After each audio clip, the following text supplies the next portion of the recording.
What's up? Death Metal Podcast live. How's it going, peeps? Can you guys hear me all right? Can I get a mic check in the chat from a Fraser or somebody? How's it going? Death Metal Podcast coming live with Embalmer from the Embalmer jamming room. We got sound, Dylan? Do I got sound? We go mad unscripted here, so can I get a mic check in the chat and let me know if I got sound?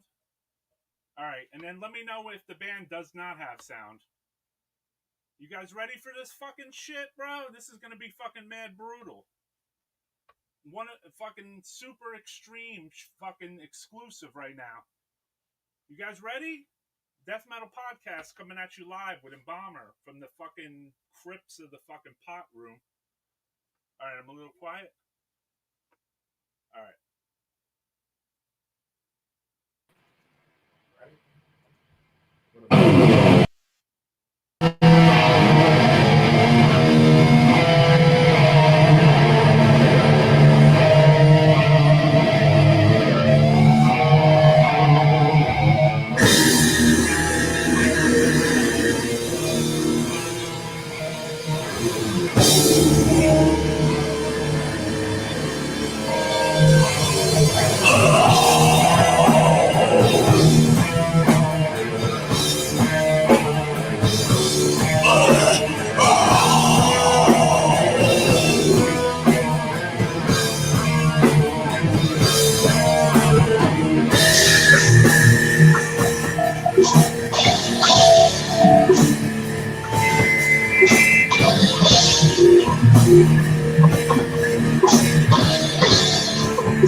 Coming through all right, my friend? You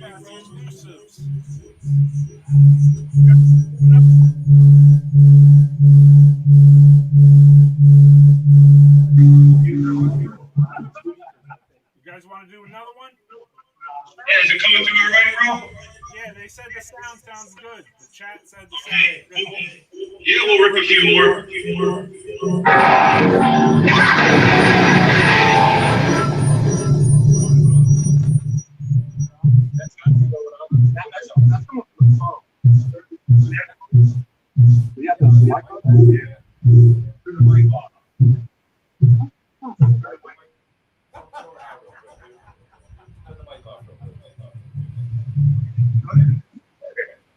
All right, we're straight. We're straight.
Coming through clear.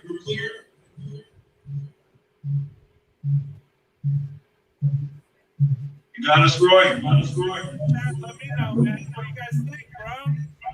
All killer, no filler, they say.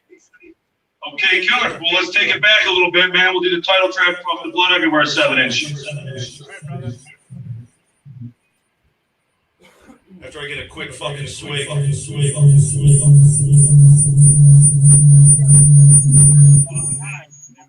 from their rehearsal. Are you hearing all that shit too?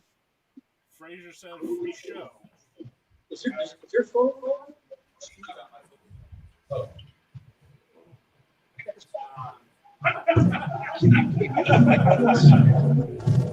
Muddying up the mix. Muddying up the mix. Sounds like you're delayed. Is that phone trying to go through the Bluetooth? Is that what it is? It's definitely coming through the PA. Turn off. There you go. It's the audio from Roy Fox's shit coming through the speakers into the microphone. All right, fuck it. We're gonna jam. Blood everywhere.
Here in just a minute, so we can keep in true form for the podcast.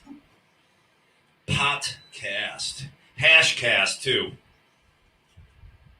Beercast, Buzzcast, that shit applies. Fucking retard cast. Not nice. Steph. Or one Steph. Something else. Burnt to a crisp. Burn. Live exclusive at the podcast. We're all going to get burnt to a crisp during this podcast, that's for sure. We're at the Hashcast right now, and Embalmer's embalming.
Alright, is my sound any better? Alright, next I up. saw someone say in the chat. Thank you, brother. Now we don't have audio. Fine, we're just going to keep playing. We'll catch up with Roy in a little bit. Playing, bros. Necrofiling cabinet. Not where I would is. What's up, Death Metal Podcast exclusive? We're in the podcast exclusive in the Embalmer fucking live rehearsal.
Stiff.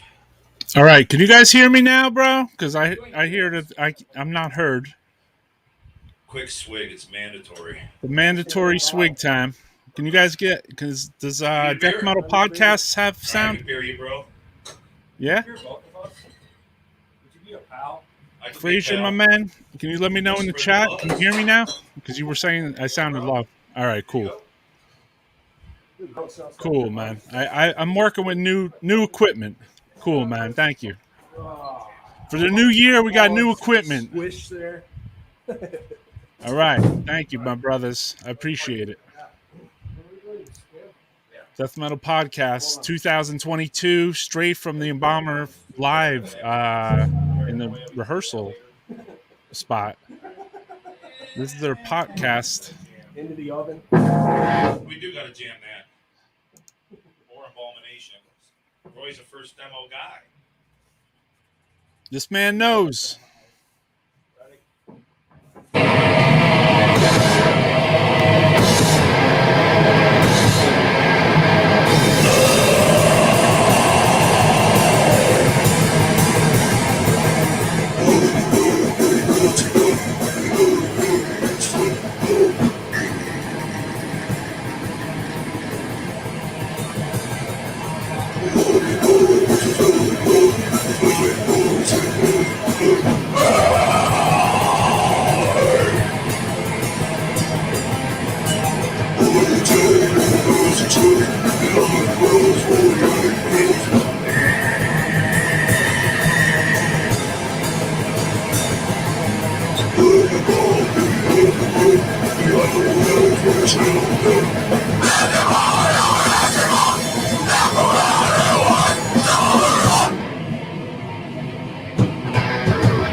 Yeah, there you have it. I am the Embalmer.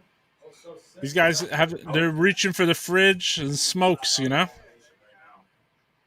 Let's do Embalmation, then I am the Embalmer. Pass the Dutchie to the left-hand side.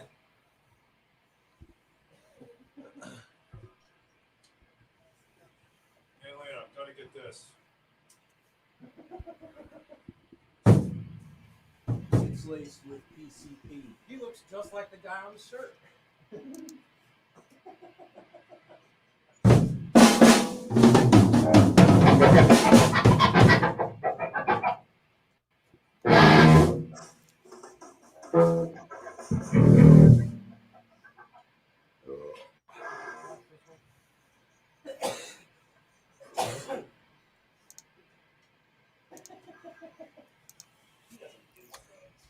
Oh, he does.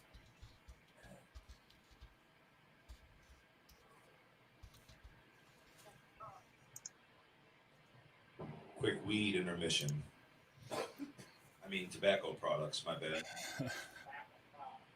Unidentified smoking material. It's K2 for anyone's wondering. Which one are we doing next? Abomination. Death Metal Podcast coming at you. Mad Echoes. Using new shit, new equipment, so. Podcast coming at you. Mad Echoes. Using new shit, new equipment, so. All right, maybe it's the double. Sometimes when you got multiple little whatever's on here. Oh, yeah. Yeah, this is brutal as hell, man. You're right. Track off the. It was only recorded on the Taxidermist 7. It's from, or it's a Taxidermist demo in '92. So, old one for Roy Fox here, Embalmation. You would have heard it back at Splatterfest when you were hanging out, bro.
be on the new record.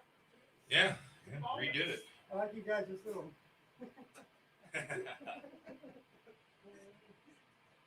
All right, after Emanations from the Crypt record, we're going to do I Am the Embalmer.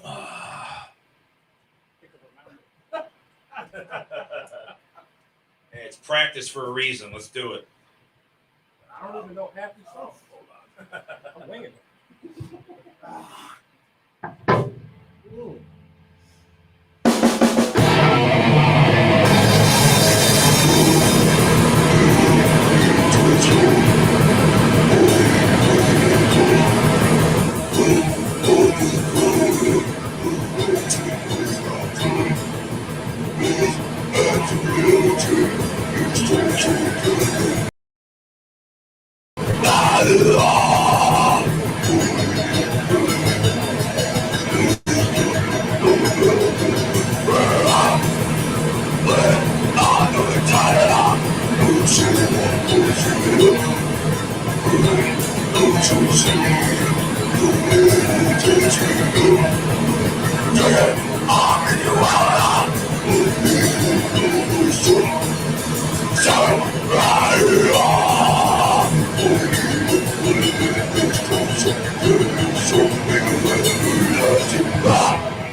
Cold beer.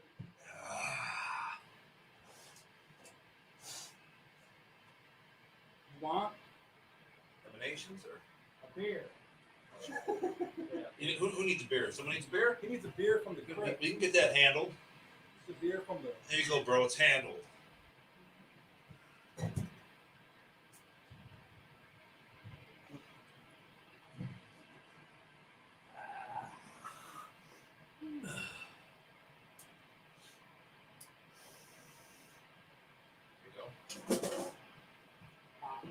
I love a nice brand new out of the box German Floyd Rose.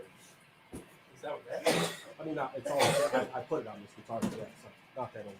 I never played this one live. I just played it in the Huh? Didn't we just do Embalmations? Emanations. Oh, Emanations. Big difference. What are we playing? Emanations. Caskets of Carnage? Emanations. Emanations. Is that the one about dead people? No, it is actually. One of several of dead shit. A gaggle of dead shit. Circle of Dead Show. Yeah, that too.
Tons. Hard it out. They can smell our blood. That's Bone my box.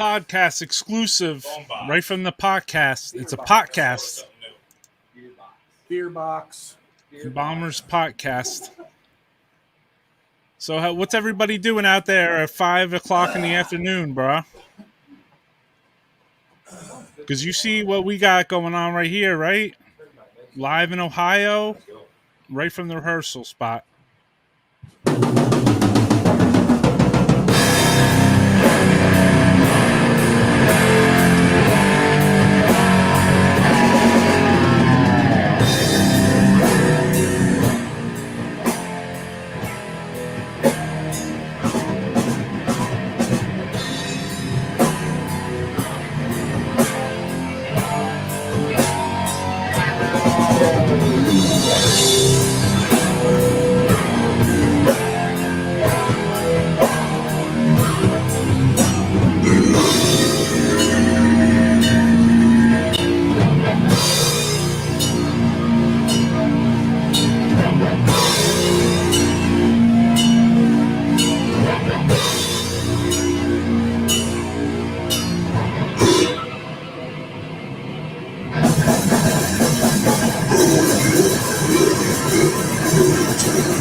Take a little break here. All right. So yeah, we have Embalmer straight from the embalming room or the rehearsal spot. Everybody's saying that they have a sick fucking rehearsal spot, and I agree, man. Look how fucking big that place is. Yeah, go to commercial, advertise some necro harmonics. Thank you, I appreciate it. All right, we're gonna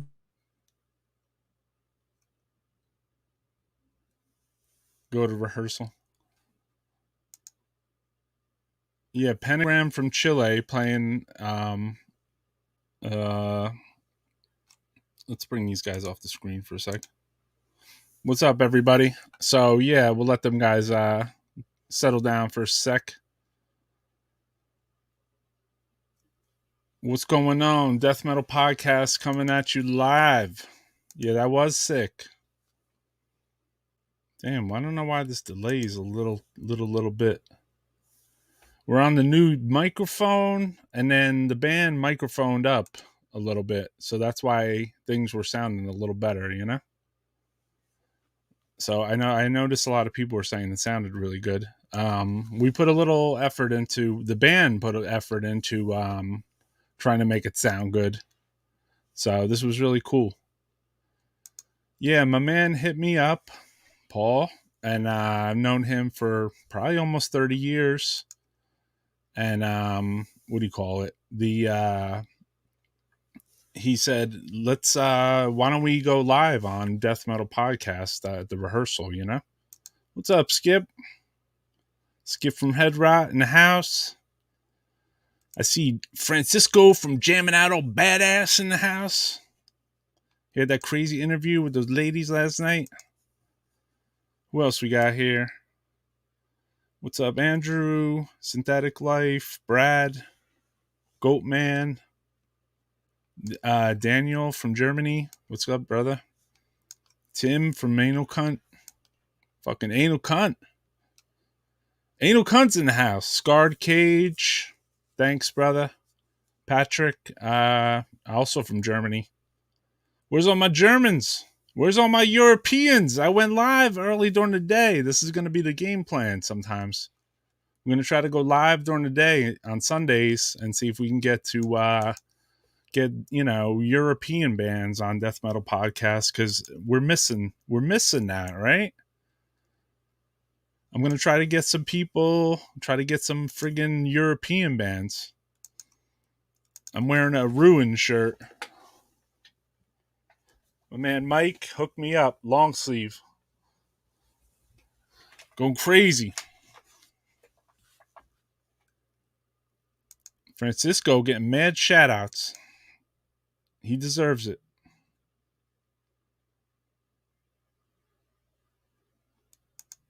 Go catch that Bruins game. What are your numbers on? I can't believe I'm awake either, bro. This is usually the time I'm sleeping, right? It's daytime.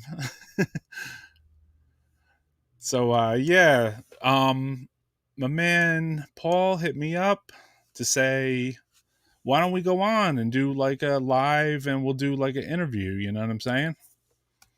We got some action shots going on in the background. Sometimes I see a little something going on. Some substances. I guess my man never leaves the drum area. Hell yeah, Mike is the man. You hooked me up with this shirt, bro. So we got the live action cam from the Gore Fiend. Yeah, we had to run the sound through one thing and the video through another in this. And then also I was moving a new microphone into the zero plan. So I didn't know. You guys were saying I was low, which I don't even fucking know what I'm doing, man. I'm playing this by ear and winging it, you know. So we figured we would catch some live songs, and you got Frazier and Titus today. Turn your mic on.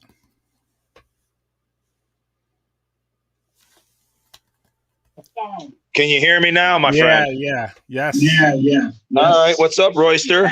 What's up, brother? You got a lot of people watching. All right, cool, man. I'm glad people joined the party today, man. I mean, what the fuck? It's Saturday evening, so what else to do? Get fucked up and jam some fucking tunes. And this is the podcast, like you said. Podcast, hash cast, beer cast, whiskey cast.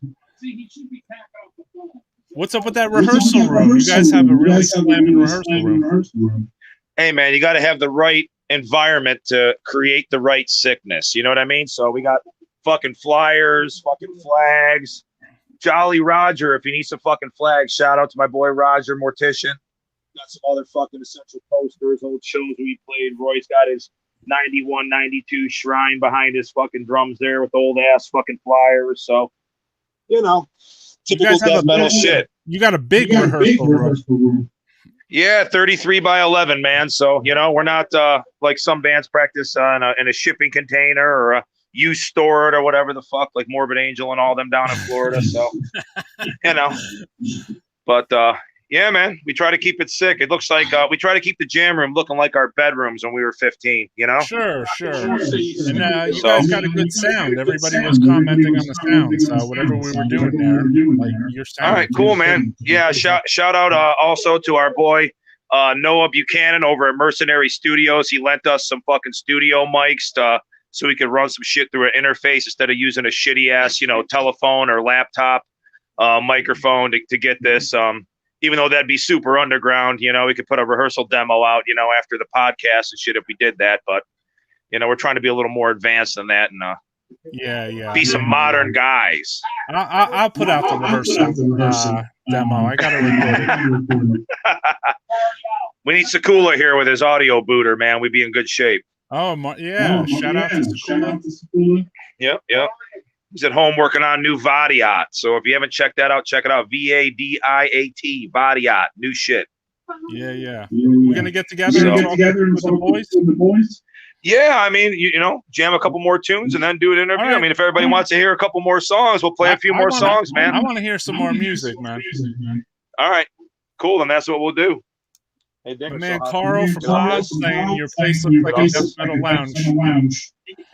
Oh yeah, we got the upper lounge up here. See, like you got the business area down here, and you got the party area up here. So like, you know, we got our jam room set up like a mullet. We're business in the fucking front, and we're party in the fucking back here, dude. So just trying to keep it ultra sick. You know how it is. It's brutal. I know. Yeah, whoever's got out echoing, I know. It's just it's coming through their end. So. All right, so we'll get off this one here on my phone, Roy, on the audio, and then we'll click back over to the interface audio, and then we'll jam a few more tunes and then get down on some talk, bro. Francisco wants to know if that's a casting couch. You know, previously it is. This couch actually has been around since like 98 or 97, something like that. It was my parents' couch. It's been at multiple places I've lived. Me and Brian lived together. It was there. So now it's here. So yeah. Many people have lived on that couch. Many people have lived on this couch. I mean, it has to be leather, so it's wipeable, you know. Right. Kind of shit. In case you cut up anything. Yeah. Cut up something, stab something one way or another, you know. Sure. Stab it from the back. Yes. All right, cool, man. Well, I'm going to get off the audio here on the phone with my fat ass head, dude, and we'll fucking start jamming some more. All right, brother. All right. Sounds Signing good. off from my end, bro. All right. There you have it. So when they turn on their sound, we're good to go. And Death Metal Podcast coming at you live with Embalmer, basically. So yeah, man. Good shit, bro. Make sure there's no splooge marks on there. You guys have to turn on your sound.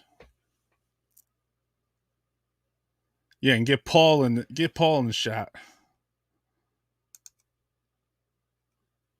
They got cheap beer. You're in the studio with the brown couch, the casting couch.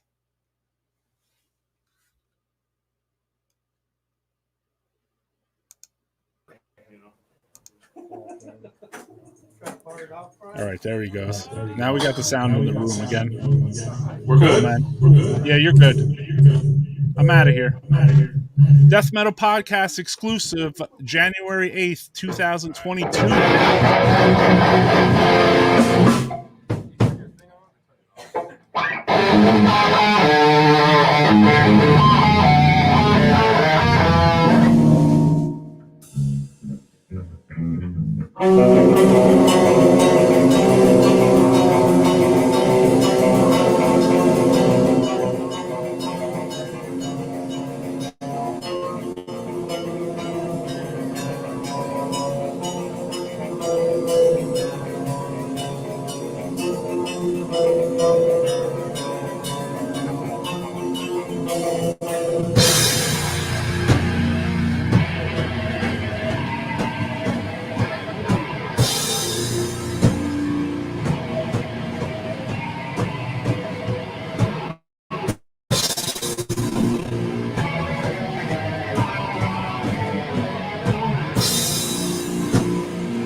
This fucking microphone.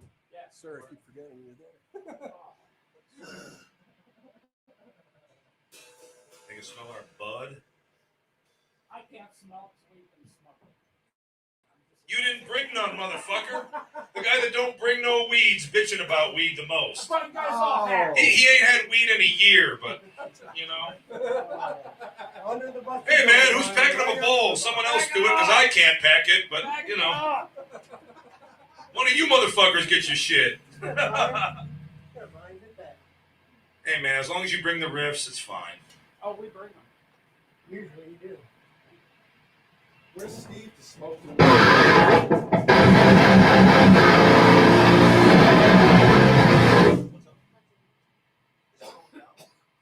smoking that. You'll be okay. Much better. Just keep going then. No shit, much better. Alright, so we'll do, if you smell our bud. They can smell our bud, yeah. Smell it now. Ooh, I can smell your butt. Are you in your phone? Lena had to come over and talk to me on my phone. Battery! Getting a low phone. Battery!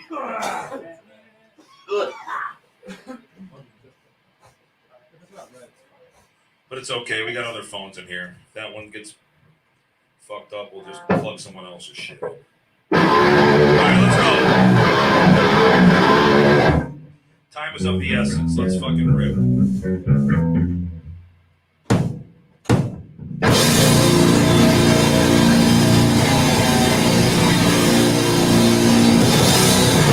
go for Ruben Hell. Good. We'll walk the earth.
Yeah, what happened last time we didn't practice and we played music? Death Metal Podcast coming at you. Back over then. Fuck it. Let's do the interview. So there we have it, live Embalmer. Why don't you come charge, Chief? I can try.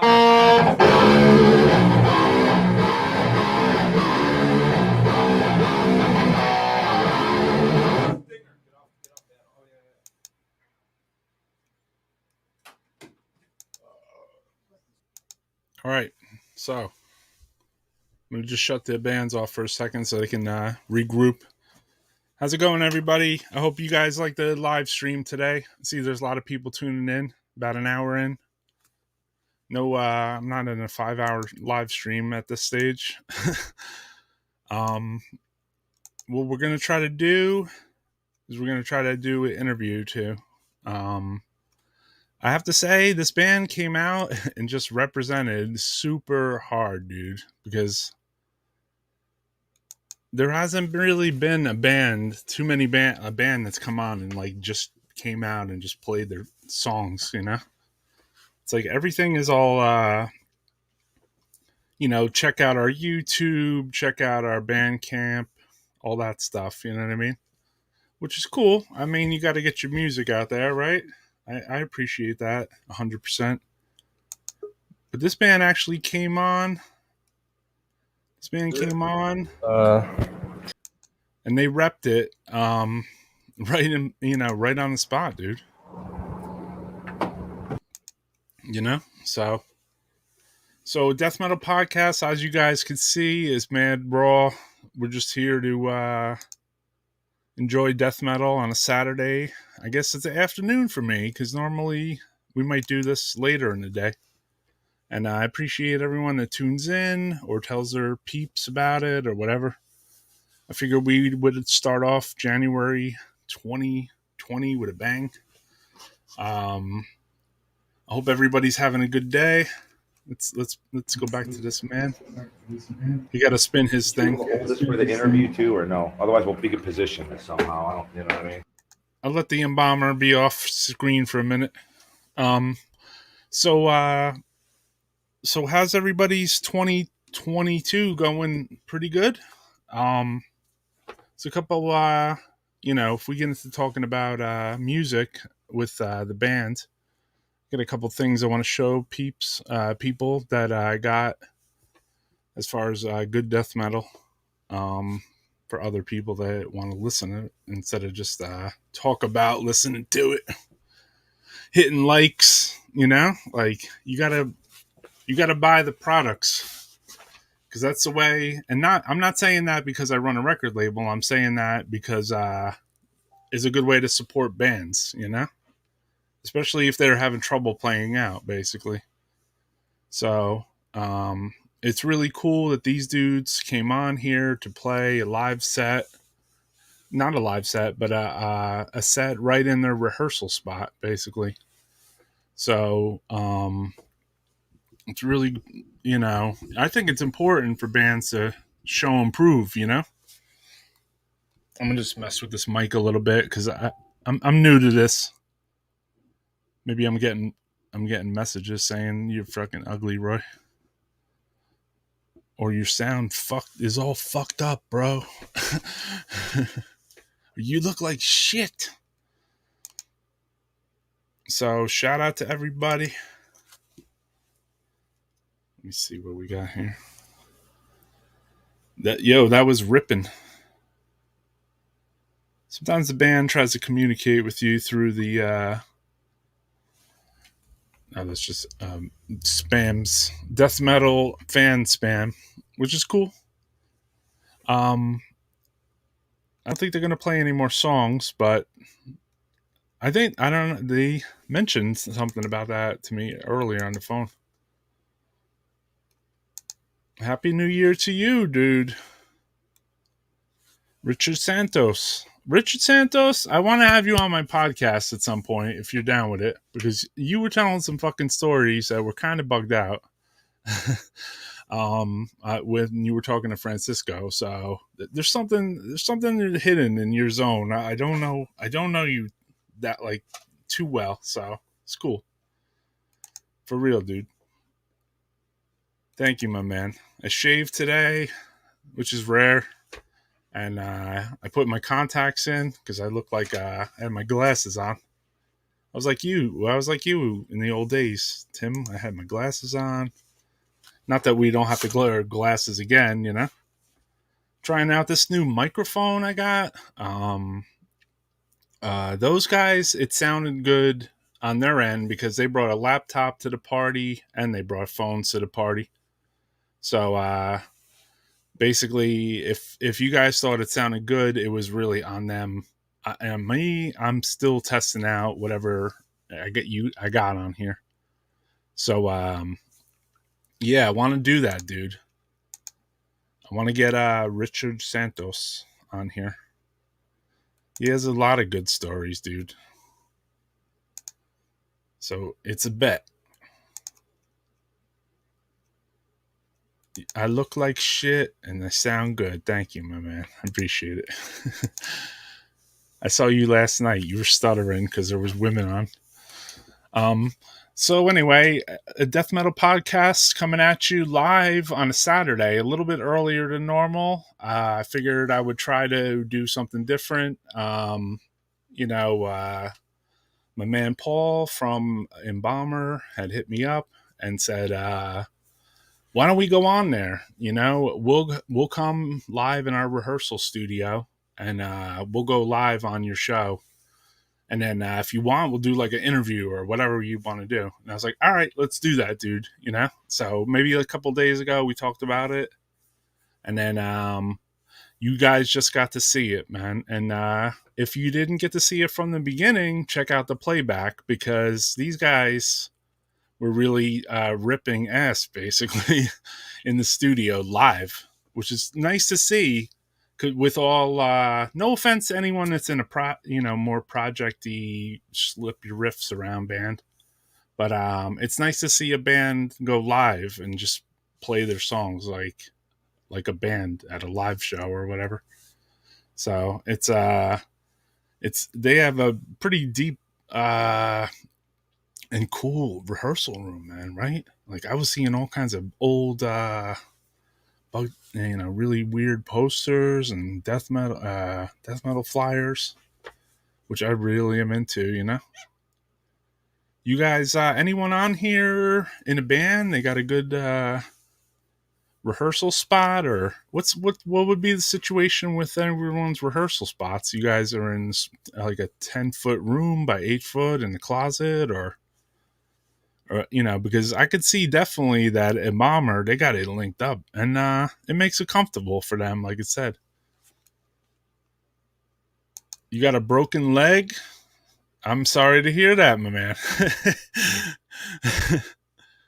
Oh, good. Hope that gets better. Maybe one of these guys can cannibalize you. The sound, I wanted to send a shout out because this couldn't be done without also Lena. She did some camera work inside the show right there with Paul's camera or whatever. And that was dope because then we were able to see like more than one camera angle. So shout out to her. Oh, I seen her pop on there. Shout out to you, yo. Wait, give All right. give her an encore, man. You guys can hear me? Turn it back around. Yeah, we can, bro. Shout We're here. out. Can you hear us? That was killer. Shout out. So which way is the camera facing? Well, it's facing that way.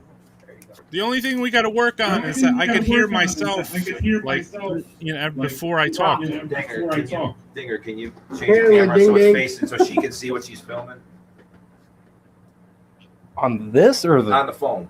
Just so the camera's reversed. Man, on the phone, man. You hearing us, boy? Man. Shut This is up. the Embalmer. This is the Embalmer podcast from the rehearsal spot. So let the man fix the technical difficulties. He's been good with it. These guys are good, man. If you guys need to talk to me too, you can hit me up. The guys from Embalmer. I'm in a private chat too. If you got to ask a question or some bullshit. So you got a 12 by 12. You got a 12 by 12.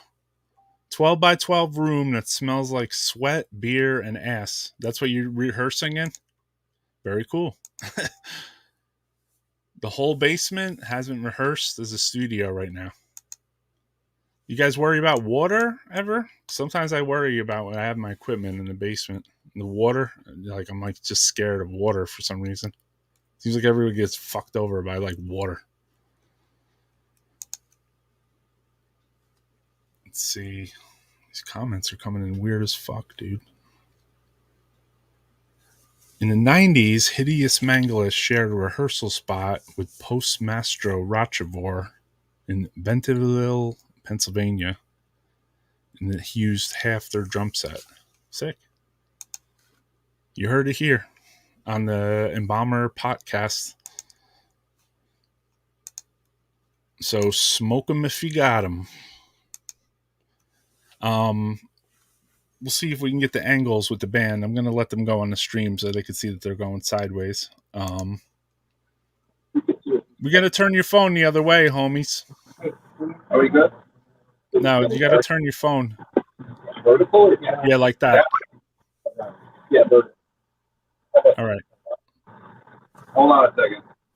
Cool, man. Take your time. Yeah, we're in the home stretch here, man. Yeah, we are. I mean, as far as like getting our Death Metal Podcast is unscripted anyway, so we don't give a fuck here. This ain't no padded, we're not trying to make things too special for people. We keep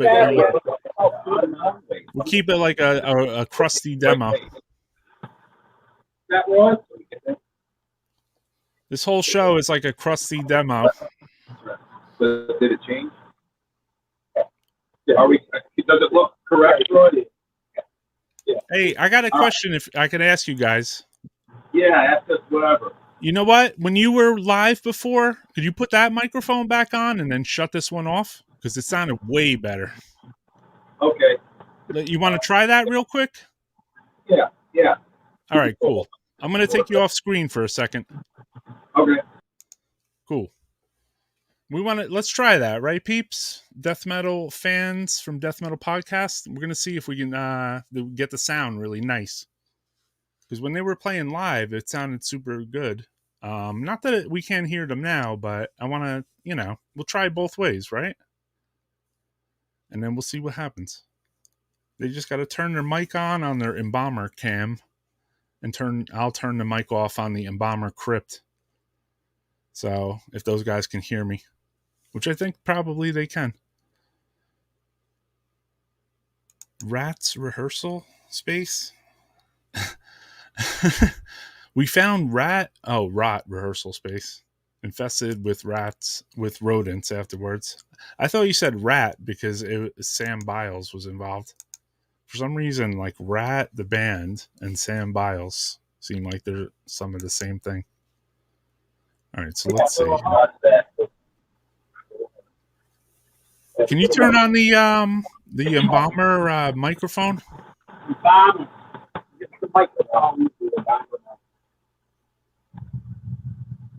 Your technical wizard.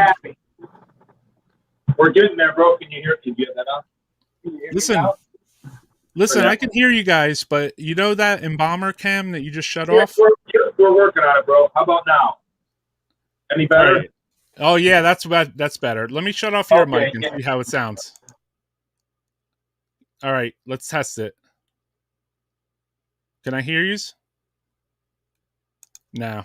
All right, both Nothing? together. Both together is good. How Perfect. about now? How about now?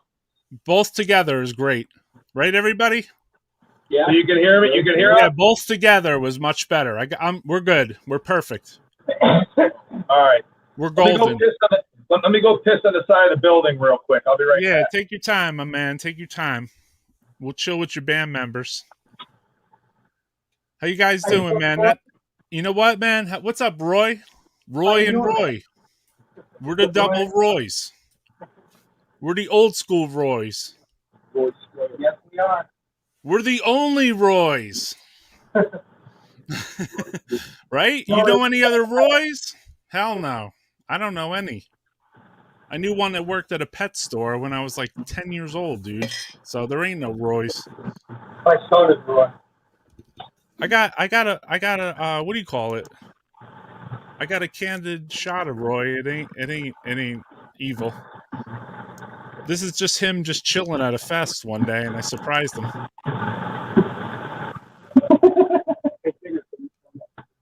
Yeah.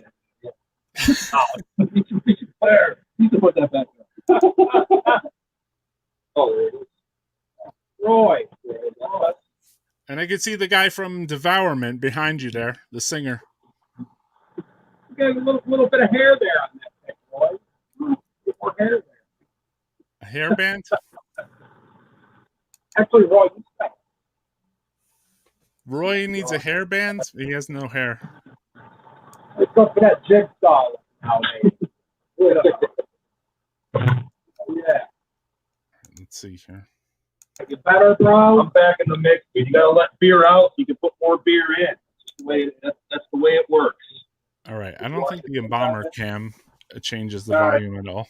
So what do people think of the line? So, Roy, you got us, right? I think we're good. Yeah. Just right, if everybody talks one at a time, we'll be good to go. Okay. Yep. Cool. All right. So we sound all right. It was good. At this moment, I don't hear myself feedbacking through you, which is great. And then the sound is what it is. You got people asking questions already, and then I'll have some questions to ask too, bro. All right, go ahead and ask. Here's an important one too. Nice couch.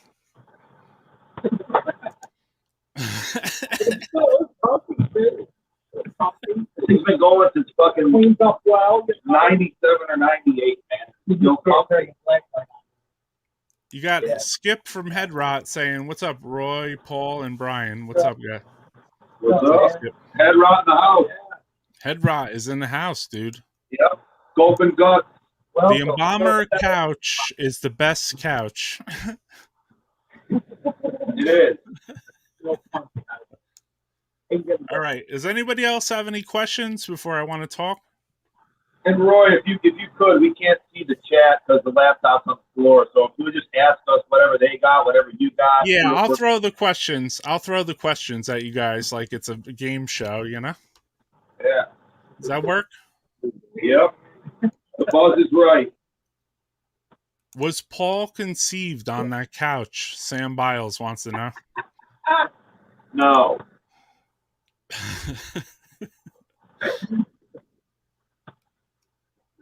I don't know what this means. It looks like Steve Wilco. That's from Frasier, though, so he speaks his own language. All right, guys. So me and Paul were talking earlier, and you know, obviously I have a history with Embalmer because the first time I got to see Embalmer, the only person that was in Embalmer is the guy on the left right there with no hair, Roy. He was the drummer. And they played a show in, I believe it was 1990. Brian Sekula set up a show with this girl, Dee Dee, I think. And we went out to Ohio. I went out there with Incantation. And they said that this band, Embalmer, was opening up the show. And I really didn't even hear Embalmer at all, dude. This was the first time I ever even heard them, dude. might have heard of them because they were on the flyer going there. So we get to the show and we're chilling. You know, I think they went on earlier. We were fucking blown away, dude. Like myself and Ronnie Dio from Incantation, we just stood next to each other with our fucking jaws slacked because what we were seeing for Embalmer was just so mind-blowing.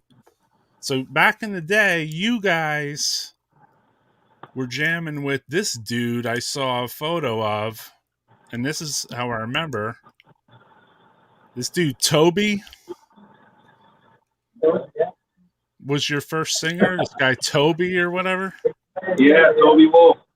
Yeah. And he was pretty brutal, dude. Like you guys were like I maybe had just heard Macabre a little while before I had seen you guys. And then when I seen you guys, I was like, fuck, dude, this is like some Macabre type shit, but it's original. You know what I mean? Yep. So it was cool to see something original, but something I liked already. And then it had more death metal to it, even more than Macabre at the time, you know? Yeah. The show was amazing, dude. It was a good time. There was a question, That was Sakula, A. Roy. So that show was, like you say, booked by Brian Sakula at a club that's not here anymore called the Empire, man. And that was a matinee show. So that was a death metal matinee on the small stage, the Empire. And, so yeah, Embalmer did play early. And it was Incantation, Embalmer, Terror, and Decimation. So yeah, that was cool, man. You know, he came out for that. I remember he came out for Splatterfest in '92, the Fest Wing book, and a bunch of other fucking sick shit. So thanks for the years of support and friendship, man. Yeah, I was out there, and the funny story, like Incantation, they had a beef with Steve O'Bannon from Seraphic Decay Records. Yeah, So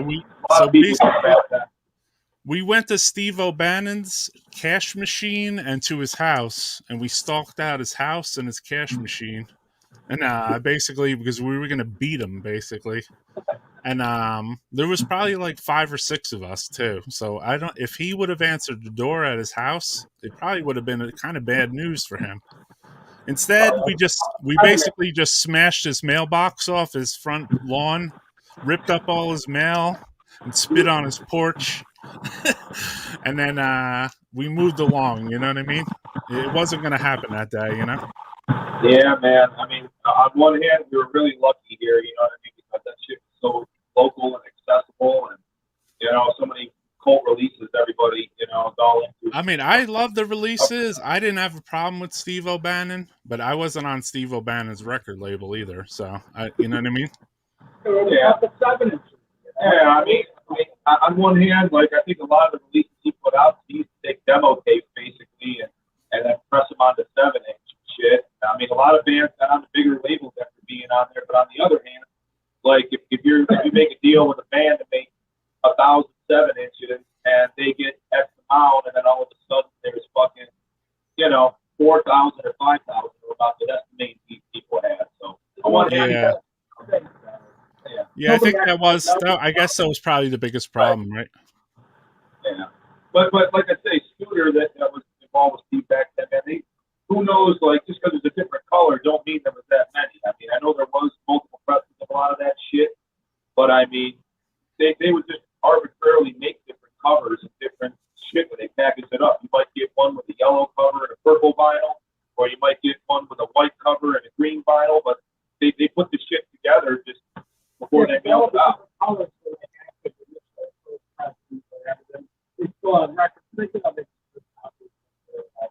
Yeah. But you got to look at it this way too. All those bands, or most of them, those bands got out. You heard about this, that, and this pump, and reps that they got it out. I think for back then, it was a good. Yo, you guys think you could bring the phone a little closer? Do you think you can get the audio a little closer? Be a couple gutters in that microphone. Pick up the whole stand. Yeah, pick it up. Bring that thing. There you go. Test it with the gutter.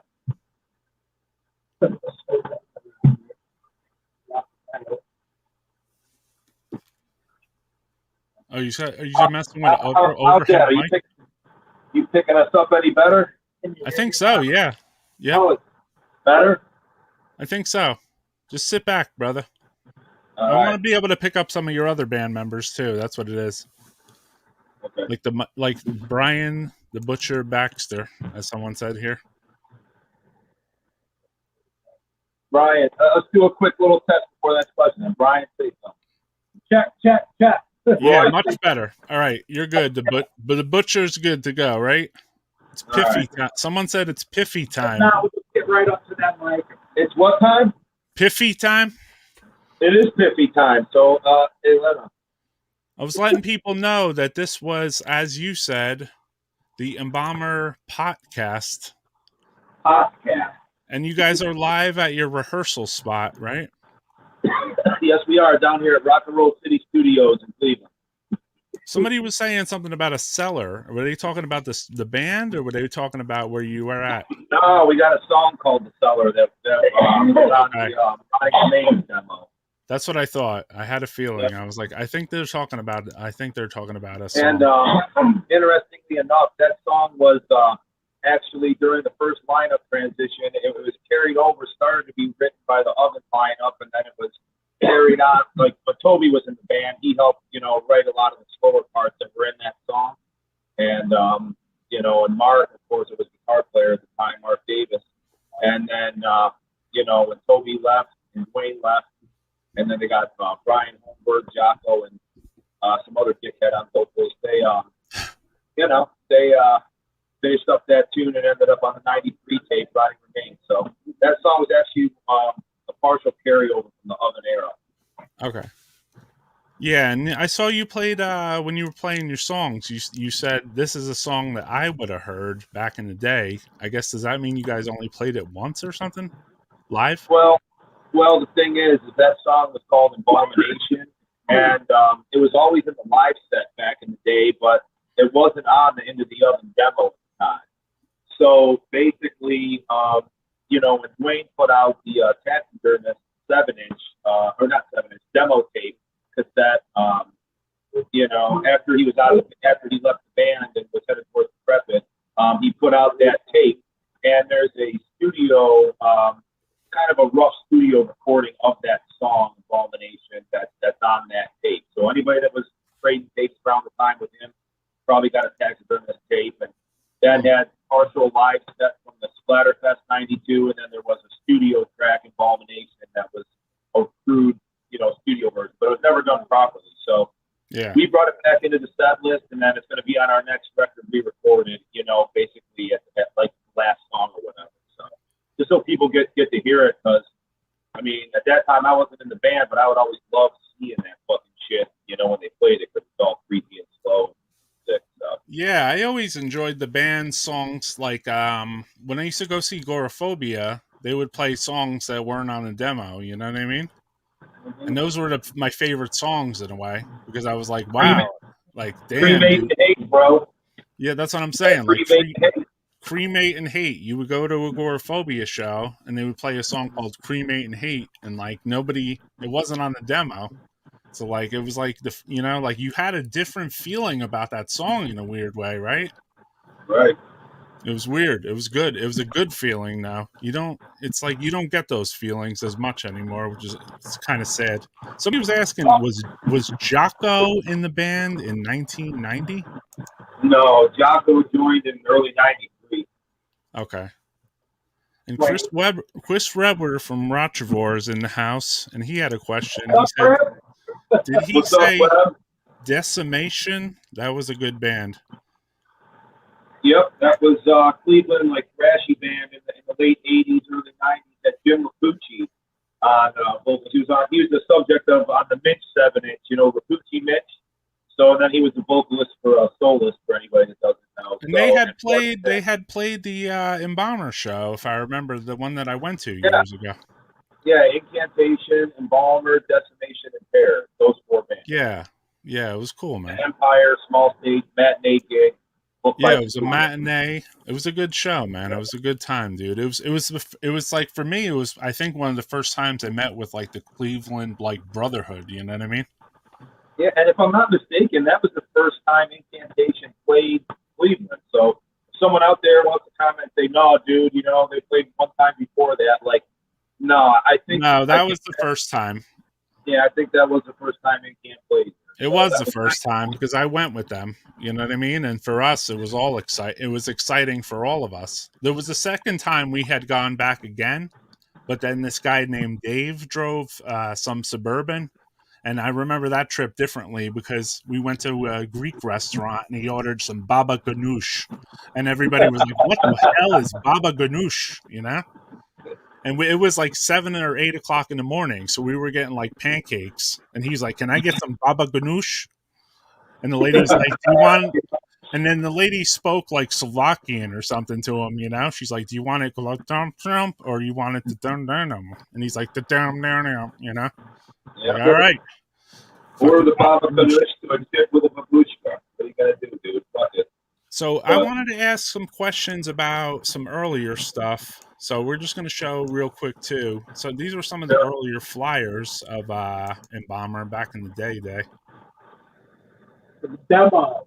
Yeah, that's before the band had the logo it has now, and that artwork was done by Scott Cunningham, Manglehead, who actually was in the band prior to Dwayne, and he actually recorded, you know, some solos on the Into the Oven tape. So Yeah, that was Scott from Sodomized, right? Yeah, Scott from Sodomized, right. He was in that band later on, you know, 96-ish, 95-ish. Okay. And then there's this guy right here. There's this dude who looks pretty interesting. I don't think he's not in the band anymore, is he? That's the same drum set that he played today, dude. Oh, it's that guy. That's right. Yeah. So is this some kind of, you sent me this, is this a singer that was in the band? Okay. Yeah. So your band, I'm going to show this picture again too, and then maybe I'll just leave it on screen and we'll talk about it. So your band had its own corpse grinder? It was called Corpse Grinder before it was Embalmer, and Roy will fill you in on all that.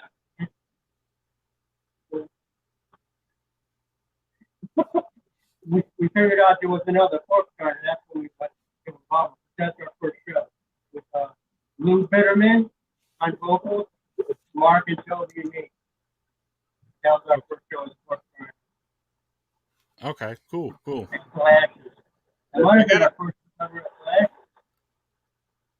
I gotta say, dude, this photo is really fucking cult, dude. You know what I mean? That's cool. I mean, there is a lot to take in this photo. You know what I mean? Your man has a sick ass Mentors shirt on. You're rocking a Creator cutoff sleeves, and then the one dude's got a spiked armband, and he has a ring on every one of his fingers, and an inverted cross with his hair sticking out of his denim jacket. Crazy. This is so metal, dude. This is so metal that it's unbelievable, bro. That photo could have been taken in Germany in like 1984, basically, you know? So it was a different time back then too, you know? Definitely. Super sick. So was this part of that lineup too? I'm sorry, because I have this a little out of order too. No, that's Embalmer. That's a Rehearsal in 91. Okay, this is from 91. That's Mark Davis. Yep. Yeah, that's Mark, right? I remember Mark. So yeah, the photo, Corpse Grinder 90. I'm sorry, I have to show that one more time, dude. Yeah. And like we say, that was the precursor to Embalmer, you know. Yeah. They found out, you know, about the Corpse Grinder that George came from with Mark Gantz that did Chain Letter Zine and shit. Well, that's very early too, though. That's super early. That was only in 1990. So you guys must have just been like 2 or 3 weeks behind them, basically, right? Maybe. Yeah. I mean, you know. Yeah, we just heard that they do without it. Toby You came know up. what though? I got another question too. There's 4 guys in this photo. So when I saw Embalmer, there was 3 guys in the band. 4. There was 4? You see what Oh yeah, 3-piece. No, yeah, 3. You're right. No, when I you saw a left, 3-piece. Toby started singing when you left. So I know who Toby is, and I know who you are, Roy. But talk to me about those 2 other people right there. Lewis was the guy next to Toby. He was the singer, and that's Mark Davis on the end. Okay, that's Mark. Okay, my bad. Sorry, And then dude. Toby started singing, and you seen it. It looked like Millet and Ventor, so I was just a little confused for a second. You know, I just had to ask, dude. Really sick, dude. I really feeling that, dude. You should actually be proud that your band has been around like so fucking long, dude. You know what I mean? And we've been pushing it and pushing it. Yeah, it shows a lot of dedication to somebody to go out there, and you know, it seems for the most part that you play just mainly Embalmer, right? Yeah. Okay. So you're not the drummer for hire who plays for 17 bands, I used basically. to be in a couple of different, but right now I just do Embalmer. I do All Embalmer and go home and do nothing. That's rare, dude. That's also rare. I'm sure the rest of your dudes, and I'm sure the rest of the dudes in your band can also attest. That's kind of rare, dude. Usually the drummer is a whore.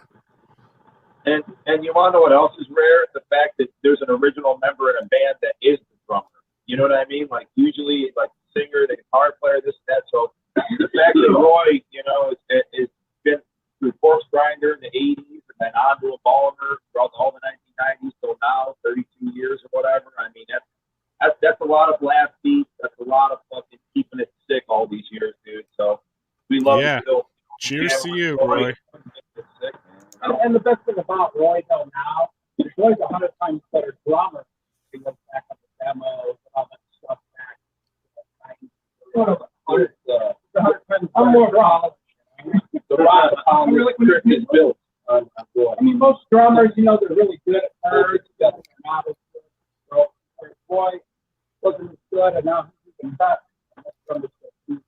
Brian, I'm going to have to agree with you, dude. Brian, I am going to completely have to agree with you on that, dude. And also Andy Jones from Phlegm also saying true story. Oh, I love Phlegm. So, yeah, we all love Phlegm here in Cleveland, man. I still do, you know that. all right, here's a good question from my man Richard Santos from Texas. What strain are they smoking? What strain? No, good, taste good, fucked up, he might be. No. Say that again. Say that again. I'm sorry. Better than I'm not even sure what it's All right. called. So, Roy, this shit is like, we got recreational legal up here. Not that it ever matters. It's smoking illegal weed for fucking, you know, for 30 plus years. But I think it's we got some dispensary shit going on up here now. So we got some sativa action. That looks nice. Yeah. That looks great, dude. Yeah, they just made legal for New York here, but unfortunately I live in some fucking like farming community or whatever, so I don't even see myself. I'm probably gonna have to take a little ride, you know? All right, the man that asked the question said nice. And then the other dude, Tyrant King. Nice nug, Roy. Smoke them nugs. Someone, Chris Weber says, Paul, Roy, Brian, hail to those drinking embalming fluids. I usually smoke the embalming fluids, actually. Hey, you tell Weber, cheers to some cat fight weed. Also, we got a show coming up. Us and Rob to go to Pittsburgh. March, I don't know the exact date. 26. March 26th. Yeah, we Rochador reunion. So I want everybody to know about got that. We got that right here. Yeah. Yeah. So everybody, we'll give the early on that one. this is an early announcement. Rochevor's back to play a show, and Embalmer's playing Corpse God, and what's the other band? Whorehound. I think so. Yeah. Okay, and this is Oh. in Pennsylvania, Pennsylvania, at the Yeah. Turtle Creek. So yeah, it should be sick. And this is with Mark Mastro and Chris Webber playing, which is amazing. Yeah. That's fucking sick, dude. Hey, Yeah. show that flyer right there. Super We got, brutal. like I say, 30 years of playing with Rock'n'Roll this year. So there you go. There's a Splatterfest. Go over there. Yep, that one. Yeah, that was at Flashes. I went to that show. It's so weird for me to have gone to some of the shows that are on your wall in Ohio. And then this one right here. And then in 2013, we played with Rochevor's again as our tour kickoff. Those guys, that was just Weber and Jared Lebowski and, Oh, that's phenomenal. So, now, yeah, it's like at the Foundry, I see. Them dudes. Always love playing with those guys, especially be able to see Mastro again with the band, which I also love to see him when he was doing that shit. Got to see that with Sharon on bass. You know what? I got one. Weber going to get up there to stock again. Remember that? Yeah. That's the best shit ever. Just Weber, if you're listening, you got to bring the stock, man. Yeah. Andy Jones from Flem says, I was there. So yeah. I guess he was talking about that Flem show. Dude, I love Flem. It was really good necro harmonic release. We put up the Flem all the stuff there. I appreciate it. I couldn't have done it without him. So I see my friend Richard also said, I see a Dark Angel Rotting Corpse poster in one of the corners. Yeah, right there. Right there. In the corner. Go ahead. In the corner. Yeah, I see it. It's above the incantation, right? Yeah. Yeah, that's from the '87 tour. We got those sick. We got those actually from Rotting Corpse later, dude. Like they had a bunch of those left over, and a lot of us here in Cleveland ended up with some of those. So myself, and like Jim Tanya and Chris Dora, and a lot of us got a stack of cars. All got a stack of those. So it had to be on the wall, dude. I mean, fucking Darkest Descends, and we have arrived, and it's all classic shit. Oh yeah, and that's like a full color poster or some shit. And back then, that was even weird, you know. Hey, what about Brian Patterson coming up in New York in April? Yep. Brian Patterson, Day of Death poster, dude. Yeah. Big fast coming up. That's in April in New York. You got that flyer. There's this coming up too. Yeah, this Brian Patterson Armageddon Fest and Glorious Times present Massacre, Anthropic, Deceased. You guys, I don't think Sam Biles might have had to drop off. No, but no. Sam dropped off, and there might be there's a stiff replacement that possibly that hasn't been announced yet. And then on top of that, for this show, there's two other bands that are secretly playing this that everybody knows that are going to be happy to see that aren't on this flyer. So Ed Farshty, who was great friends with Brian Patterson back when he booked the Day of Death and all that. They did some shows combo together up in the Buffalo area. He was the perfect dude to take on this show, which also was pretty much brought on by Brian Patterson's brother, Matt. So Matt basically got in touch with Ed and said, hey, let's do a gig for my brother with shit that he would like. Band that he worked with. Oh, yeah. So you got Massacre with Cam Lee. You've got us. You've got, Deceased. A couple other bands that aren't on there. Then even sicker than that, you have the main fest. And then after the fucking show, there's another two bands, they're going to be playing at an after party type location. Wow. That's sick. Some of the shit's not announced, but they're bands everybody knows. And the fact that Brian worked with so many fucking killer bands for so many years back in, 80s and 90s, especially with the Day of Death and all that, people were willing to come together and obviously pay the dude tribute. Yeah, so, man, and that's awesome, dude. That's how we roll in the death metal community. So that's how what real unity is all about too. So take note take note, anyone out there that's trying to compete with their band or whatever, because it usually doesn't get you nowhere, basically, right? Yeah. Like competing in death metal or metal in general, or being in a band, competing against other bands, Worry is like about a big nothing burger. what other people are doing. Worry more about themselves. Support of the other band. So I saw that. So I had this photo, right? At some point, you had this is a homeboy I met at the Decimation show in '90 or whatever.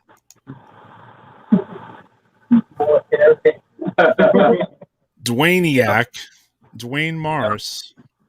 So he wasn't in Embalmer at the show. He was hanging out at a side table with a bunch of women around him, basically, from what I remember. And a comb in his back pocket. And yeah, my man has a phlegm slabs of meat fucking shirt on right there. A lot of people saying rest in peace, Brian Patterson. Yeah, Brian Patterson. Rest in peace, Brian. Okay. You went to the day of death, Roy. Yeah, I went to the day of death. I slept on the floor before autopsy too, just like everyone else there. And if they say they didn't, they lie, because that was it felt like such a long show, and there was just so much metal to take in that you just like you drank and you passed out literally, you know. So there was a little part of that show that was a blur for me. I think it was Disharmonic Orchestra or something, you know. But I wanted to give a shout out to Dwayne because he did stuff with the band too early in the day. You know what I mean? He's the man. Oh, yeah. Cool dude. A lot of mail too, especially helped with the band name out of how involved he was with trade dates and writing bands. You know what I mean? That's right. Yeah, he was a big part of getting the name out there, which is pretty important in the early embryo of a band too. You know what I mean? Which is you need that member of your band that's super into fucking going to the post office, basically, right? Yeah, and then we had the airport post office here that was open till midnight, dude. So you could get off work, package shit. If you couldn't make it or whatever, you would just drive to Hopkins Airport, and they had a fucking a depot there that was open till like midnight. You could go drop the shit up and get packages out. Yeah, that's right. That's right. I was with the Dwayniac at some metal fest, and it was at the whatever Maryland Death Fest shit. And he's like, I had some stuff sent here on some plane or some shit. I got to go pick it up. Oh boy, that was a special package. I remember that one. Yeah, I was like, fucking A, dude. I need a plane. Package. I need a plane to send my special packages. Dwayniac rules, says Brad Absconder. For sure, bro. Good shit. More, yeah. Dude. Oh, yeah, dude. And Absconder. Yeah, Morgue. Oh, shit. We got Absconder up here too, man. And when they played they had whatever. He brought it back. Yeah, I see you had a flyer up there with Necrophagia. Yeah, that was a Feast of the Deceased that I booked in 2011 or whatever, and got Killjoy to fucking play, and just decided, instead of just having it be like a 5-band show, we do like a Saturday and get 10 bands. So I got them, and then I got Disma, Unibrower, I'm on there too. Talked to my bros at Manacor, got them on the bill. Hemdale, who I was friends with, they weren't called Hemdale then. They had like a reunion lineup with some different members. They were called Puzzle Loaders. So I'm like, yeah, Matt, cool dude. Right. Jump on the gig, Embalmer, Sodomize. I mean, it was yeah, that was a fucking crazy looking flyer, just to be honest. You got Cert's metal video saying, "What's up, my Embalmer boys?" I jammed with that motherfucker in '95, man. That dude was in the Forgotten. That's Joe Walsh, man. So if you got that demo, the Forgotten, from Cleveland, he's on that. Played plenty of shows in 94, 95, 96. Somebody giving a shout out to Morgue too. Morgue, Eroded Thoughts. Damn fucking right. Fraser's right here. He says death metal is the rules. All should get along with no competition. You're right, brother. Damn right. More unity in the scene, dude. Like Today, everything's so micro dissected. You're not just a death metal fan. I'm a technical death metal fan. I'm a old school death metal fan. I'm a Yeah. sound death metal fan. I'm a caveman death metal fan. It's like, dude, just be a death metal fan. You know? Exactly. Sam Biles saying he went to the Necrophagia show with Paul Ramirez. So crazy. He did, and Sam got a great nap the whole thing because he drank a bottle of fucking rum on the drive. So. Yeah, I told Sam Biles, I was like, yo, I never met you in person straight, dude. Just sorry, you know? Like, I never met you straight. You know?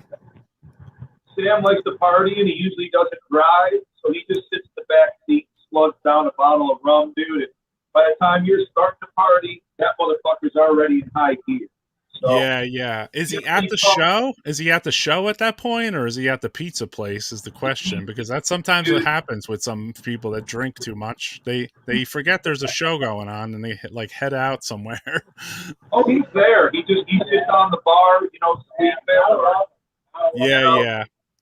I was making a joke, but you know what I mean. I've seen that happen. I've heard someone in a band talk about that. I think it was King Fowley. He said that, you know, a guy came up to him at a show and said, like, dude, I've been looking to see you guys for years, you know? Just spent the whole show getting so fucked up he didn't even watch the fucking band, basically, you know? Hey, as long as they're happy. Yeah, I mean, I think that's happened to me, too. So, and I'm like, yeah, I can kind of relate with that, actually, in a weird way. So, hails from Tommy and Steve-O, the Molded Hate Boys. Oh, hey. Yeah, we know them guys, man. They play Evo. What's up, bro? You know? Oh, man. Cool, brothers. Yeah. They play some shows around here in Ohio, man. It's fucking kick ass. So. Dope. So anyway, so there was a when did it jump to, was it the lineup with Scott, or was it the lineup with the Blood is Everything first? It was the Blood was Everything, right? Well, there was blood everywhere, but okay, so Blood everywhere, sorry.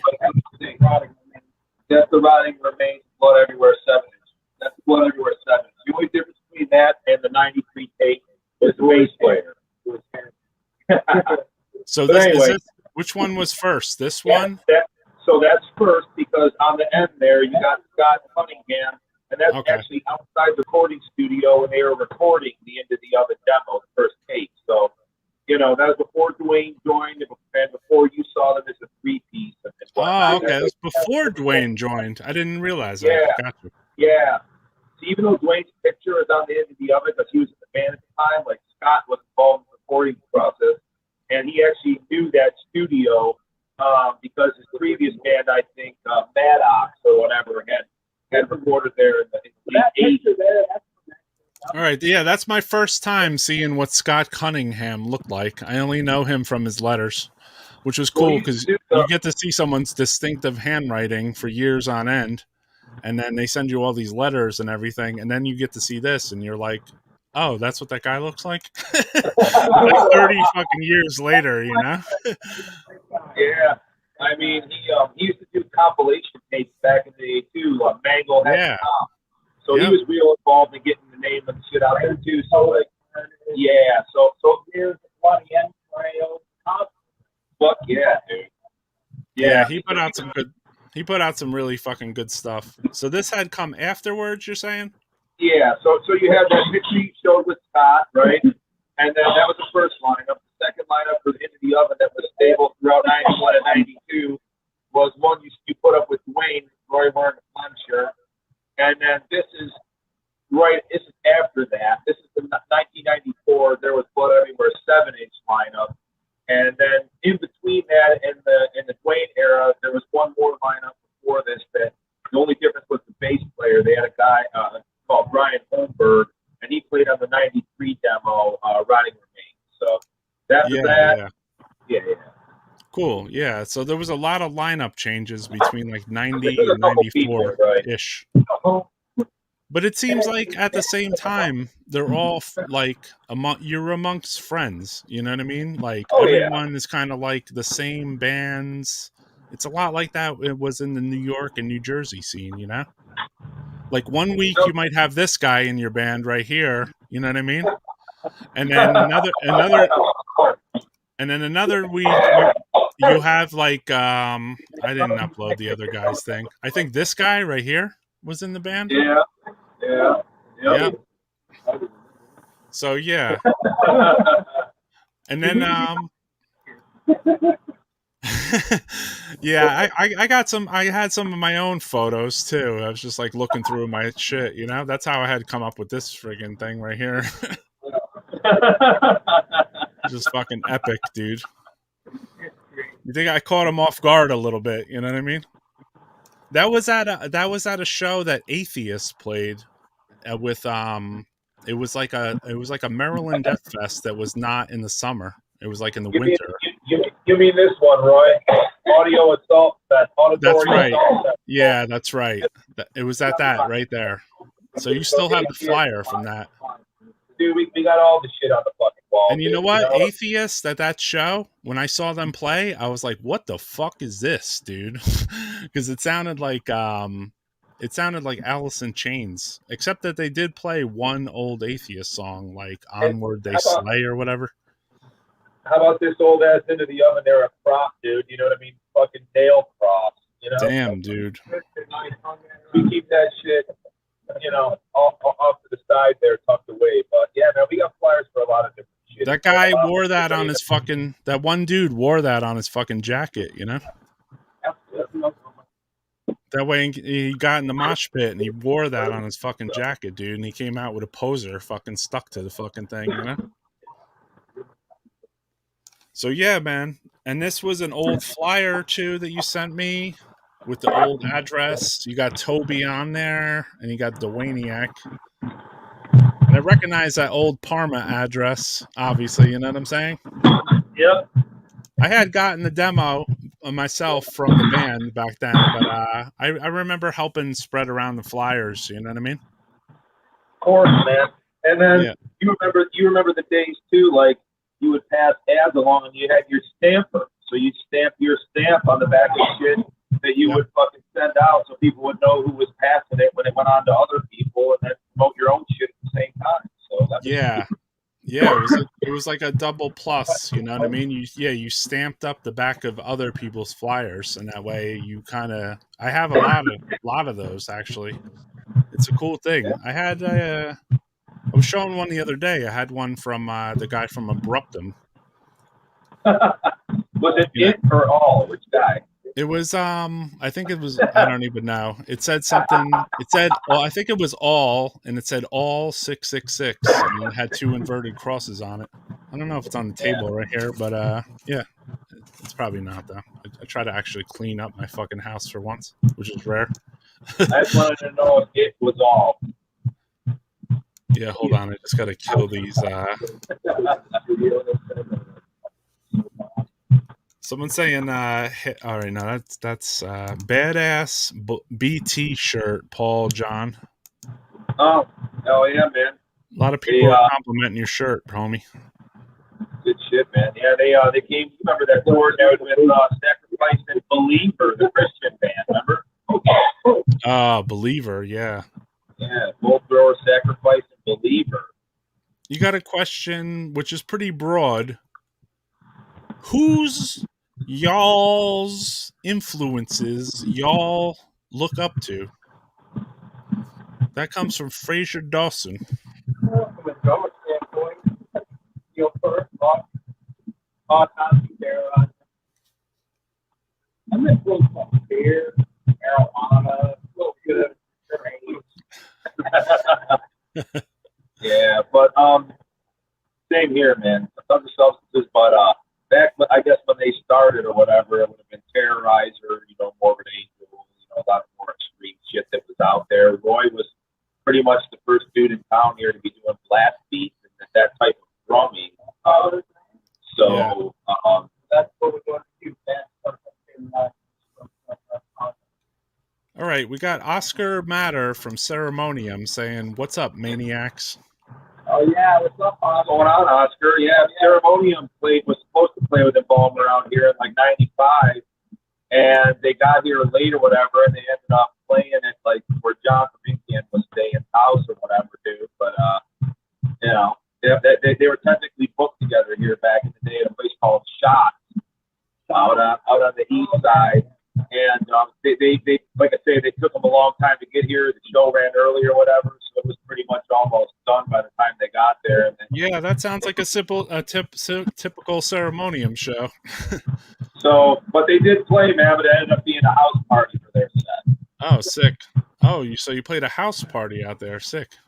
Was there other The show bands was or already over. just The them? show was done, so they played after that. Was there other bands, so just them in a house?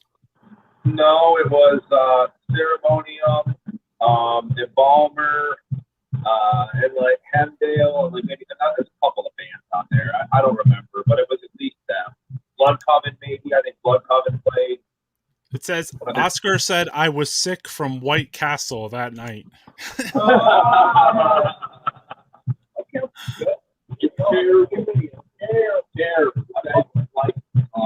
So yeah, man, they did make it around and they did party and fucking play, but after party style. Sure. I like those shows better actually than regular ass shows. Those are the ones that I remember more anyway, you know, like the ones that are in people's fucking houses and shit. So your friend is saying old cryptic embrace and Blood Coven days. Yep. Shout out to Blood Coven. Yep, Dan and Bruce Big Elliott City there too, dude. And many long history, 91, 92, the Balmer Roy's era, you know what I mean? But Toby played a million shows with City here. So, I mean, Dan, those guys go way back even before Blood Coven. Yeah, we just played a show with them in Curtis Hill, another band a couple weeks ago. So, yeah, Dan's just a true metal dude. You'll see him out at the show still, dude. Fucking shit he's not playing. Still writing and releasing music. So he's a death metal fun maniac, dude. So Oscar was saying that we played at John from Incantation's basement, I think. That's what he was saying. Yeah. Yep, that's what I said. They played it. Pretty wild, bro. Pretty wild. And also, somebody had a comment. That's why they call them sliders.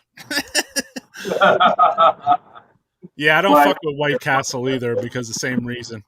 So Francisco from Jamming Out All Badass and Cemeterian, he had a question.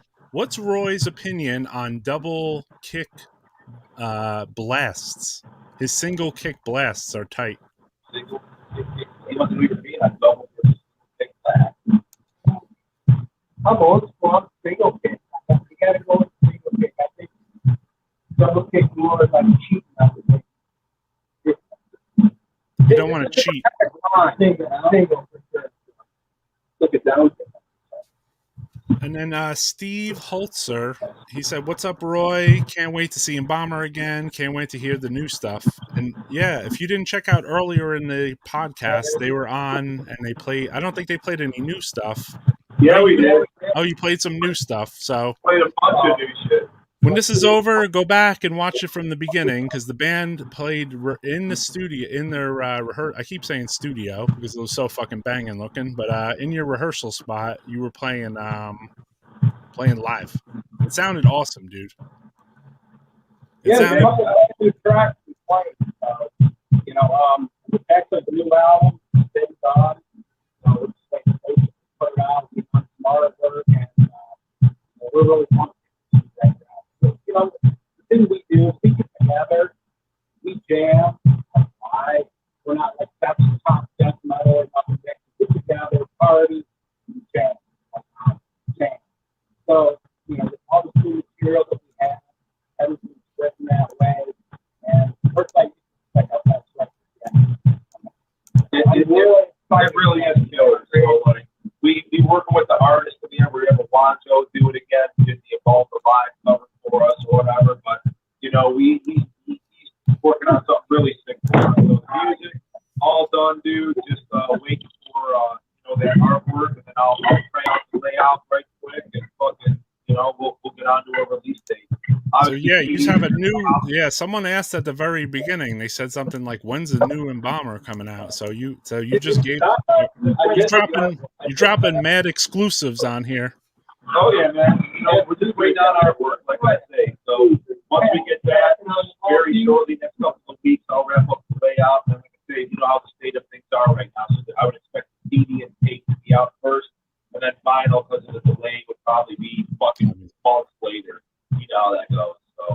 that's coming out on Hell's Headbangers, you said? You know, It'll be out.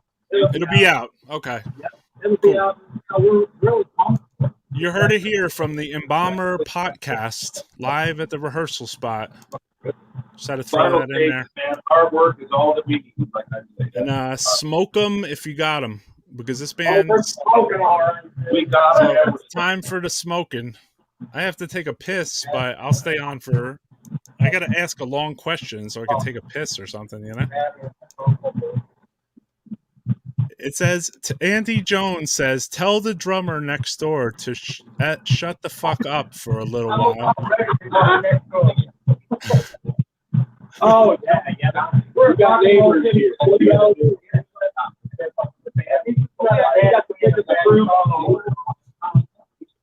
He must know because, yeah, the a little bit of the sound is just a little crunchy. You know what I mean? But that's the phone sometimes. But yeah, tell the drummer to shut the fuck up next door. Hey, think about it this way, dude. Like, think about what their life's like on our jam night. Oh, I'm sure, dude. You know, probably like, they have to stop. They're definitely on the losing end of that motherfucker. Oh, I would say so. They can't even. They have to stop basically because they can't play basically while you guys are there. Someone's saying start up the Ohio Death Fest again. Shit was banging. Went to 2000, 2001, and 2002. The best. There's some flyers for Ohio Death Fest right there. Yeah, I went to one or two of those fucking things. They were fucking phenomenal, dude. I don't remember which one I went to though. Yeah, man. You came out. You had the autopsy double 7 inches. Brian had those in stock at his store. The Tortured Modes of Agony and the Ceremonium EP, and you had some other fucking shit at that time that was sick. You know. I don't even remember that, but I remember the show just barely. I think I drank like your stuff, dude. Like, you know what I mean, at that time, whatever. So yeah, I barely remember the show. I remember the show just barely, and I drank like a fucking fish. So by the end of the show, I think the show was going on at like 3 or 4 in the morning. Am I right? Was it ending at like 3 or 4 in the morning? They locked the door and kept the bar open, so it was like a total fucking party. So forth. Okay. I knew something. Yeah. I knew something was going on there, and someone said, your hometown friend said, yeah, agree. Ohio Death Fest fucking ruled, dude, and it did rule. Who? I forget who. I mean, the one I went to, Metal Mom, was like there, doing it or something. Brian can address that one. We should talk about 2005. 2004. Metal Mom. Yeah, Metal Mom. Great. I love Metal Mom.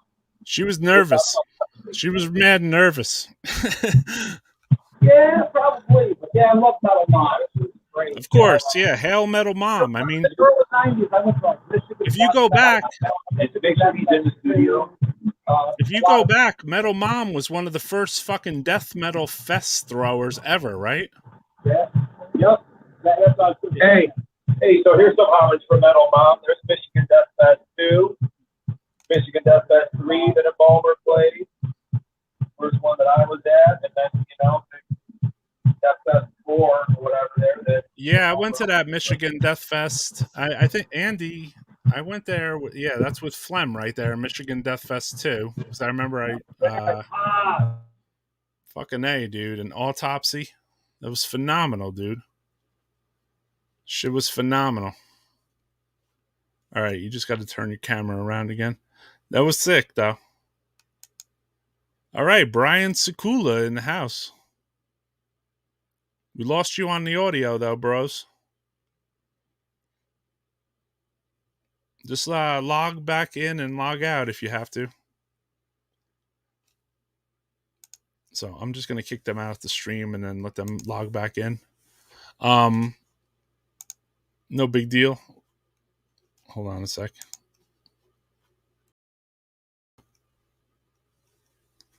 So, yeah, they froze. That happens sometimes during death metal podcasts. I guess I gotta take a piss right now, huh? Does it just be a blank fucking space on the screen? So yeah, they'll just log back in. They'll look at the StreamYard instructions. It's pretty fucking easy. What's up, everybody? What's up, Brian Sakula? How you doing, man? We were just talking about you early on here too. How we went to Steve O'Bannon's fucking cash machine to fucking beat his ass or whatever. And that you and Dee Dee had brought Incantation out to play a show, which was awesome, dude. Grab a Gatorade bottle. Yeah, I think, didn't Sam Biles take a freaking leak live on the live stream, dude? That was weird. You know? I don't think I would do that. But if you do that, Andy Jones from Phlegm, it doesn't surprise me because you're in fucking Phlegm, bro.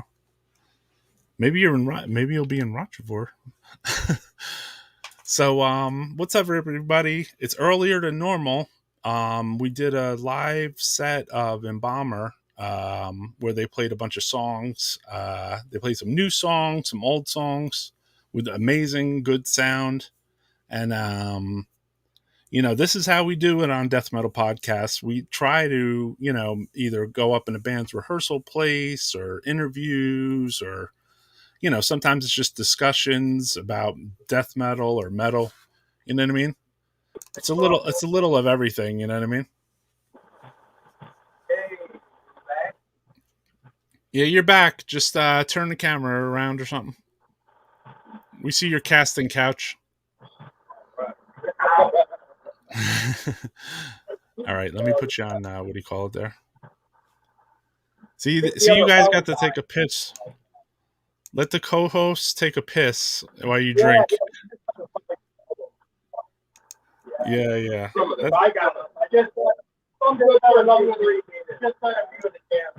Yeah, Andy Jones, can you ask a question? Because I have to piss. Or how about you, Francisco? And I'll throw it on the screen, and these guys could talk to you for a second. Paul John's technology is challenged. So Brian Sakula has joined the chat, and he said Paul John's technology is challenged. And I'm not pissing on the air.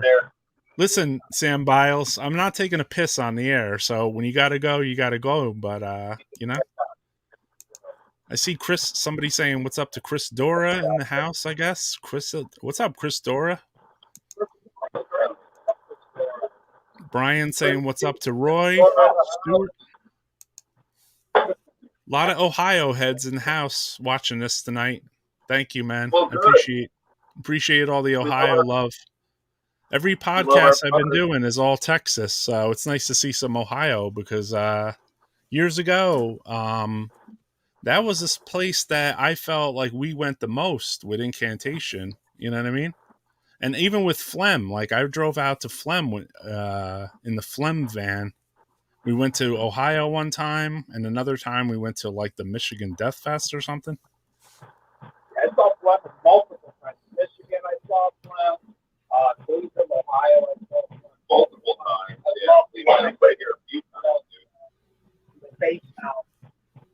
All right, Andy got the question while I take a piss.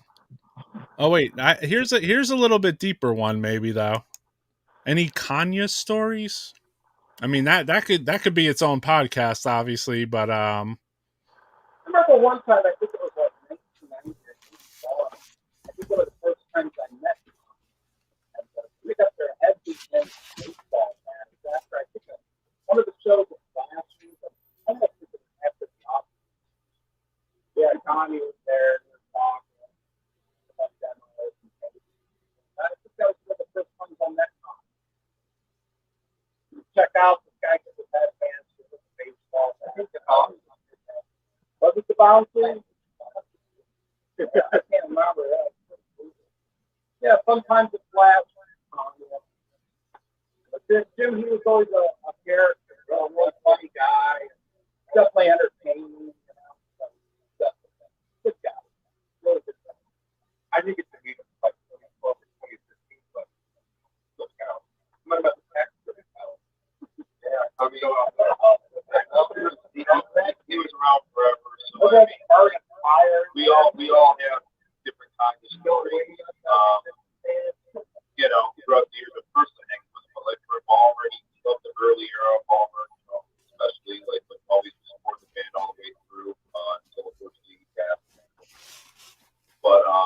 you know, he liked bone boxing. We always come up to Roy and just be like, hey, man,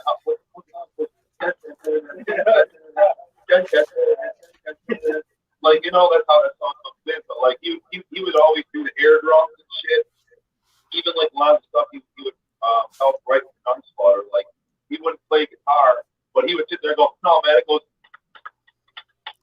you know, and like play it on his chest and then hum the guitar riff and shit. So he's always been creative that way and shit. But yeah, man, he missed the Cleveland scene and stuff over here, man. Obviously, that poster form over by the front door. Played the Kanye Fest that was supposed to be Agora a few years back with both the Embalmer and Rehearsal. So yeah, we did a whole Into the Up set list when we played there. Played the demo from the back and all 91, 92 era songs. But yeah, you know, you say Kanye was a piece of Cleveland metal. Yeah, he was the metal fucking god, dude. I seen him pull up to a show that we played with Gut out there, and he had a fucking, his whole car was covered. Like, it looked like, you know, the guys from Mayhem, how they had the shit on their car or whatever? Yeah, so when you saw him there, I remember that was at the Phoenix. It was, used to be called, yeah, it used to be called No Excuses. Remember that place, dude? Fucking, so it was the Phoenix. That was Gut, your tour you booked, you know, with Vortex and all that. At that time, he was driving the Gunslaughter coupe or whatever, where he had like a Datsun or some shit, Toyota. I forget exactly what it was. They had like devils. Gunslaughter had on the fucking hood and shit. So that's probably. Yeah, it had like a fucking hood thing with a fucking huge fucking devil on it or whatever, and I'm like, fucking A, dude. I'm like, this guy is so fucking metal, bro. Fuck yeah, bro. He was an amazing dude, man. You know what? I went to a show at I think it was at the Empire, and it was with Flem in like '92, and I basically approached him, and we were just talking or whatever. So and I asked him a question. Now I wanted to say, I asked him a question. I was like, "Who's Bob Zager?" Because basically on the Minch 7-inch, it goes, "This one goes out to Bob Zager." Remember? And then it starts to play the 7-inch. Yeah, well, Bob Geiger fucking rules, dude. I mean, he's and he brought me to go. He introduced me to Bob Zager. He was hanging out at the fucking show, dude. And I was like, "Fuck yeah, dude, that's fucking awesome." Zager fucking rules, man. You know, can I tell you, he's a cool ass dude, man. I mean, he still pops up from time to time. You know, not as much as he used to, but you know, he was doing Necromaniac Union, the Southern Cross cover on drums with Wayne, and obviously all the other bands throughout the years. So yeah, Zager and Capucci Minch, you know, they were both on the Minch 7-inch or whatever, but they both jammed together. Remember Jim was playing Washington. Yeah. And they played their 7-inch on a washing machine, right? Yep. But I mean, dude, we're just happy like with these times now, man, to just still be able to be playing shows. Like, we're not doing tours and stuff right now, but like the shows we do got coming up are fucking pretty sick ass shows, especially, you know, just coming off of playing Texas with Mortician down in Houston and everything. Yeah. This month we got 2 shows. I mean, we got fucking California. Yeah. Well, let's talk about that. So you guys got this show coming up, which is what, this month, if I'm not wrong? Yeah. California Death Fest with Mortician, Autopsy, Onslaught, fucking Pentagram from Chile. Pungent Stench, Mortiferion, fucking Grave Hill. This is like a crazy ass show. Skinless. So, yeah, man, we're looking forward to that shit. But Brooklyn at 13. So. And then this show's coming up too. This is Lucky 13 Saloon with Embalmer. Yep. This is coming up next weekend. Yes, sir. So you guys are playing out in New York, in Brooklyn, with Immortal Suffering and Inception. Oh, okay. Torturous Inception. I know those guys. Necrotic Engorgement, Torturous Inception. Cool. Yeah, I made shirts. Anti-Sapien, and Sick. I made some shirts for Torturous Inception years ago, you know. I wanted to shout out some of your merch too before we get off. And I wanted to show you this, Paul, which you probably haven't seen in a while. Remember we went to that one there was some festival or whatever, and I went out and vended it. And then I found this picture in my old archive with a couple old friends. And this one's for you, Paul. You got to check it out. You know what? That's at Central Illinois Metal Fest, bro. Yeah, man. We were having a fucking pizza party. The shirt, That's fucking sick. You used to bring the cooler, dude. You used to bring the cooler to those festivals. I was looking at. You had to stop by your booth, because when you stop by your booth, you always, number one, were always smoking in the middle. You would set up, on the elevated part, and you always had the cooler with the extra drinks, man. So, you go over there and be like, hey, man, grab a cold one and fucking spark up a blood. Like, who didn't want to hang out at the Necroharmonic booth? I mean, shit, it was a party zone back then. Hell yeah. And yeah, shout out to Rena in here, and shout out to Nicole. And obviously, shout out to you. So, yeah, we were having. People, man. Exactly. That's what it says on the photo. It says pizza party. There's no other thing to it. It just says pizza party on it. Yeah, so we got some fresh merch, man. We just got these beanies today, bro.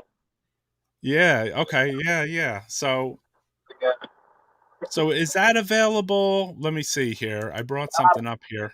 So as far as the merch, right? Is this Brian, I saw only one piece of merch on here. To give the merch. So this is the spot, right?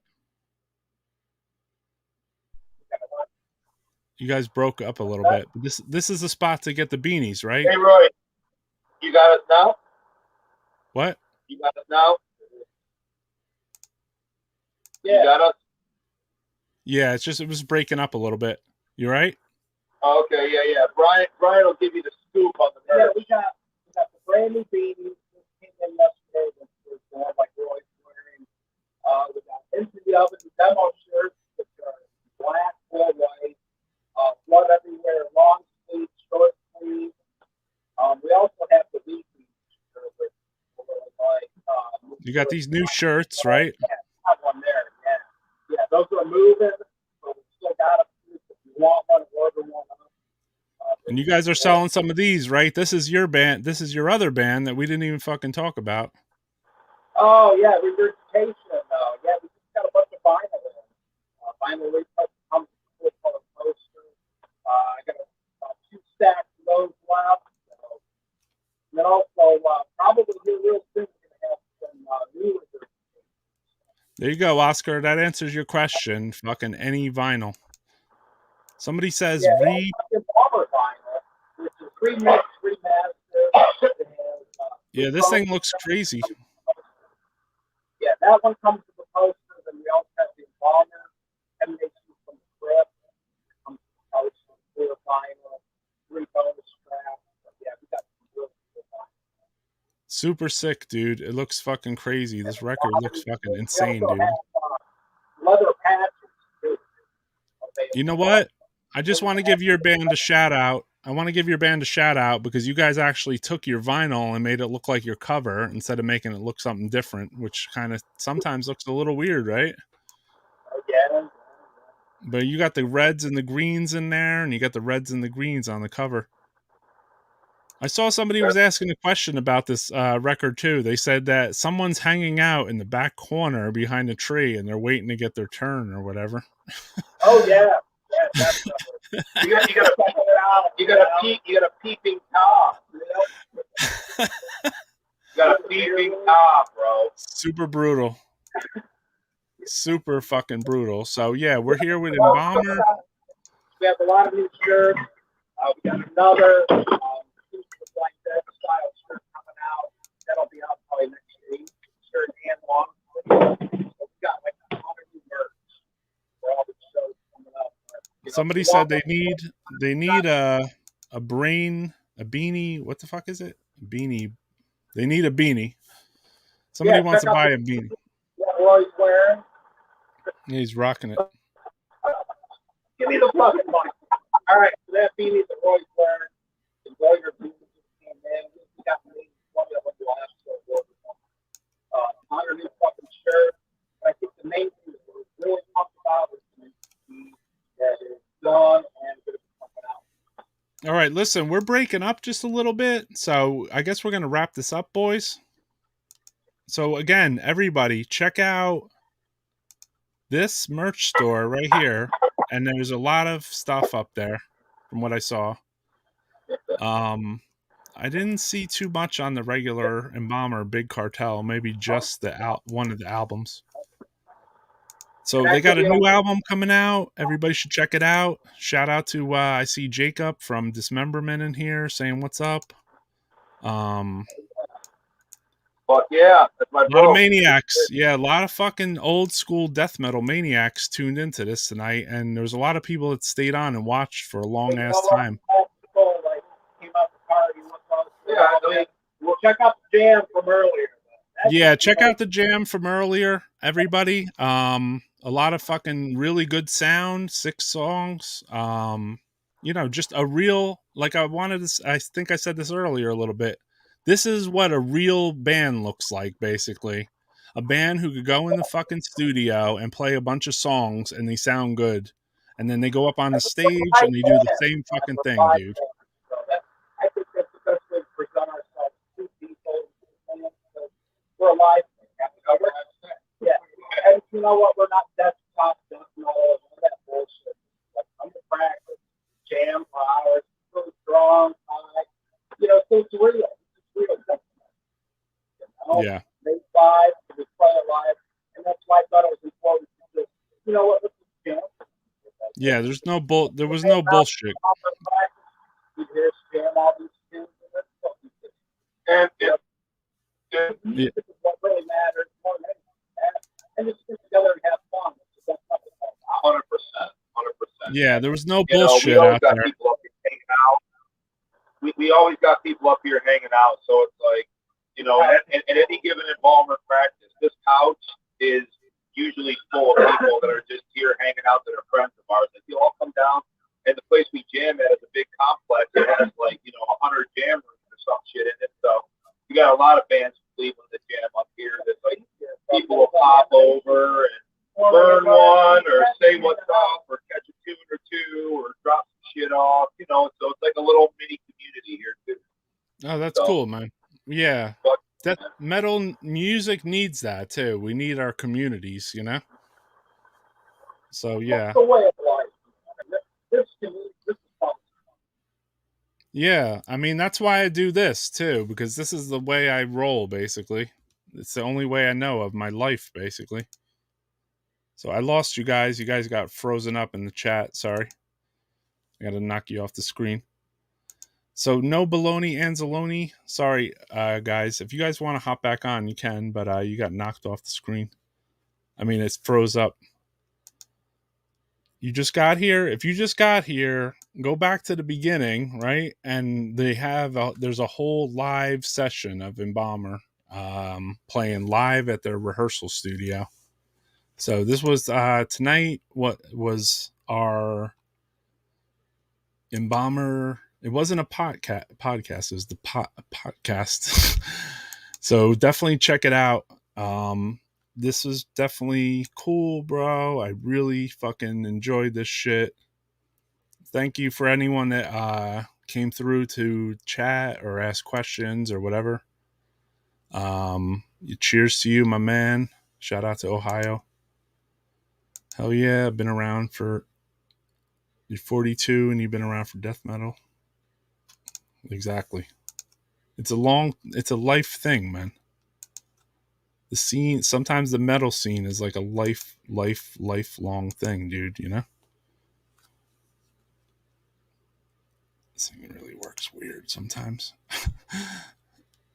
So thanks everybody. I appreciate you guys tuning in. If you didn't get to watch the cast, go back to the beginning. Oh wait, here we go. Maybe the band's back. Let's give me 1 second. Unpredictable world of death metal podcasts coming at you.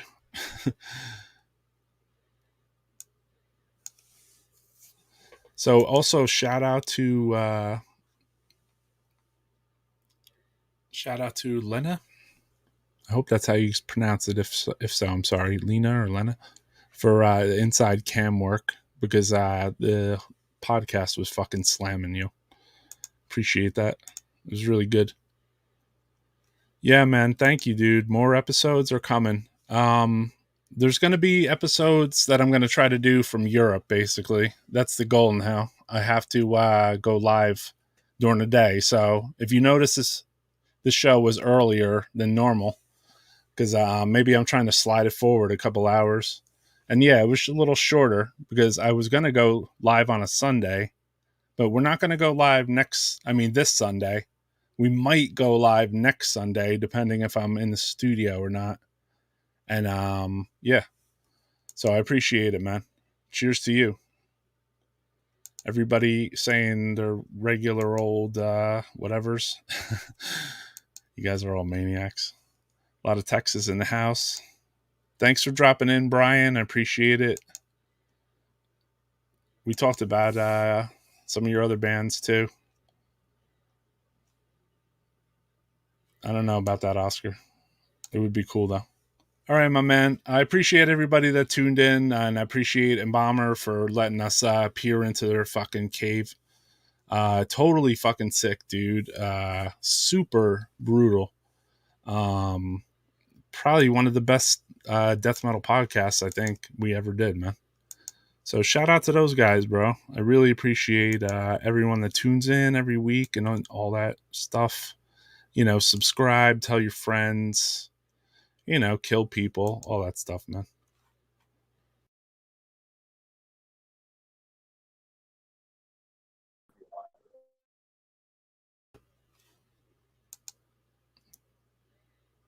Oh,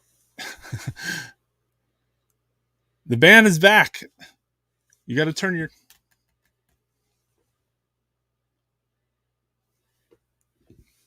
mic on. Yo, turn your mic on.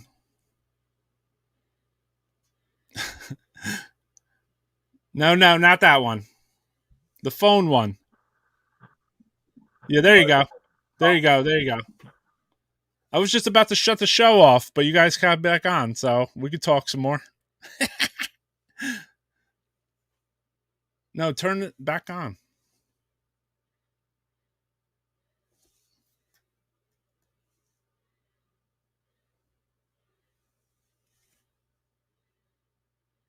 The phone, turn on the phone one, dude.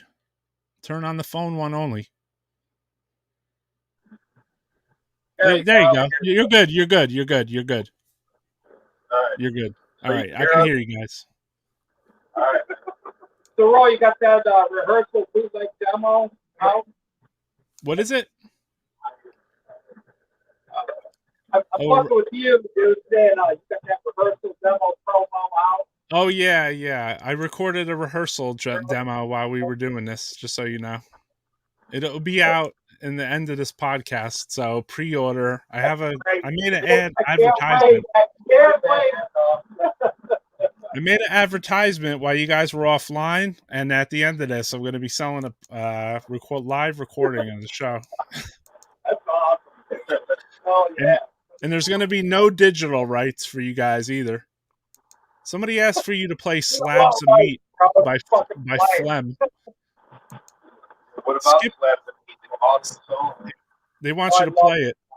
Skip said, let's take this to 10 hours. I don't think we're doing it. I'm not doing a 10-hour podcast tonight, bro. Maybe another night, though. I will. But you know what? It is time to pack another bowl, though. Yeah. And also, Frazier said, this is the shortest one you've ever done since you started this. I think you're right, dude. This might be close to the shortest fucking podcast I did. But yet, this thing was action-packed because all the music is in the beginning of it. Who says the podcast is fucking over? We had technical difficulties, but we're back, dude. We're partying. Yeah, we don't give a fuck. If you gotta Hey, Roy, if you gotta stop and take a leak, just go take a leak, man. No big deal. Yeah, I hear you, bro. I do as I want anyway.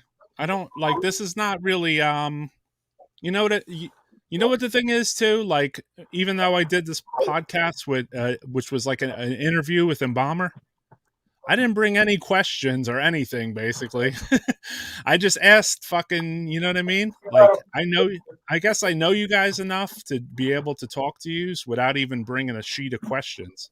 And that's been the same for all the death metal podcasts. Like, I don't come with no questions. I did maybe one time look up a bunch of shit about Dan Lilker, because he has fucking like 20,000 releases under his belt, you know? And I actually looked up a little on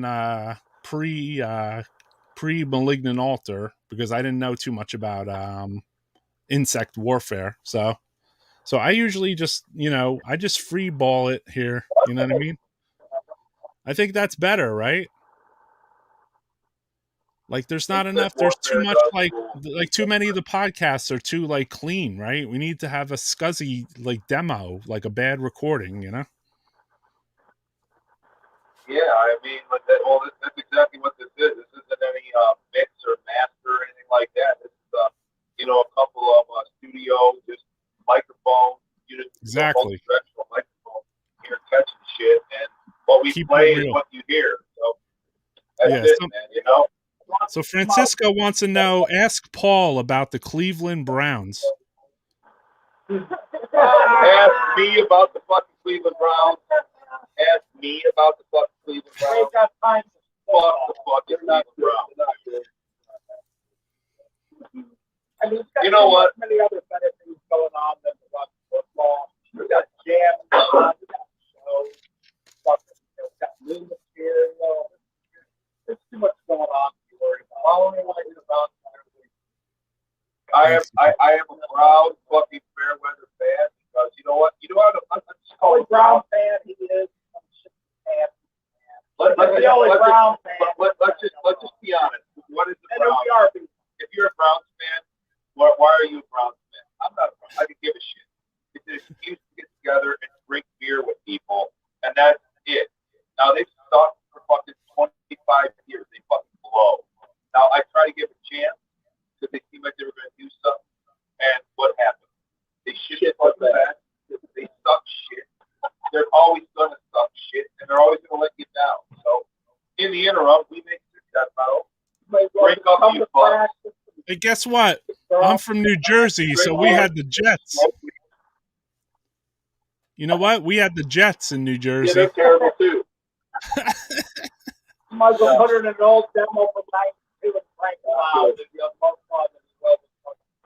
Yeah, Fucking Jets never won since 1969. It's like that was 50 years ago or something. Yeah, you know what? The Browns were awesome with Jim Brown too, and they won a 1964 championship or whatever it is, but it was the AFL, not even the fucking NFL. Like, fucking total loser crew, dude. Loser crew. When Kevin Mack stopped smoking crack, that was the fucking that was the downfall of the fucking Browns. When Kevin Mack and LT stopped hanging out and they stopped smoking crack together, dude, that was the end of it, dude. All right, yeah, when they stopped smoking crack together, it was the end of an era, right? Yeah. Everybody in East Cleveland could fucking relate to his crack smoking, dude. So, like, he was a hometown hero. People from East Cleveland would be like, hey, man, you got that crack? Cool, man, I got some crack, too. The Sac Exchange Gastino. I don't know what that is. It was a great show. Thank you. Enjoy. We try to do this every fucking week, dude. I try to bring bands in, and then for some stupid fucking reason, one night I said, hey, there was a show at Mortician or something, and I was like, hey, Will's girlfriend, could you turn on the camera when the show goes on or whatever? It'd be cool to see like some of the show. And then I was like, all right, I'll live stream the show. And then also shout out to Aaron from Goat Throne Records, because he also turned on his camera at that same show. It was a Mortician, Embalmer, and PLF show. Dude, Goat Throne. I'm going to shout out to him. And he carries my other band, Kurt and Gia's tapes and shit, dude, and Embalmer stuff, and you know, he definitely has some shit going on. You know, another underground label we're supporting. For sure. Somebody said, Sam Biles, on March 26th, will Embalmer cover Intimidation by Rochevore? Because I don't think Chris will play it. I know that that's Sam Biles' favorite song on that tape. He loves, if you wanted to ask somebody what Sam Biles' couple favorite death metal songs are, or eras, or important things that he would want to hear is, he'd want to hear Lee Dorian, Napalm Death. He'd want to hear Intimidation by Rochefort. He'd want to hear Eternal Torture by Incantation. And, you know, those three things you're definitely going to get requested. And if Slaughter or Sapinus, he's going to have a multi-page depth chart of what songs he wants to hear. So, yep, I know. He's going to have Rat Out of the Cellar. I heard he has a Rat Out of the Cellar demo. Round and Round by Rat. Exactly. He has the Round and Round by Rat demo. Stop smoking crack and worship Satan is one of the comments. All right. Like your Pale Nazarene. I got a Pale Nazarene shirt that has smoke crack and worship Satan on the back of it. So the other day. All right, here you go. Love the Carnugia stuff. There you go. I don't think you didn't send me any shit for that. Or maybe you did. You don't. There was a few there's this other side thing you sent. I'm sorry. Was this the new stuff? They put it on vinyl. We lost the band. So yeah, it locked up again. Oh, yeah, we got the current. Okay, I'm sorry, I lost connection there for a second. Yeah, we lost connect for a minute. All right, cool. All hail Android phones. So yeah, this is on vinyl now. Yeah, so that release is on three formats. So we have the CD was on Memento Mori, the tape was on Head Split, and then the vinyl is on Hell's Headbanger. So 3 different labels, 3 different formats, total underground. Yep, and like I said, man, the record matches the cover, which is good. Yeah, the sentence cover.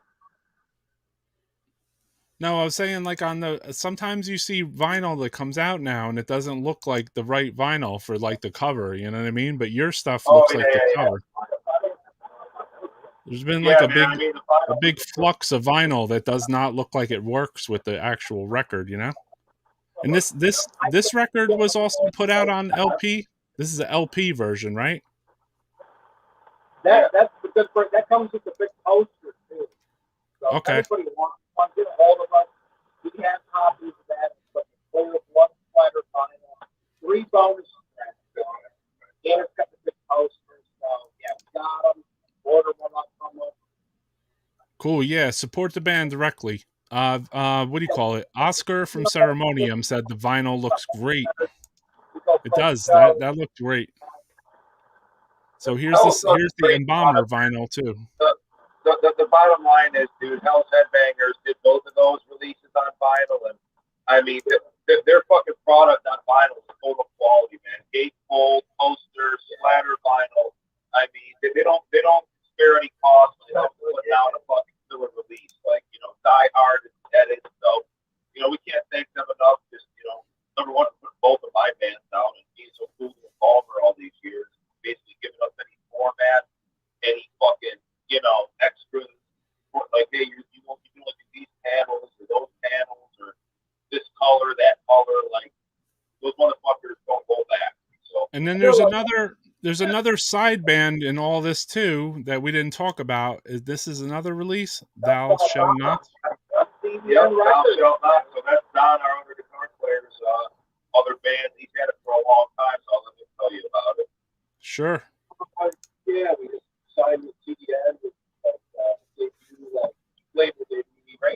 We had probably, we had four different demos back to like 2003 when we started the band. But we're taking everything to the next level. We got the new EP coming out, or video, whatever you call it, cool artwork, t-shirt, to get records. How to be doing it. Cool, man. We gotta give a shout out to all the good bands. Marvin Angel, he would like that. Yeah. You're into that style, check it out. Absolutely. You want to hear that.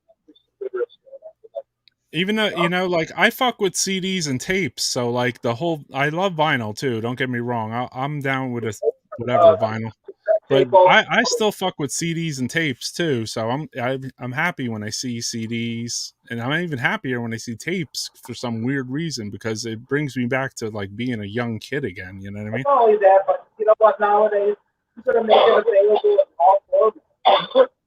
People like this and like that. So you know what? Why not make it available in every format? Make it available. That way, somebody if that's very interesting, pick it up. Here's another question. It says, do they allow the bassist to talk? Yes, yes, we do. I should say the thing like that. If you never heard of Dinger, give me your bio. Ask away. Merciless Rain. He used to play guitar in Merciless Rain. That band sort of split off, you know, for some real weird shit. But anyway, you know what? I mean, this guy loves to jam. The bassist was the technical. He is the Embalmer technical guy. So. I know, the bassist was the fucking technician of this, so shout out to the bassist. Yeah, I mean, he's the silent guy in the corner that brings the laptop. All right, all the shit, you know. Francisco, this guy made the fucking podcast happen, bro. Give him shit. Give him some props, yo. Everybody also try to check out. I'm going to give a shameless plug to Jamming Out All Badass. Check out their upcoming episode with Steve-O and Tim from Anal Cunt. It's coming next week, I believe. So shout out to them too. I don't know why so many people are talking about Rat. I only mentioned them just quickly, you know. Rat had an influence on phlegm. Israel will burn again? Maybe. Yes, well. Oh, that's facts. Andy Jones backs that up. There you go. All right, so yeah, Dinger's the talk. Yeah. Don't get a fucking goofball. I used to play Merciless Rain in a car. That band split off, you know, he took his own life, Bill Paxton. He's fucking awesome. He's kind of the reason why I'm here today, because he believes in me as a musician years ago. So I fucking jammed a whole bunch of sick ass songs with him, and the drummer now, like, he plays in Blood stuff. Cracker. He's fucking awesome. And I can remember, you know, a couple years ago, even at the Christmas, metal holiday food drive. Bill Peters fucking shit. And I remember Don walked up and asked me to fucking play Embalmer. I was like, you know, I play guitar, and, you know, this kind of, you know, put off the brain. And when I thought about it, they gave me a fucking bass. You know, some bass guys had to sit around. I jammed a bit on that. And, I just, you know, loved it. And I always love having a good group. I got fucking good groups to follow with. I play in fucking grind drums the whole fucking time. It's just awesome now to be fucking hanging out with these guys and having calls. My fucking shit. Starting to see your throat. You want the mic, bro? What's going on over here? Want to make sure you're heard. Yeah.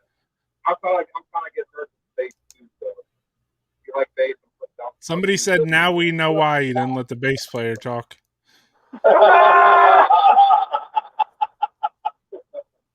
That was Andy from Phlegm. He said, now we know why you don't let the bass player talk. Yeah. Wait, Chris Crocker, Merciless Rain? Yeah, Merciless Rain, yep. No doubt. A lot of maniacs at this junction. There is a lot of maniac action going on, dude. That's how it always is. I mean, we still keep Let it me ask. here in Ohio, dude. I We got got a a lot question. of old school friends on here. So I got a question. I got a pretty decent question without like looking over everything. Like, how many songs does Bomber have approximately?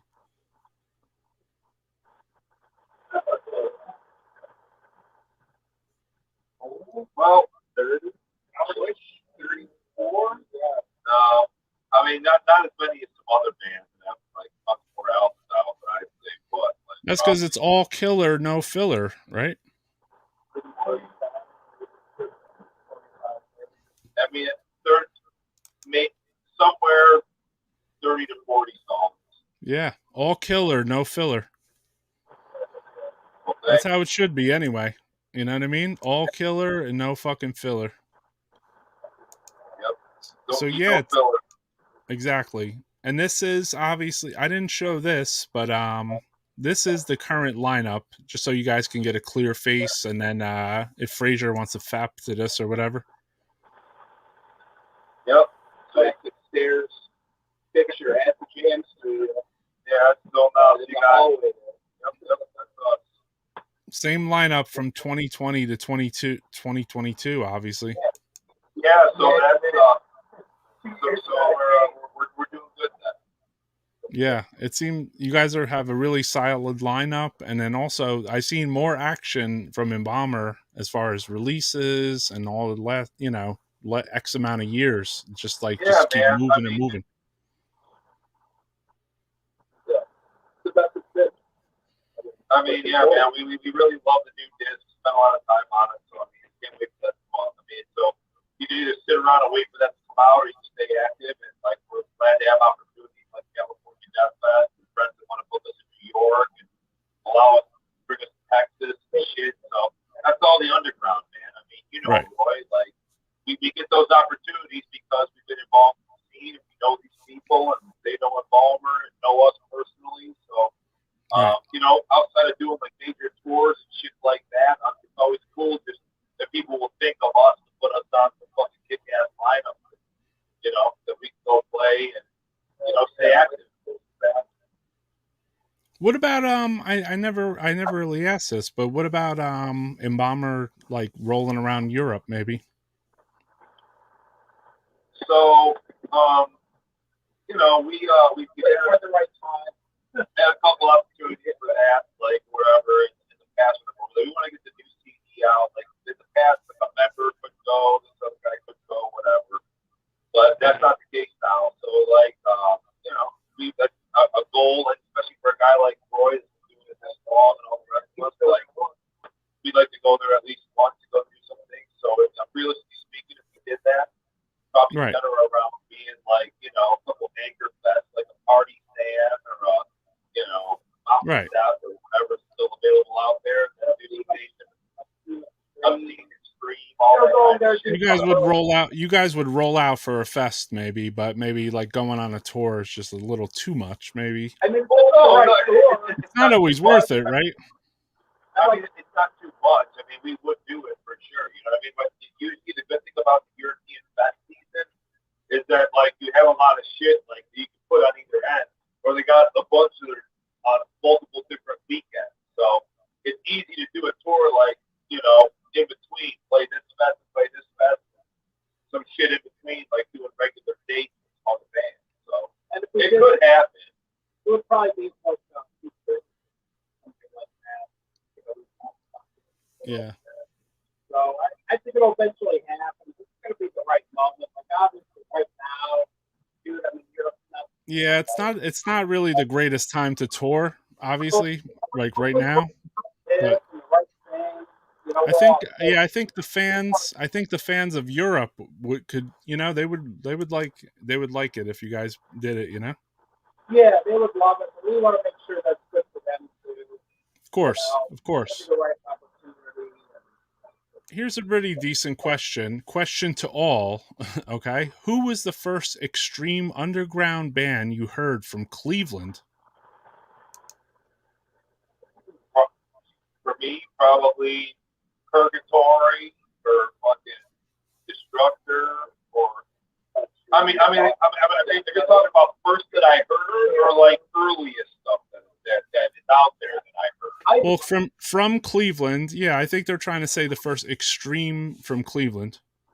Okay, well, obviously, like early on, you had Destructor, and you had, like I said, you had Black Death, fucking, tons of bands, dude. Purgatory. All right. Next, what about the next guy? What about the next man? Spud Monsters. Yeah. Spud Monsters, fucking great. I mean, you have a lot of Cleveland is like, you know, one of those cities, dude, just like New York or Chicago or whatever. It does maybe not get mentioned as much as those cities, but you know, we had a great fucking scene here for all kinds of different music and still do, like, you know, thrash metal, traditional heavy metal, hardcore, crossover, punk, fucking death metal, brutal death metal. I mean, straight up shit, man. So let's ask your bass player the same question now, because he's younger than the rest of you guys.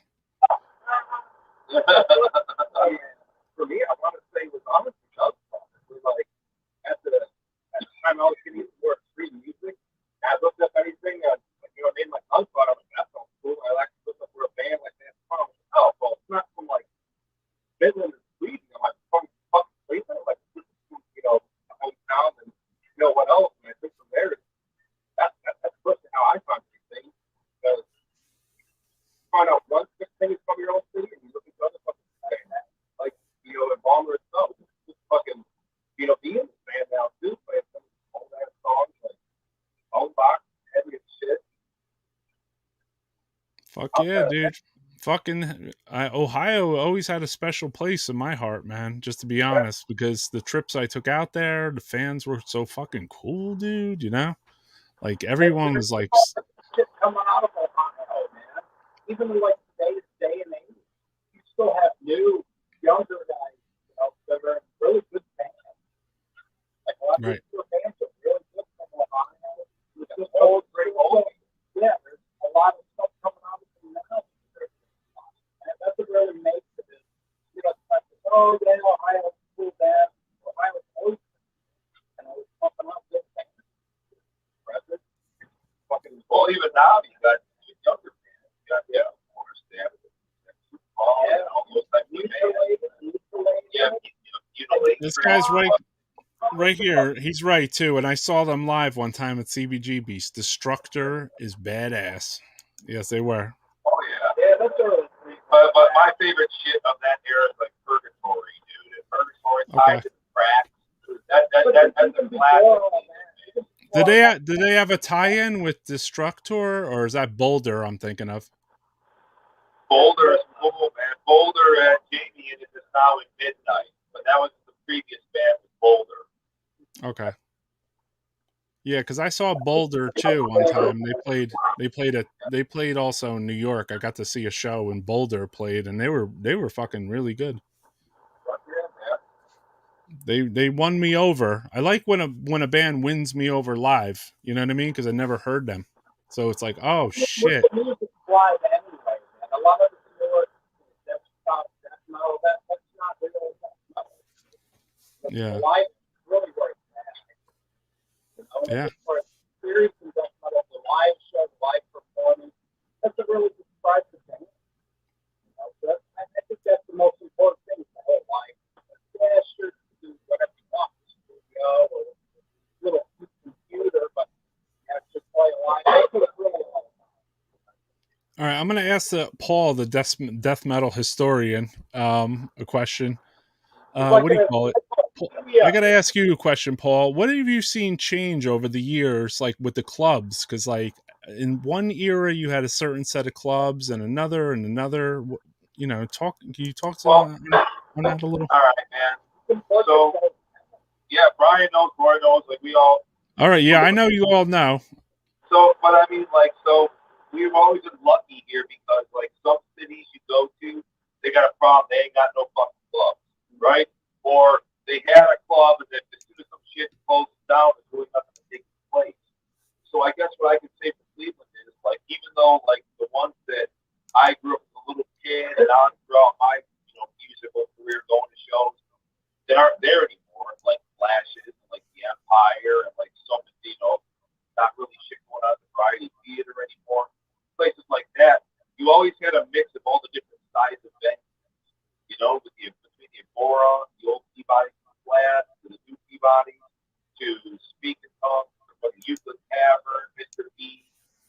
mean, the Odeon, the Rock Shop, Sadie Renee's. I mean, Cleveland. So you had Cleveland clubs, and then you had the Akron, Hampton area that was like maybe an hour, south.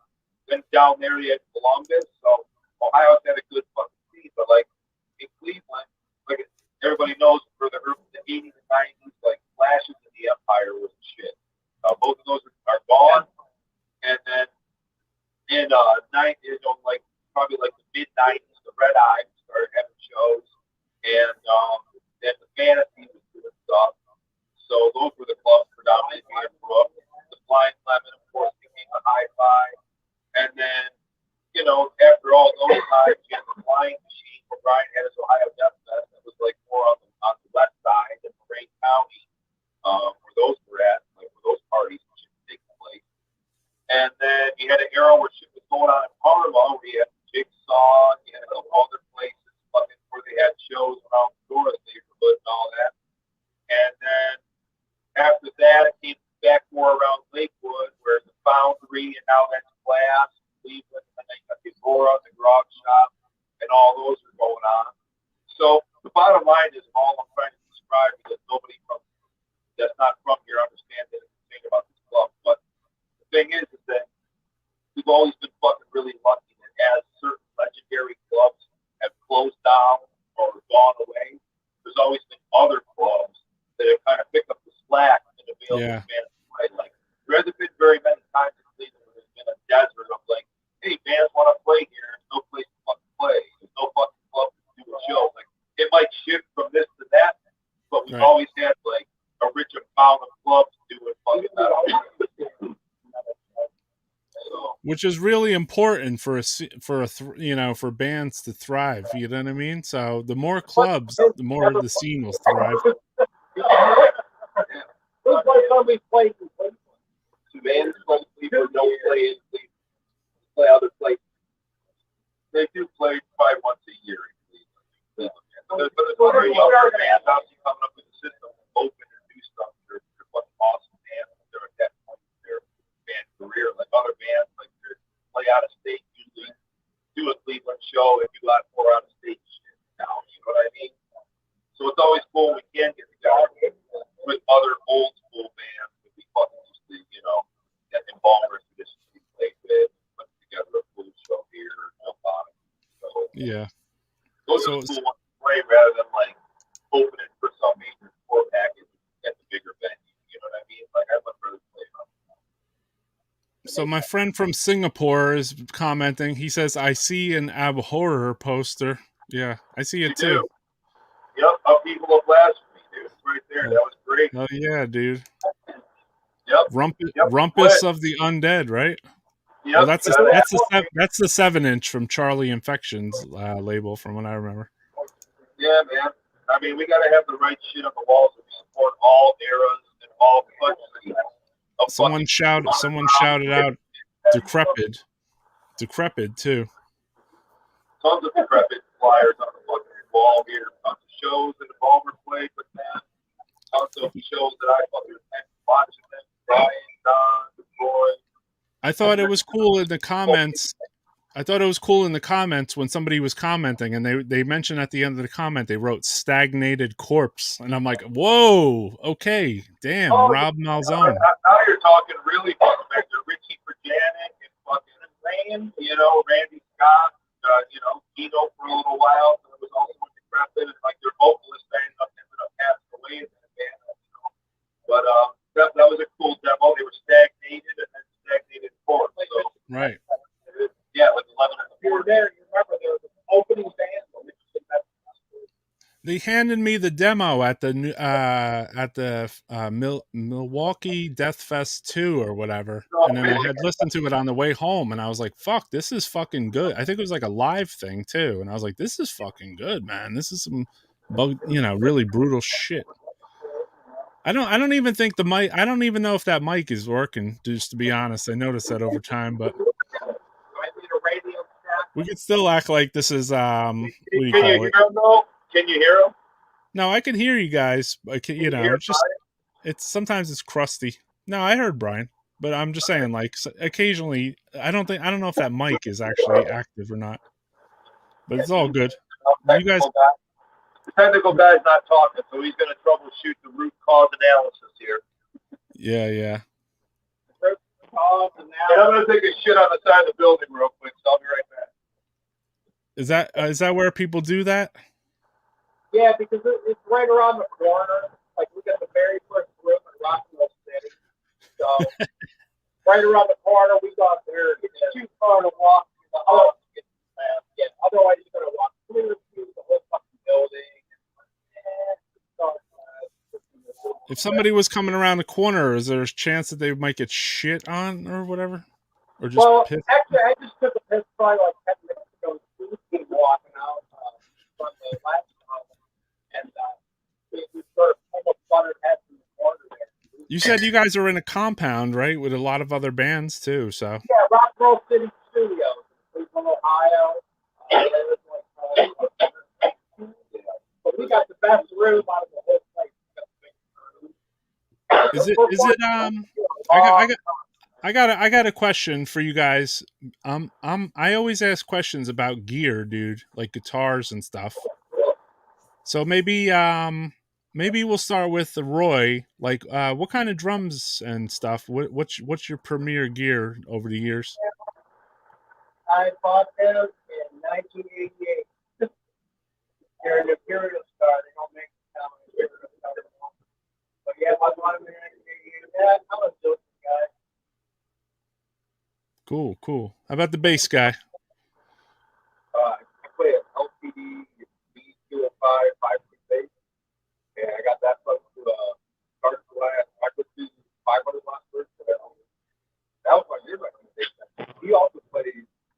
Yeah, what about you, Baxter? What's your premier fucking gear, dude? For Embalmer, right now, I'm using the EPH 5153 belt and limited edition head. It sounds fucking great. Here's the room. I got another cabinet at home, but here's the room. I got an old fucking crank cabinet. It sounds fucking amazing. And then my latest back, that I just bought a few months ago, is a brand new fucking blacked out Psycho. And dude, it's really fast. So do you play different guitars for different bands too? You play different guitars? Different guitars with different stuff. I also have a lot of bass. I do bass. Bass vocals and that. I got a metal cover band that I do like anything from Slayer, Megadeth. Someone's asking in the chat, they say, is Regurgitation going to record a new album? Actually, we have new material. It's probably going to be like a release of just one single song for now. The other ones, we do have new material. I have a lot of records I have written and stuff ready to go. Also, Tony Tipton has some stuff ready to go. And we got about another half song. So I said we got probably about 3 songs of material. We're actually going to get together. I would say probably about a month and start putting something together. Cool, man. Your label too, back in the day, was banging because you got Cock and Ball Torture on there, so I was really into them at the time. Back up and running. We have, I got a blade of full force right now. We got 3 people. I would say we'll probably be out in March. We just have the layout done. So I think that's going to be out in March. And we got a lot of merch, t-shirts. I mean, whatever I can get my hands on, and we put it up, we try to use the cheap, ship it out quick. So, sure, man. You can actually hold them like that's what I do for hours on end. Yeah, I know. I'm gonna put a shameless plug for my own. I'm gonna throw a shameless plug for my own record label right here. We got some new releases coming out. I just released this news the other day. Oh yeah, this is the upcoming Necroharmonic lineup. We got new shit coming out: Goraphobia, Incantation, Mortician, Disma, blah blah blah. Buy it soon enough. Hey Roy, how about this piece of merch? This is one of me and Brian's favorites. You sent me one too. Oh, You know, we got a lot of one-off necroharmonic shit out here in holy Ohio. shit! Wow, dude. The libido Yeah, airbag. that's a fucking rare motherfucker. That has a sleeve print too, so that makes it even rarer, dude. I think it even glows in the dark. Glows in the dark, bro. Yeah, you want to know how many of those were made? I know I got one, dude. I got one. You want to really know how many were made? How Two, many?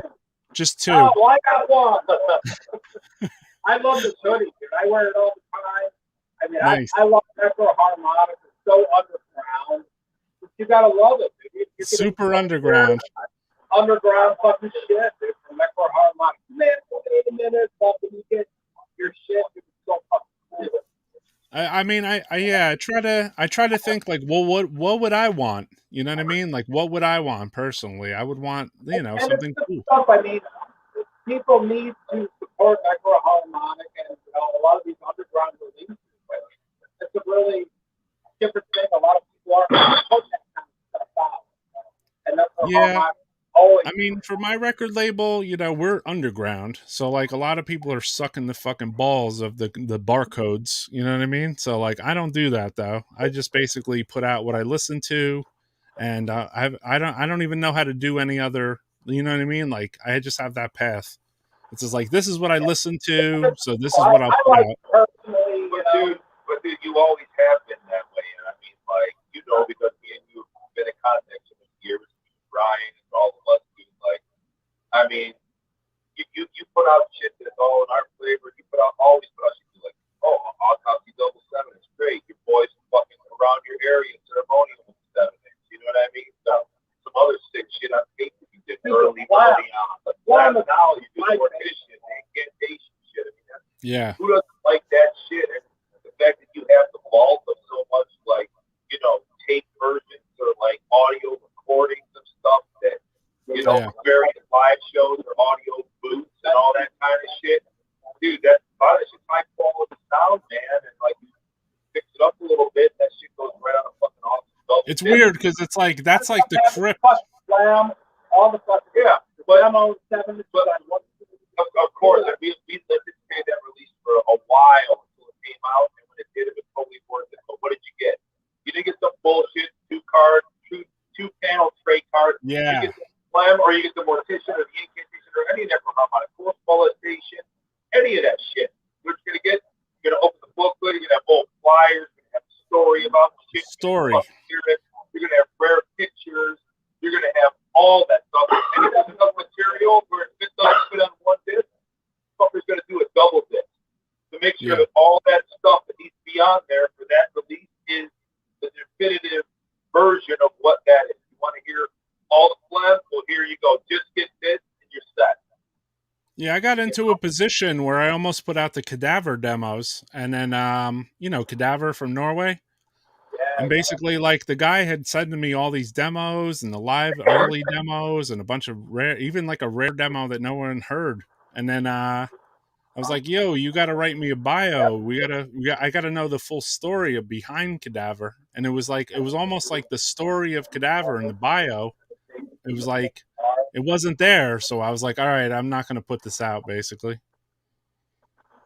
Because I want, you know, like, I think a thing should be, you know, comprehensive. You know what I mean?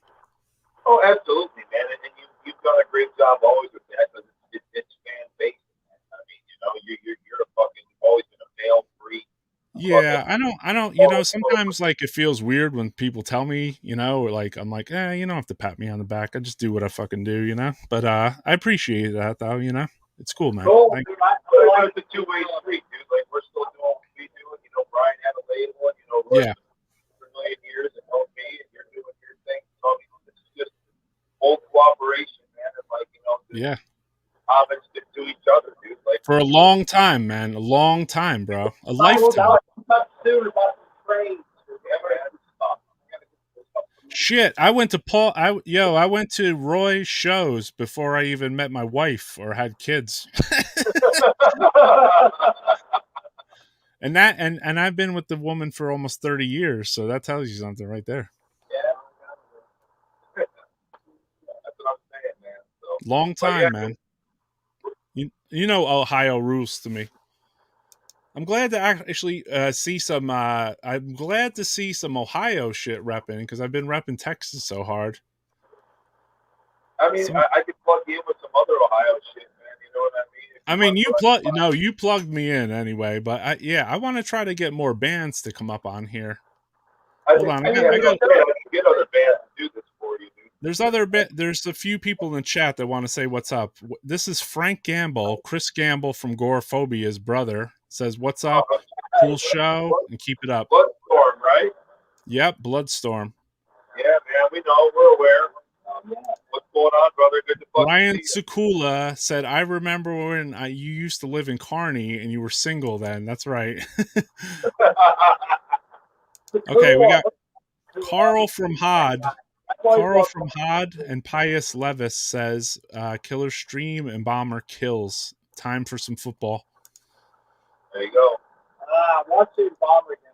Decrepit was a cheese guy. Decrepit was an amazing band, and is also friends, and I saw them play. Cool, man. Yep. I would like the Decrepit. Really good music, you know, they have weird lines. Musically, I always liked them, and Chris Dorr's still fan now, and Chris Dorr's drum. Yeah, Chris Dora. Chris Dora played in so many fucking bands, dude. Damn. All the bands, dude. I mean, dude, I'm spoiled as fuck, dude. I get to jam in Embalmer with Roy and a bunch of my old friends. But I get to go to other practices, jam in Courtesia with Chris Dora and other old friends that I have, dude. So, like, get out.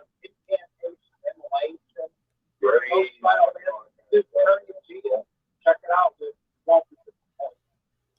Yeah. Fucking played in so many fucking bands. I remember I sold Chris Dora my Suffocation shirt for $10 back in like 1991 because I told him I was like Suffocation. Probably got it.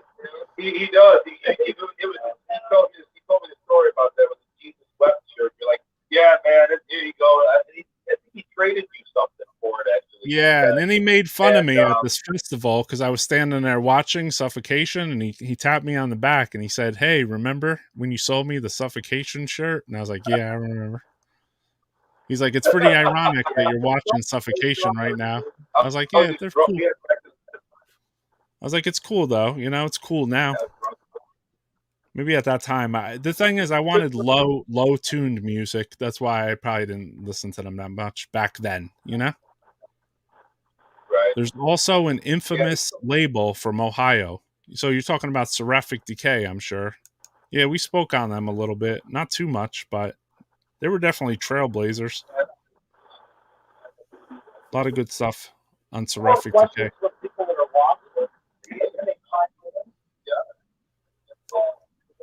You get some questions in the chat, Roy. We addressed most of them, right?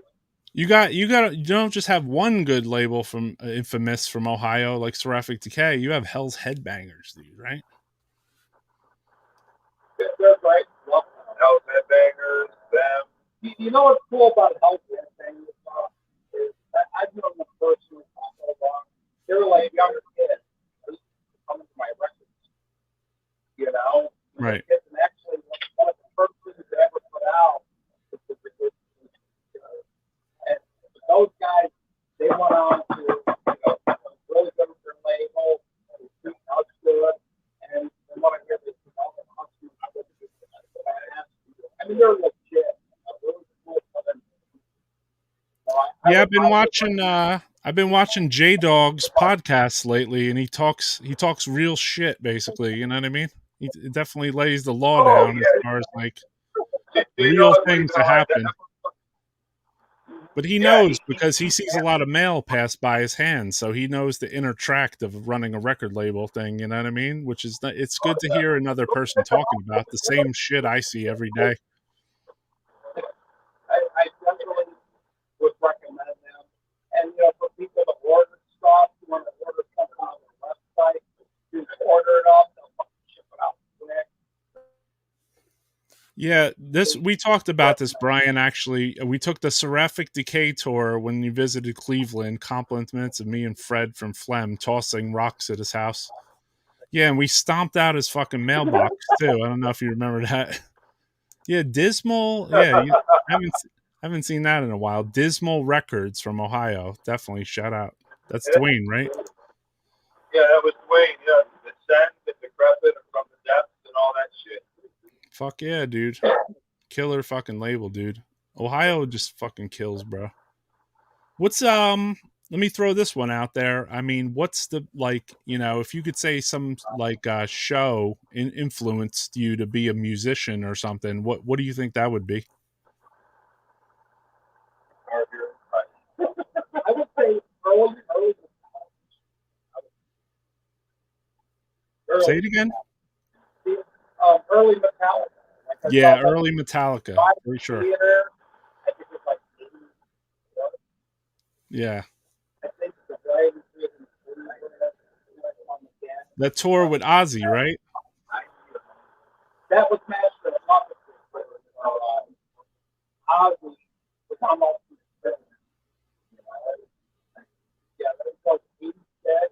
But before that, they played the White Light at the Light Theater. It was so fucking cool. That was probably one of my earlier things. Really good. Thrash. I grew up on thrash. And I didn't get into that metal until thrash got heavy.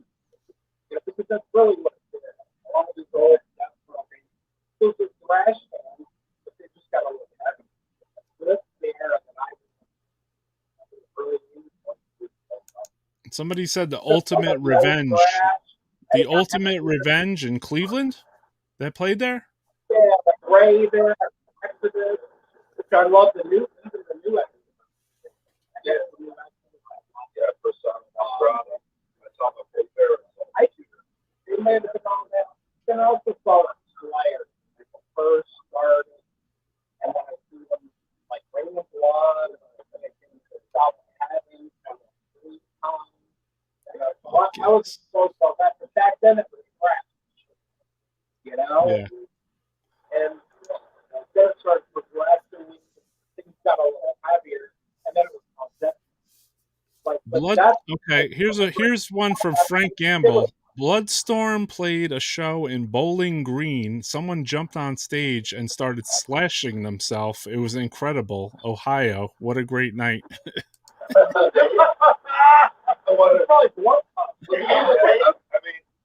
Yeah, it depends who they played with. But I mean, if it was some random guy in the crowd, Frank, did they jump on stage and do that, or was it another band? Because back then, it was Coven. Dave, who was the founding member of Manticore back then, when he was in Blood Coven, he would be on stage and he would slice himself and fucking bleed all over everything. That's the only guy I can think of. You know what I mean? If it was a live band, unless it was just some random fucking. You probably nailed it right on the head. I think you nailed.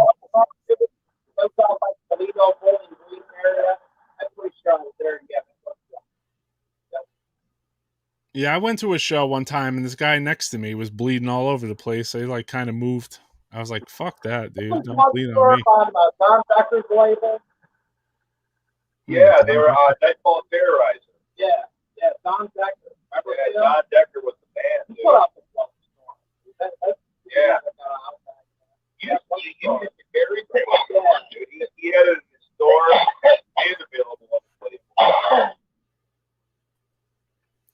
So yeah, man, you guys do a lot. How many times a week do you guys visit the dispensary? How many times a week do you guys visit the weed dispensary?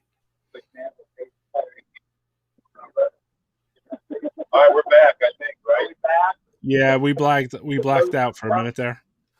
I was asking how many times a week. How many times a week do you guys visit the weed dispensary?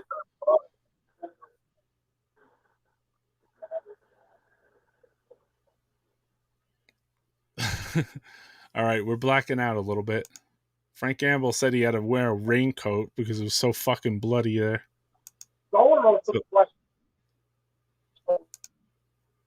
It's breaking up.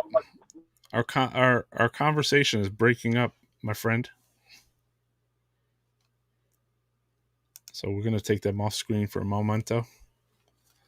So man, hold on a sec. I'll see if they come back on, but it's just a flashed There's just there's a mid bowl hit fucking just screen black. It's just like it's pretty dope though. Looks pretty cool. The Variety Theater, is that where the Slayer show was? You would know, Brian. Ask them about the Red Eye Rock Club. I thought it said Cock Club for a split second. I was like, what? I think the camera got high. Yeah. Yeah, I think so, dude. I think the camera got high. For sure.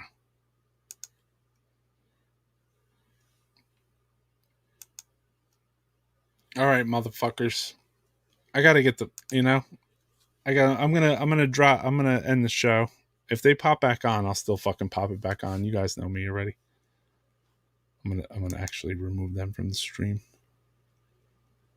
Wait, here's all right. Hey, you should have fucking did it on this one the whole time. Yeah. You got us? Yeah. Wow, the fucking sound is like 10 times better on this one. He was saying, This is the one I was trying to get you to do the sound on earlier because it sounds 100 times better. No, he doesn't. Dinger's in charge of technology. Dinger's in charge of technology. You're going to rip the input out of the goddamn... What's up? Perfect. It's going to fall in the trash. God damn. Peanut got it perfect. You kidding me? Hey, can we start the interview over? Because now I can actually hear everybody. It's perfect, bro. I don't think anyone's It's going to better hear than me. the fucking phone. All right. What am I doing? It's better than phone. I don't know. Hey, can you guys But hear how do we me? hear him? Can you hear Through me? the microphone on the computer. Can you hear us? Get the microphone going, Dinger. Forgot to grab. I can hear you. Light Not up. me, though. Beer. Me? No, thank No. I'm not frozen. Sorry. I know, the whole fucking interview should have been like this. I'm sorry. Yeah, they didn't understand earlier when I was asking them to switch to this sound because this is the sound of the audio was. Yeah. Yeah, we can't hear nothing. Give me this. This is 100 times better. I know. Turn it up. We got more questions. Can you guys hear me? Yeah. Yeah. Can you hear us? Yeah, now you can. We All right. had to put everything on the laptop, dude. Yeah, we switched it. Yeah. I was trying to explain that earlier, but it was hard to. And then so I just ran with the fucking interview anyway. But whatever. Into the trash. Throw it. I was trying. Yeah, this is much better quality, bro. The whole interview. We're gonna have to start over again, actually. So back in 1963, when Roy was born. Did that go up at all? That's as loud as it gets. What? All right. Plug the aux cable into the laptop so it comes to the PA. I'll tell you what, Roy. I'm going to do one more experiment. Go ahead and keep talking because these guys, you All know, right. they can ask some questions. Yeah, we can't. They can respond. Go ahead and talk. It's fine, but I'm going to join too. All right, cool. Yeah, this sounds way better, dude. And laptop raw. Laptop raw. Well, Death Metal Podcast always plays this out like this, just so everybody knows. We don't. next time, or like, is there one I can? There we go. I don't have any more with me. Paul could get Thou the one shalt he not, has. dude. Flip the phone around, Paul, so you can There's one face down it. here that you should take. I didn't. I got one. I didn't even get any from my distro. Flip this phone I got around. this guy a deal. I didn't even get any from my distro. He had a fat trade with you. He For thinks once for the new- jerking me up. I thought I have for none. the new meat hook. I I have thought he none was for my trading you for the district. new meat hook. Me hook's not out yet. I have no thou shalt not. Hey, Dude. You know where that is? It's bad. It's bad. You're on the podcast saying that. I don't have Kearney Chia either. Let's start from the top.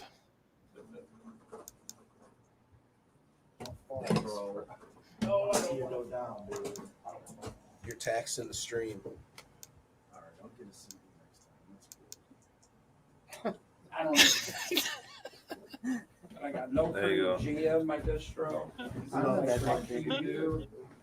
They're like, fuck you. You ain't getting nothing in your fucking distro. You're all on the. Good. People need to know this shit, but I can't even get shit from my own band. Hey, can you guys hear me?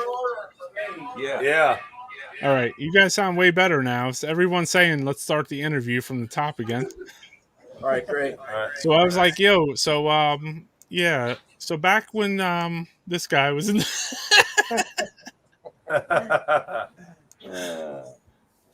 it's all good.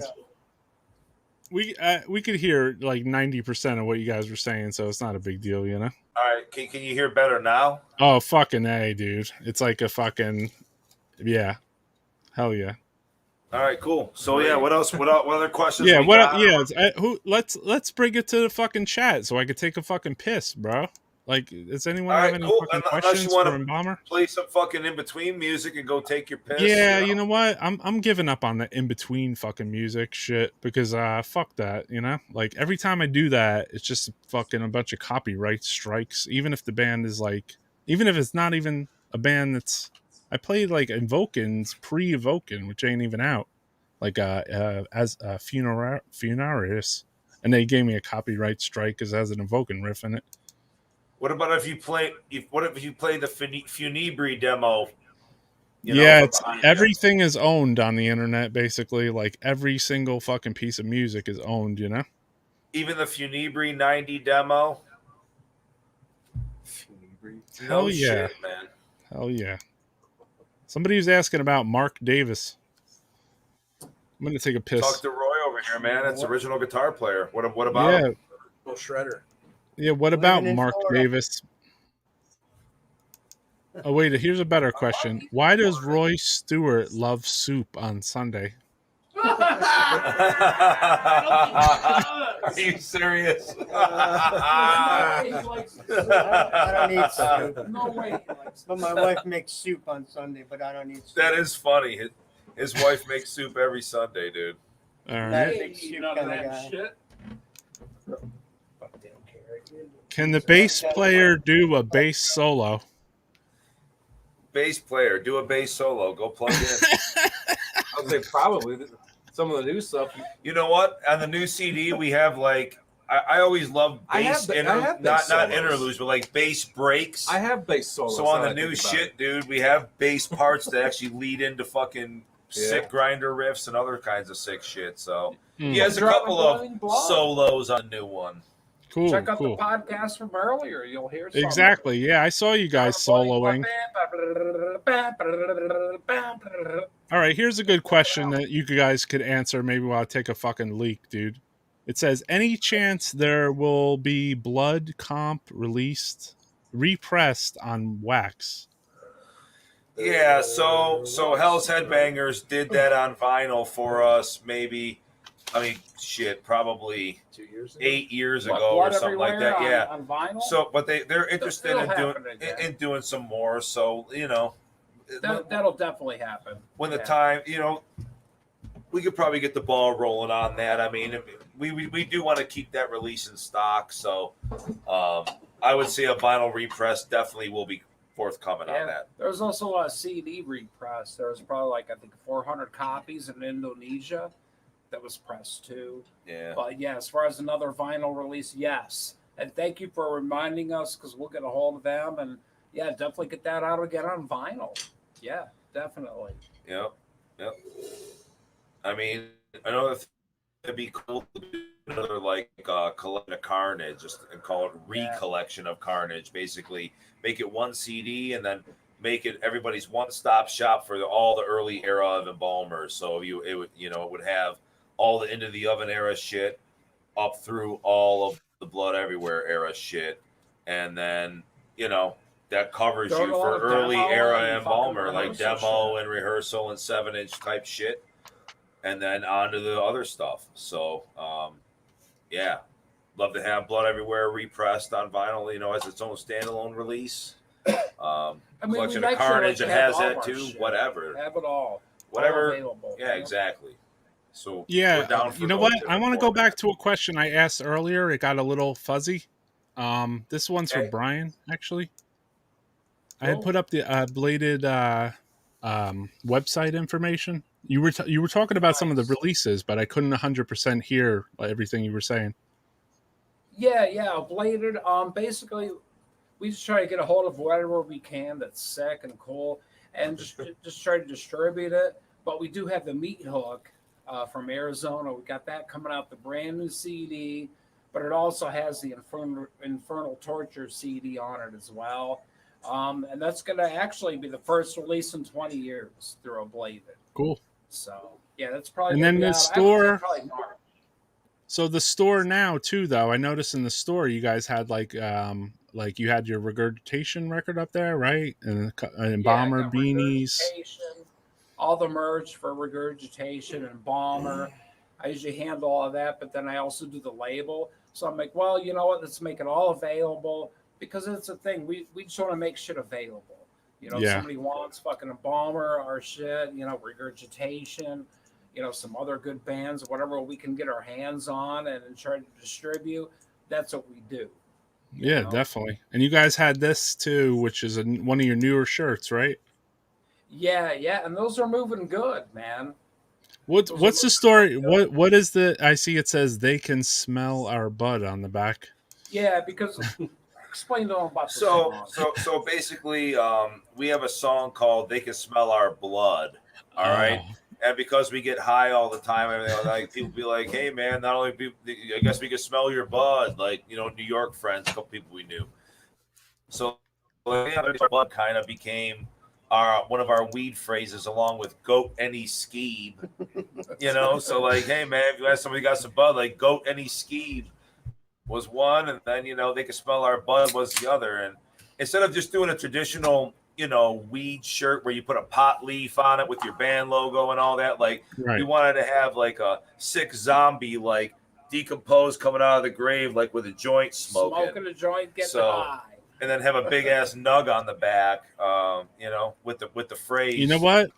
When I used to go to shows, everywhere I used to go, everybody would be like, "Do you smell that? It smells like spearmint." Or, "Do you smell that? It smells like PCP." And I'd be like, it would be in my pocket, and I'd be like, "Yeah, the whole fucking club smells it, don't they?"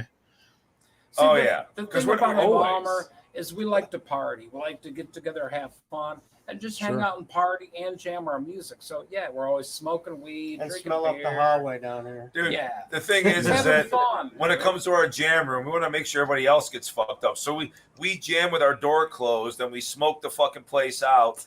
Then we have all of our fans pushing towards the front of the room. And then we open the door when we take a break and have a fan that blows out into the hall. So we literally smoke the whole fucking jam space out You get all the the way whole down fucking- the fucking hall with fucking killer The whole crime. compound is high after you guys Whole fucking jam. compound. Dude, And, you can smell it for a long way. Dude, the whole multiple hallways over. It's just exhausted. Where's it all gonna go? But that's it's gonna go in what the we fucking do, hallway, dude. We like 'cause to we get party. together, have fun, party, smoke tons of weed, drink beer, jam, and get fucked up. It's fun, and we enjoy this, and we enjoy the music. And what's great is, dude, we'll do Embalmer practice, and then practice will be over, and we'll still sit up here for like 2.5 hours after practice is done, like to drink the rest of the beer that's in the fridge, smoke, strategize about shit, talk about different shows, what we should do next, old times, like whatever. It's just, how it goes, just being a metalhead Sure. that likes to fucking party, dude. Well, that's the ultimate man cave you guys got there. After practice, most of the time is just as much, if not more fun than doing even fucking practice, because it's just an extended hangout. It almost looks like you guys could really throw a close whole friends. show there. We're really good friends. We like to hang out, but then we like to jam, get fucked up, and play our fucking music, dude. Jam and get fucked up. Jam and get fucked up. If you're not It's so picking up, fun, hey dude. Roy, if you're not picking up, dude, the theme here is jam and get fucked up. Yeah, I know. I mean, I already know. What death metal's really about. I like to get dude. fucked up and jam myself. This is already the Embalmer podcast anyway, live. So Podcast. By the way, we can't call it that without having constant weed in the air. So Don, pack one up. Yeah, pack we one need up, another brother. one. I had asked a Boy, question ever since you earlier. hit that hash all night. Where's that bowl at? That's Don, my pack that up. question. Where do I get it? I'll have to let you know offline. Where's the hash? Where's the bowl at? I asked a question earlier. You guys didn't catch it. That how many times you guys visit a dispensary? Like weekly, daily? Never. Okay, so I'm going to be Never. honest with you, man. We're black market my dude smokers, every sir. week. Any of us that get that kind of weed get it, secondhand. So It's if we too know some of the, expensive at the dispensary. but I will tell you that if you're out there, at least if you're in Ohio, and you want to get like a fucking medical card, all it takes, seriously, is like within one day you can have a tele-doc appointment from your fucking recliner at home and tell them what your problem is. Yo, I got back pain. And they're like, hey, here's your card. Give me your $400 application fee or whatever the fuck. And then here's your email. Print the shit out and keep it on you, dude. And you just go make yourself an appointment. So literally, if you don't have it and you want the dispensary weed, dude, you can get it done in one day from the fucking couch, sitting on the house. You got a Right. medical marijuana No, card? but I know multiple people in the recent months. You know that what? have That died. sounds like a plan, dude. I think I'm going to do that after this podcast Well, ends, like- actually. But dude, it's great because then you go up to the dispensary and let's be honest. Nobody that's watching this and none of us that are on it have a problem getting bud, whether it's legal or not, right? Yeah. But when you go to the dispensary, like you walk in and it's like, hey, I want a sativa, I want a hybrid, I want this. I mean, like you can custom tailor your selection a little more. You can get some treats. Exactly. Some So food. the problem with Ohio, though, and I'm going to call out the Ohio dispensaries right now, because for real, they're ripping people off at a street level. Because, when you go buy an eighth, what do you expect? You expect 3.5 fucking grams when you buy an eighth, right? You go pay eighth prices in the dispensary in Ohio, and I don't know if this is how it is everywhere, but you pay for a fucking eighth in Ohio, you get 2.8. Whoa. All right. So you know what? Nutgrow Harmonic needs to carry some good bud. Yep. I want to order fucking another. I would like to. I would like to do that. Unfortunately, I live in a spot where it's so cold. I can't really grow anything. Basically, we can't even grow fucking tomatoes here. There are. I saw a weed farm near my house, and we would drive through it sometimes. And then I think they complained about it or something. I'm like, why? They need to be growing every fucking corner here, dude. Frank Gamble from Bloodstorm said he's smoking his shit right now. Nice. Shout out to Frank, brother. So are we. So does that mean that Frank Gamble's having a bud storm? Yeah. Bud storm. And Oscar Matter from Ceremonium said, "Yep, it's about that time." And somebody else was saying, about that time. "Rehearsal room life." Hey, Elena, can I see that bowl and that lighter? Hey, man, where else would you rather be, dude? We got a fucking 33 by 11 fucking morgue to hang out in and jam tunes and get fucked up and burn. I could be sitting on my own couch doing this.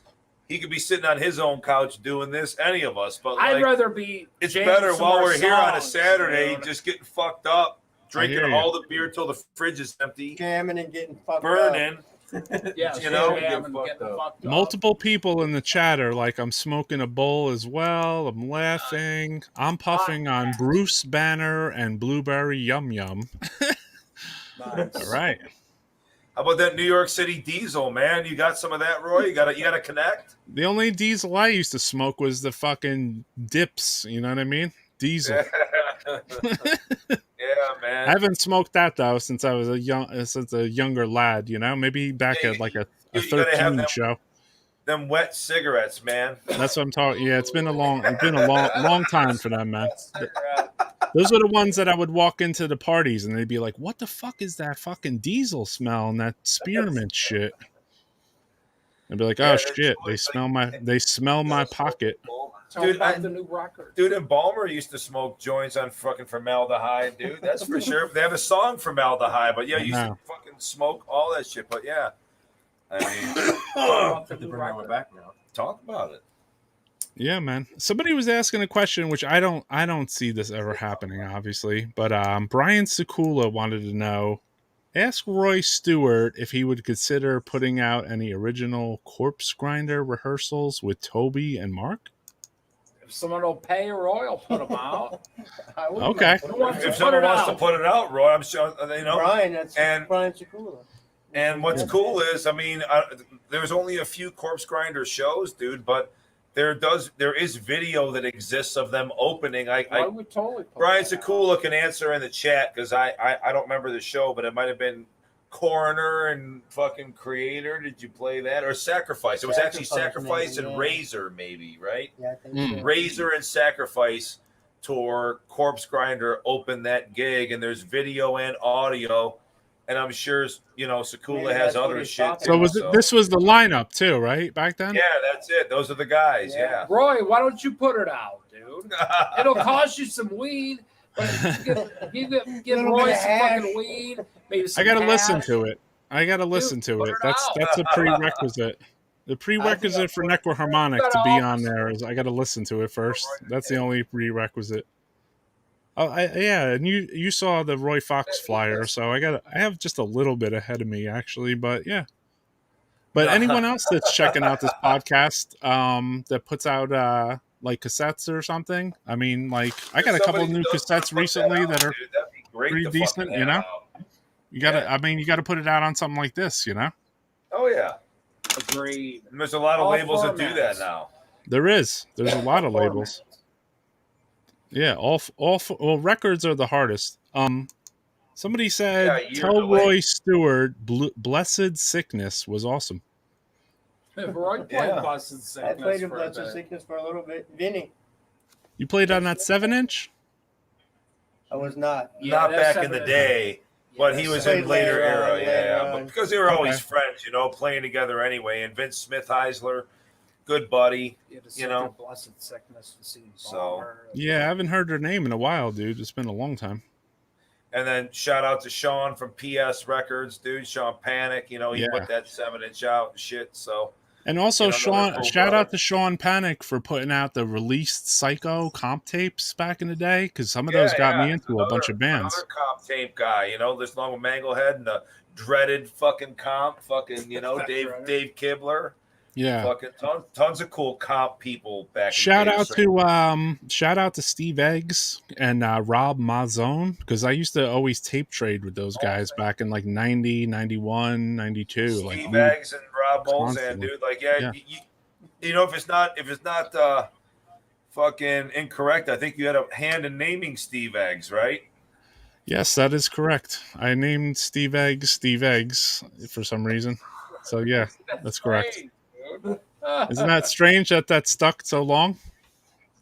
You know what? Yeah, I named a bunch of people in Carney too, so I don't know. Like I just had a knack for throwing that. I was like the cooler death metal version of Donald Trump, you know? You just come out with people, come out with some cool names, you know what I mean? Like on Twitter or some shit, and be like, Sleepy fucking Dave or whatever, you know? But Steve Eggs. Steve Eggs, yeah, there wasn't there was a Trump, but there wasn't someone throwing cool names out there. But I have a bunch of friends, even my own town. I gave them all their own fucking nicknames, and some of them still called by those names. It's kind of weird, dude. Same thing with Brian, dude. Like all of us used to have nicknames back in the day, dude. Like any thanks list had Scooter, Jim, this, you know what I mean? Like fucking Scooter. Yeah, Scooter Lincoln. Well, the latest one that we have in Embalmer is Peanut for Paul. We call him we call him Peanut. Because I think I got to chime in like Peanut Gallery. But then Don, since Don is the one that started calling me Peanut, I started calling him fucking D-Nut. I'm like, oh, we got a fucking opinion over there from fucking D-Nut. So since he wants to call me Peanut, dude, some bullshit while we're drunk and high, like, fucking Peanut. I'm more like fucking watermelon. Peanut gallery. You always got something to say up there. So if I'm Peanut, that motherfucker's D-Nut. So zoom in on his fucking faded ass Demolic shirt wearing ass. And I think we touched this, but maybe we can touch it since you guys are a little. Who influenced the band the most? I guess you mean the band, another band? Marijuana. They said. Horror movies, marijuana, weed. Edibles. But I mean, back in the day, like he said earlier, and you know, I'm not speaking for Roy. And he can correct me if I'm wrong, but like those guys all used to fucking love like Terrorizer, Morbid Angel. Yeah, I wanted to ask, since we can hear it too, I want to hear Roy. What was the first bands that Roy heard? Because he's a different age group than you. Yeah. Probably Terrorizer. When I heard Pete doing the blast. No, I meant from Ohio. My bad. Oh, from Ohio? Roy was the godfather of the grind. Nobody else to grind. Terror was one of my favorites. Yeah. Terror? Yeah. But nobody else did the grind in Cleveland, Ohio. Roy was the first. He is the godfather of grind. That's fact.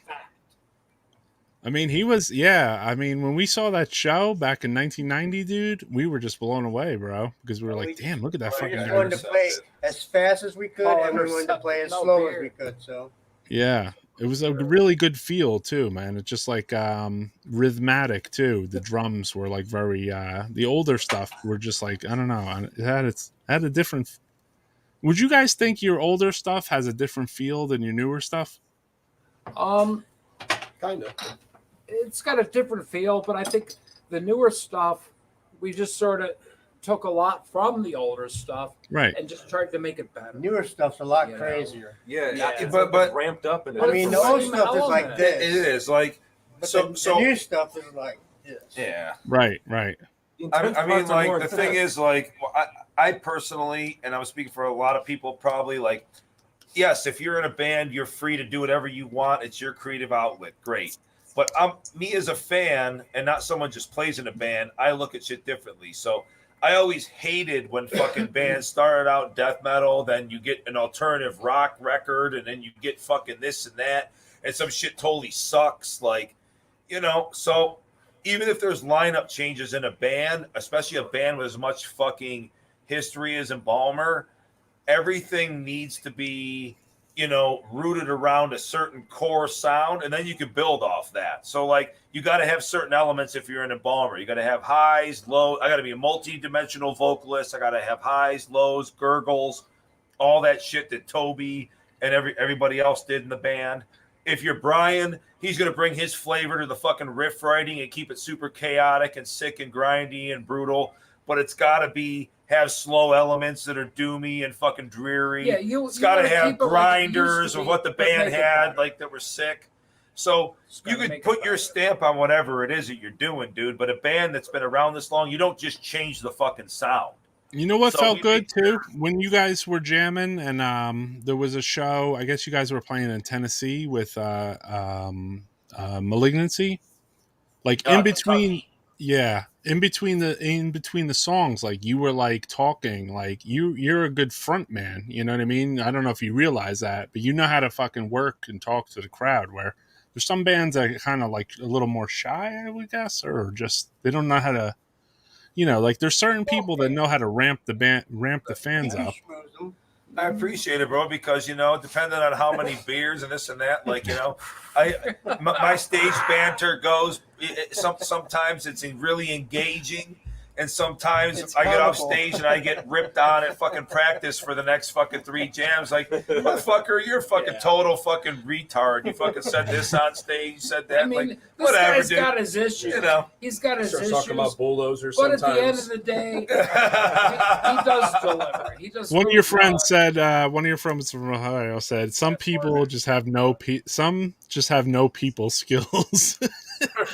But Paul got good people skills. Hey man, we're not that. You know, we were always outgoing. We were the people in school that were partying and getting fucked up and going to the shows and getting on stage. Like we don't give a fuck crowd. Like I really don't have an embarrassment gene. I could totally fucking fuck up or my pants could fall off and I'll just be fine with it. You know what I mean? Yeah, we're gonna go off subject again. Frank Gamble said Pete Commando Sandoval. I was fortunate enough to play with them here in Philly at the Old Troc. Incredible show. One of my influences. He also does the 1 foot blast beat. So that's earlier. Didn't Roy say he does the 1 foot fucking blast beat or whatever? He does a lot of 1 foot. And you know what? The 1 foot blast beat, it's almost a lost art, dude. A lot of these bands, a lot of bands that I've heard, they don't do the 1 foot fucking. It's the blast. alternating foot blast. You know what I mean? But which is still cool, you know. But and Roy like does I say, it with 1 foot though. He does a lot of the 1 foot blast because I sit and watch him when he's playing, and he does a lot of the 1 foot blast. And to me, that's a lost art. Not many people are doing the 1 foot blast. That is a fact, and it suits certain bands, especially like Embalmer. That's not just straight up death metal. Like it has that grindy element to it. Is the bomb blasting 1 foot shuffle. Having the 1 foot blast is just like you can play the same thing on guitar, like Don said, down picking like a maniac or alternate picking in the same tempo, and the motherfucker that's sitting there going sick, making his fucking thumb bleed by just down picking like a maniac is different than the same thing like a drummer doing the 1 foot blast as opposed to the in time alternate blast. Yeah. Personally, this sounds better now, Francisco. I love the 1 foot blast because not many drummers are doing that, and Roy does it naturally, really good. And you get him on a normal good day. 30 years. Yeah. Somebody said right on, the 1 foot blasts are disappearing. Yeah, they are. I agree. I noticed another trend in the drummer community. I don't know if you guys have noticed this, but have you guys noticed the Jim Rowe blast is across a lot of bands nowadays? I think there should be more Jim Rowe blasts. 100%, dude. And there should be more. What an awesome drummer and an awesome dude, man. And I'm just going to go ahead and take this time during our fucking shit to plug the Primitive. Because, I mean, Jim Rowe, fucking awesome drummer, and he's the original death metal hippie dude. I mean, that motherfucker's going to play barefoot. He's going to sit there and get sick, and he's going to fucking go totally fucking brutal on your ass, dude. There was something about his drum playing now. There was something about his drum playing. Yeah, I don't know what it was, but there was something about his drum playing, like that where it wasn't a full blast. That, like, I noticed, like, hundreds of fucking bands cloned that over the years. Oh, yeah. He's a definite innovator, dude, because his style is rooted in, like, you know, Black Sabbath and fucking Deep Purple and all that kind of shit. So, like, he brings that authentic, like, fill element and the groove in with whatever he's playing. So, well, that's kind of what Roy does, too, in a way, right? Yes. In a weird way. 1 foot blast, dude, because most bands don't do it like that. And Roy does that. And and it's good for me to write because I know that a lot of reps, he's going to 1 foot blast it. So it works perfect, you know, and not many bands do that. It's like a really old school fucking type of grind. Do you guys ever get confused when you go play with another band and it has a different drummer? Like, say because a lot of you guys seem like you're in more than one band, obviously, and then you go play with another band and it's not Roy drumming. Say, do you get like a little like I gotta like switch gears a little here? They're all different. No, each drummer like that I jam with because I jam with a few of them. They all have different personalities. Same here. Different stuff that they got going on. Like Roy, I've jammed with Roy for probably 15 years, close to 15 years. So I know what to expect with Roy. I know his style. I know what he's going to do. I know the tricks that he does. Right. So it meshes well. Whereas, like, you know, a drummer from another band is totally different. They have a different personality. But after jamming with them multiple times, you know what to expect. You know where they're going to go. You know how they're going to do it. And you have to, you know, as a writer and jamming with, you know, these drummers, you got to adapt to that drummer. Here's a question. Here's a good question I just thought off the top of my head. What do you guys think about drum machines and bands that play with drum machines? They can sound good. Cool. Don't ask the drummer. Don't ask the drummer. The drummer's laughing. What tempo to play and it'll be perfect. So that's cool. I'm not a fan. But I will say this on drum machine though. A lot of bands do it very well. And as far as like Mortician, the way Mortician's playing now, killer. I thought Mortician was better with the drum machine. Let me tell you what. They were better. I saw them live. They played right after us, and it's like, oh, well, still a machine. Man, this is better with the drum machine. A lot of bands do it well. Other bands don't. Do I like it? Yes, I like it. I think it's cool, but you got to do it right. And some bands do, some bands don't. So if you do it right, good. The fact of the matter is, dude, whether you like drum machines or not, somebody playing live to a drum machine is unforgiving. Like in a live setting, like if we go on stage and like Brian fucks up a part and goes in early or Roy goes early or whatever, like we can all like One forgets a part. hear it and fucking adapt and maybe fuck up for a split second and get right back on. Like Right. if you're playing to a drum machine and you're sitting there singing and doing vocals and That's a whole fucking while different you're game. playing, you got nothing forgiving because that shit is 100% spot on. That is a whole different. So it's a style different of ball music. game, dude. You know, Right. now there's a lot of gore grind that you like. I know Roy and I like, and Brian likes, and all of us. Where, dude, there's gore grind with a drum machine, like, you know, vampiric motives or like catasexual Right. urge motivation, shit like that's totally fucking sick as fuck. Seemed very Gotta do it natural. right, Like it almost you know? reminded, like you Right. forgot the drum machine was there, basically, if it's done right. But it fits a certain style of band, you know? Yeah. Whereas Mortician, if you're a Mortician fan, especially a lot of younger people that don't know any better, like where we all know that they always had a live drummer, whether it was Matt or whether it was Right. fucking Vic or whether it was George Torres, or whoever it is, you know what I mean? Yeah. Or Sam. Sam. We usually you saw Mortician when they went on the road with a live drummer.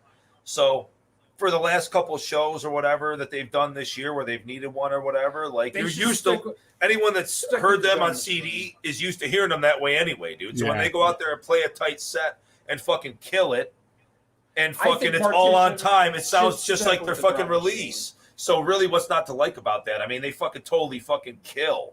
Let me ask you guys another. Mortician I got should stick a with the drum machine. question because this is a big thing nowadays in the scene. Like, what do you guys think about like bands that home record versus bands that go in the studio? Desktop death metal. That's what that is. Desktop death metal is all that is. They record, they jam via Skype and all this shit. That's not real fucking death metal, dude. Real death metal is when you get together with your Down fucking here. bros. At the beginning of this podcast, right? Live, You guys can dude. show people. Yeah, and that's the thing that I think at least separates Embalmer from most of the other bands is we're not desktop death metal, dude. We are 100% live from the fucking heart and soul, fucking emotion death metal band. Right. That's how we write. That's how we fucking play. It's no fucking internet bullshit. Oh, we're connecting from Skype. It's like, oh no, show up, bring some beer, bring a bag of fucking weed. Jam and get Here's some riffs. Here's some riffs, bro. We got this. I was fucked up the other night. I had a great buzz, and I got these riffs, and we put them together as a band, and we play them live. That's right. That's what a lot of people say too. They're like, You're deflecting. When did you bring a bag of He weed? never brought a bag of weed. I bring the bag of Tons weed. of bags They of bring the bag of weed. We're deflecting. He's deflecting. But anyway, we're talking about, getting together live, real death metal. Yeah. Jammed between people, just hanging out and having fun. Yeah, basically, That's real whoever fucking is just metal. tuning in We now, don't sit home whoever is on a tuning fucking in now, computer, put yeah, together whoever's fucking tuning in shit. now, goes back to the very beginning of this show, and then you'll see exactly what we're talking about, right? Yeah, and that's what we do. We get together, we party. You know what? Let's jam some fucking death metal, have some fucking fun. And it's real fucking music, dude. It's not computer death metal. There's no computer fucking tracks. It's no computer fucking mixing. It's the real fucking deal. That's what we play. And that's another reason we wanted to do this podcast to show that, hey, we're a live band. Yeah. This is what we do. We're not desktop metal. We like to get together. It's real. You know what? Come party with us and hey, check out some tunes. Yeah, man, and that's what I saw too, and for me, that's exciting, dude. For me, it's exciting because I'm just like, all right, well, here's a real band who really fucking plays, basically, and not just, and you guys don't just play because you have a show coming up. Like you guys play all the time, basically. You could tell. Because Pretty much, we yeah. love to fucking play. We like to party, get together. We're all really good friends. And Yeah. You we gotta like to play hang 2 out. times a week to keep sharp. Right. We gotta And keep even then. Roy I sharp. get off slow and Roy's pretty sharp, man.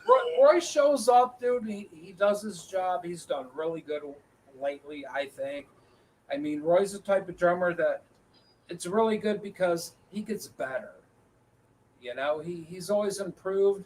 And I think at his age and his stage in the game, you're talking about like 30 plus years playing drums. This guy's better than fucking ever, dude. Yeah. I've jammed with him that long and he's gotten better.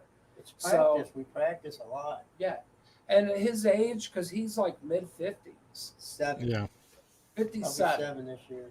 He'll be 57 this year. But this guy, he plays, dude. He jams. And he's better than ever at age 57. Whereas I think a lot of drummers his age, they're fucking done, dude. Their goose is cooked. They're done. They're done. But you got Roy Stewart, age 57, who's playing better than ever. We're working with him on his tempos. His tempos are even better. That 1 foot fucking blast. He don't need a computer. I mean, He don't need a computer to fix it. I mean, what other drummers do you know out there right now are at the top of their game at age 57? Roy is. That's a tough question, dude. Really? Yeah. Really? I mean, yeah. There's others from a lot that of era people too 57, that are out there, they're man. not But doing it, man. they're out there, but you can name them. Yeah, there's not many. But I think, at age 57, Roy's on top of his game. I think a lot of people, when they hear the new record, they're going to be like, wow. The drums This are dude's drums are fucking that's good. out of any Embalmer record. It is, by far. You're crazy. Crazy. Do you guys, when you guys go to record your records, do you guys record live for the most part, or are you more into tracking? No, we do tracking for the fucking record. Actually, for the new record, here's what we did. We did Roy's drums, just like we did for your podcast. Right. His drums were live. We recorded them. That was a weekend. Then we went to my house in my living room. We had a lot of fucking beer, dude. We had some really good weed. And we recorded all the guitar and bass tracks in my living room. Right. And then... So you guys just do like a scratch track and Roy's drums? Is that how you started? When we did it here, yeah. And then the drums, yeah. Now, when it comes to like recording, the guitars and all that, dude, Tony, who's recording our new record from Regurgitation, incidentally, Tony Tipton, he did the drum tracks.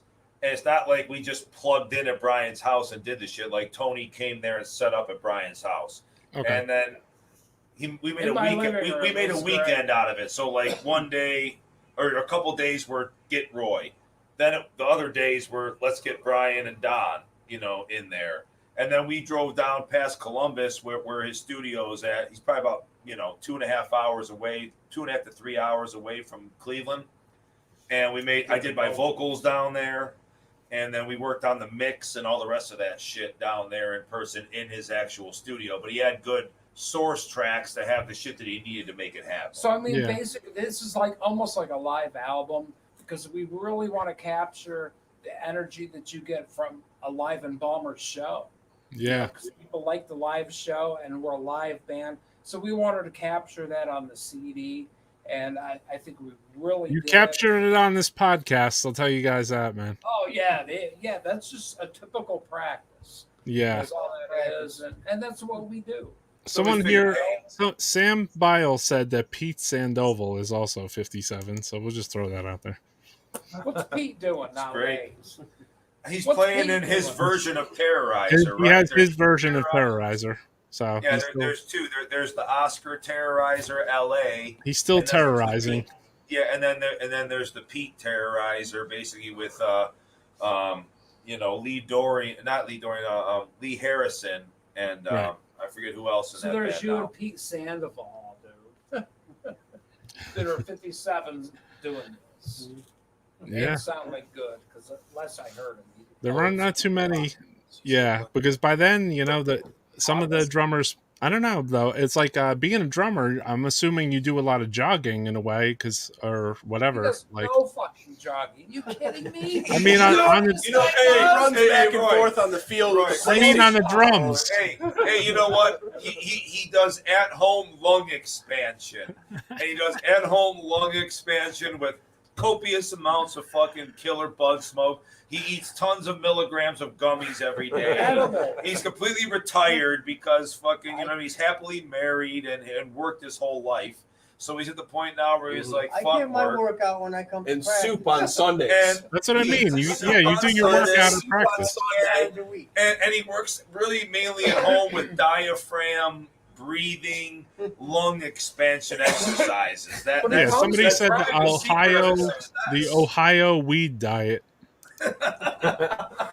Yeah, Roy's the champion. But he comes to practice and he does so good, dude. I mean, you may have your flub here and there, but I drop a stick every once in a while. Roy does I really may forget good, a part of a dude. song during a show, but that's all right. I mean, Roy's drumming, I think personally, because I've jammed with him so long, he's at the top of his game at 57. Yeah, I don't want. I don't want to go into any members. I'm just going to ask some question real quick. I want to ask a question. What about like since Embalmers had like X amount of members and stuff? I mean, like, I'm not going to ask about all the members, but like, what happened to like Toby? Just out of curiosity. Not like why did he leave the band or anything, but like what happened to him, man? It's been a long time since I seen Toby. Wait, you breaking up a little bit. Members that were on 2 demos and an EP. Can you hear us now? Yeah, Mark you're Davis totally supports Embalmer, 100%. Right. Toby Wolf totally supports Embalmer. So and those are the guys that were on, the original first demo. The one guy from the second demo and the EP, because that's really all the original Embalmer did was the demo, the 2 demos, the EP. But those guys, they're really good friends of ours, and they're very supportive of new Embalmer, and they're supportive of Roy. They're supportive of the band.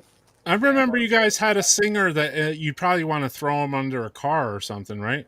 I almost did. I almost did. Yeah, I mean, like I say, I know it has to be addressed, whatever. Like, to keep it short, that guy, whatever. Thanks for singing on, Blood Everywhere and stuff like that. But he's a total asshole. Yeah, he did a great job singing, but it's not even just this band. Like he basically is completely blacklisted in this city, dude. Like he's completely out of the scene. I had fucking personal differences with him. A lot of people in Cleveland have personal differences with him, and he just went away. So he faded away. Here, Sam Biles has a good question. Just to change the tune on that. I was just saying that just to talk about it. He was never Sam Biles has a good. So that guy's gone. Yeah, fuck that guy. Sam Biles has a good question. He said, "What is Roy's favorite Embalmer song to play live?" Oh, good question. Part It Out. Great question. Probably Part It Out. Play live. Your favorite song to play live? Whether we play it now or No, not he in history. I'm gonna say Necrophiling Cabinet because that song is so fun to play. The last song. Necrophiling That's Cabinet. Roy's favorite song. The last song we play live. The last song we play. When the show is over and he can put his drumsticks down. It's his favorite. But I'd go with Necro if I had to pick one. And that's a fun song to play. I love. But all the playing new that. ones are pretty fun. It's a classic. All right, here's a question. This is probably more for guitarists. Can you all go over cabinet rigs again? Guitar, pedal, amp, cab? Oh. Yeah, I guess I'll start because I didn't go before. Yeah, do it too, I brother. have like a whole pile of like vintage BC Riches that are like upgraded with like other pickups and stuff like that. BC Rich guy. PV amps. I just upgraded the new Invective 120 watt head. I got a killer one and a new Mesa cabinet for live shows. Vintage 30s. With the vintage 30s in it. I'm pretty happy with all that stuff. Mostly BC Rich Ironbird shape, I guess. Okay. But I had some others. But yeah. That's your preference? Boss pedal. What about you, Brian, with the amps? Orly law pedal, I guess. Brian, how about you? What about Brian and the amps? The EVH Stealth 3. I got the limited edition Stealth 3 head. Is great. That cabinet that I played through tonight is a crank cabinet. It's solid, dude. Real beefy. I also have Vader, which I love too. I have that at home to write on. And as far as guitars, I love the Dean Razorback. They're really solid. They're big because I'm a big guy. I'm like 6'4", 250 pounds, so I like a big guitar. But I just recently, and actually I used tonight, I have an Ibanez Zyphos. It's the newer one. I have an older one at home, but it's the brand new one just came out. Iron Lady, and it's called. It's very fucking fast. If you want to do like grind style riffing, it's very fast. I love the guitar. So that's what I used tonight to record with. Cool. And now Frank Gamble, who is a drummer, asks what kind of drums? Talk about your original drum set. Yeah, it's my It's the original same drum set from the original, the whole L from of the Embalmer. late 80s, dude. That's the same fucking drum When set. hey Roy, when you put that picture up of Roy playing at that rehearsal, Yeah, that's the same drum set that he played tonight, dude. What is it? A Tama? It's Tama, a Tama. Imperial Star. Okay.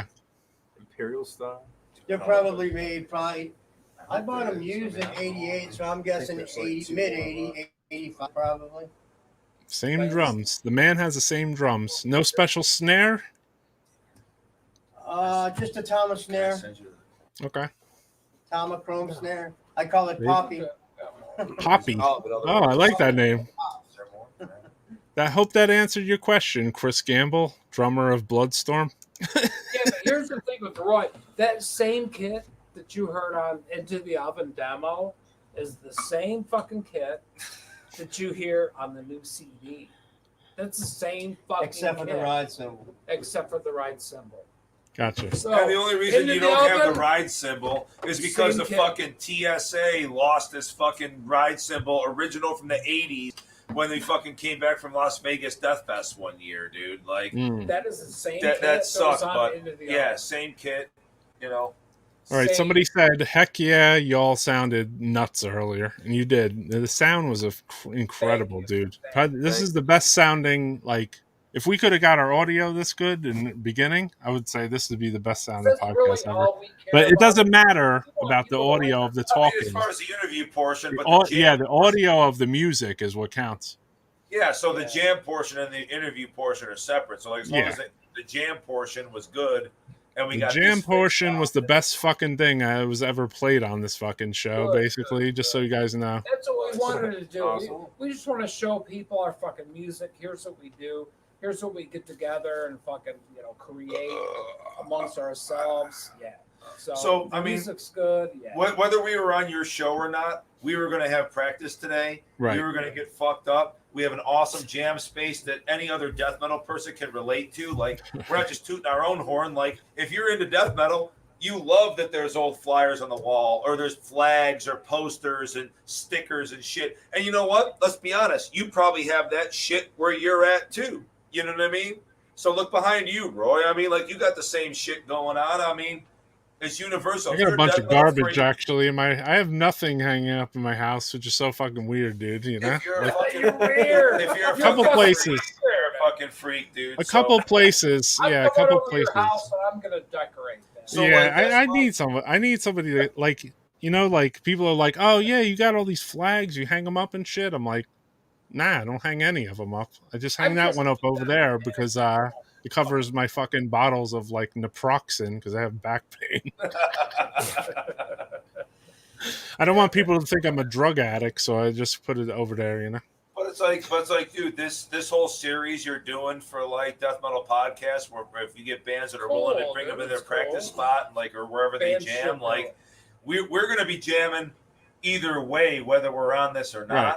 So the fact that we could get people that may not ever get a chance to see us or know us or interact or hang out, like, to bring them into our room here, wherever they're from in the world, dude, and fucking watch us play and maybe answer some questions about. Yeah, that's why I did this too, man. That's why I wanted to do this. That's really all this is fucking about, dude. Like, yeah, and also there was another aspect of why I wanted to do this, because I felt like there was a lot of misinformation in the underground, and especially in death metal, because you have like a certain subset of people that wrote books about Swedish death metal, this death metal, this mass-produced death metal book, but there's so much other shit. Like even in the deeper books, like say there's like a book that's like Underground Retained or something, I think. It's like written by the guy from Misery Index. Like I read that book. So I read that book and I was like, okay, this guy actually has his tap on a bunch of stories. But then I was like, some of these stories are wrong actually, because I was there, dude. You know what I mean? But Roy, wait a minute. Let me just address this, because I could tell you why exactly that book turned out the way it did, and the way I'm saying I think it was good. Let me just put that out there. But I don't think it was 100%. It wasn't my scene. No, but I'm gonna get to that. So I love the book, and Jason is a fucking awesome death metal fucking fan, authentic from back in the day. He lives in Finland now, whatever. But he's old friends with us from Dying Fetus since '94. They played here at the original Cleveland Death Fest in '94. Right. So I mean, we've known the guy forever, and at that time, like you said, he's in Misery Index now. So when he was putting that book together, myself and the old singer from Embalmer were friends with John Jarvis and like some of the guys that are in his band. And when they came to Cleveland at Peabody's, like we would always get together and hang out and shit, dude. So like, obviously, when it came to asking about Embalmer for his book, he interviewed that dude. Right. Okay, so now that dude may have contributed to Embalmer and shit, but as far as his recollection of history or, you know, basically speaking for the band and recounting events that right. you know, and all that kind of stuff, yeah, he's not the best dude to have done that. Had it been myself or Roy or Brian or anybody else, dude, like, or Mark Davis or I noticed that a little bit.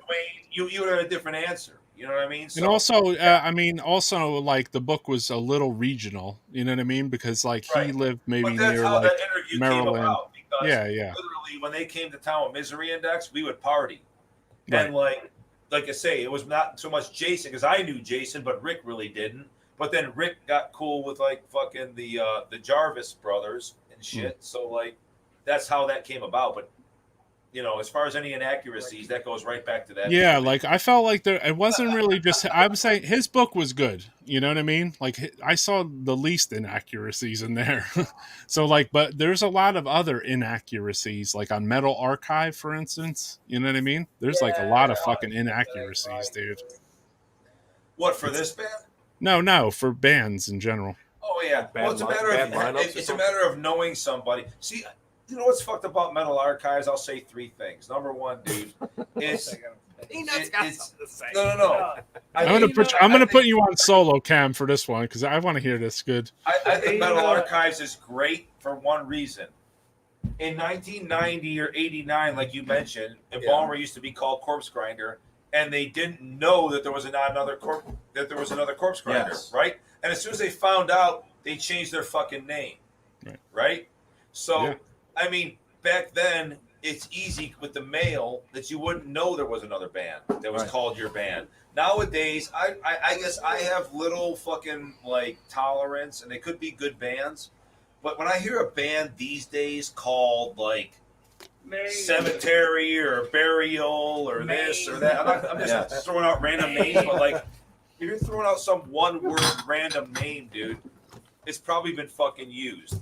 Now, you didn't know that back then. You can easily know Kids that at home, now. before you start your death metal band, look it up on Metal Archives, please, and make sure it doesn't exist already. In triplicate.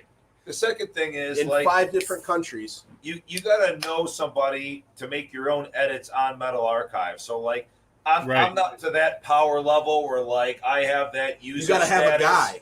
But you got to have an inside. Somebody does the Thou Shalt Not one. I don't know who he is, but I know his screen name. Or their whole fucking collection on there, or whatever it is, dude. Where they got the cloud to make changes. You got to have a plug on there. Really? He messaged you? Shut up. So then, anyway, shut up. So anyway, fucking. Excuse me, sir. So then, anyway, the third thing is that sometimes I'm surprised what actually is on Metal Archives, because like. I'm sitting there like I've done a layout for this band.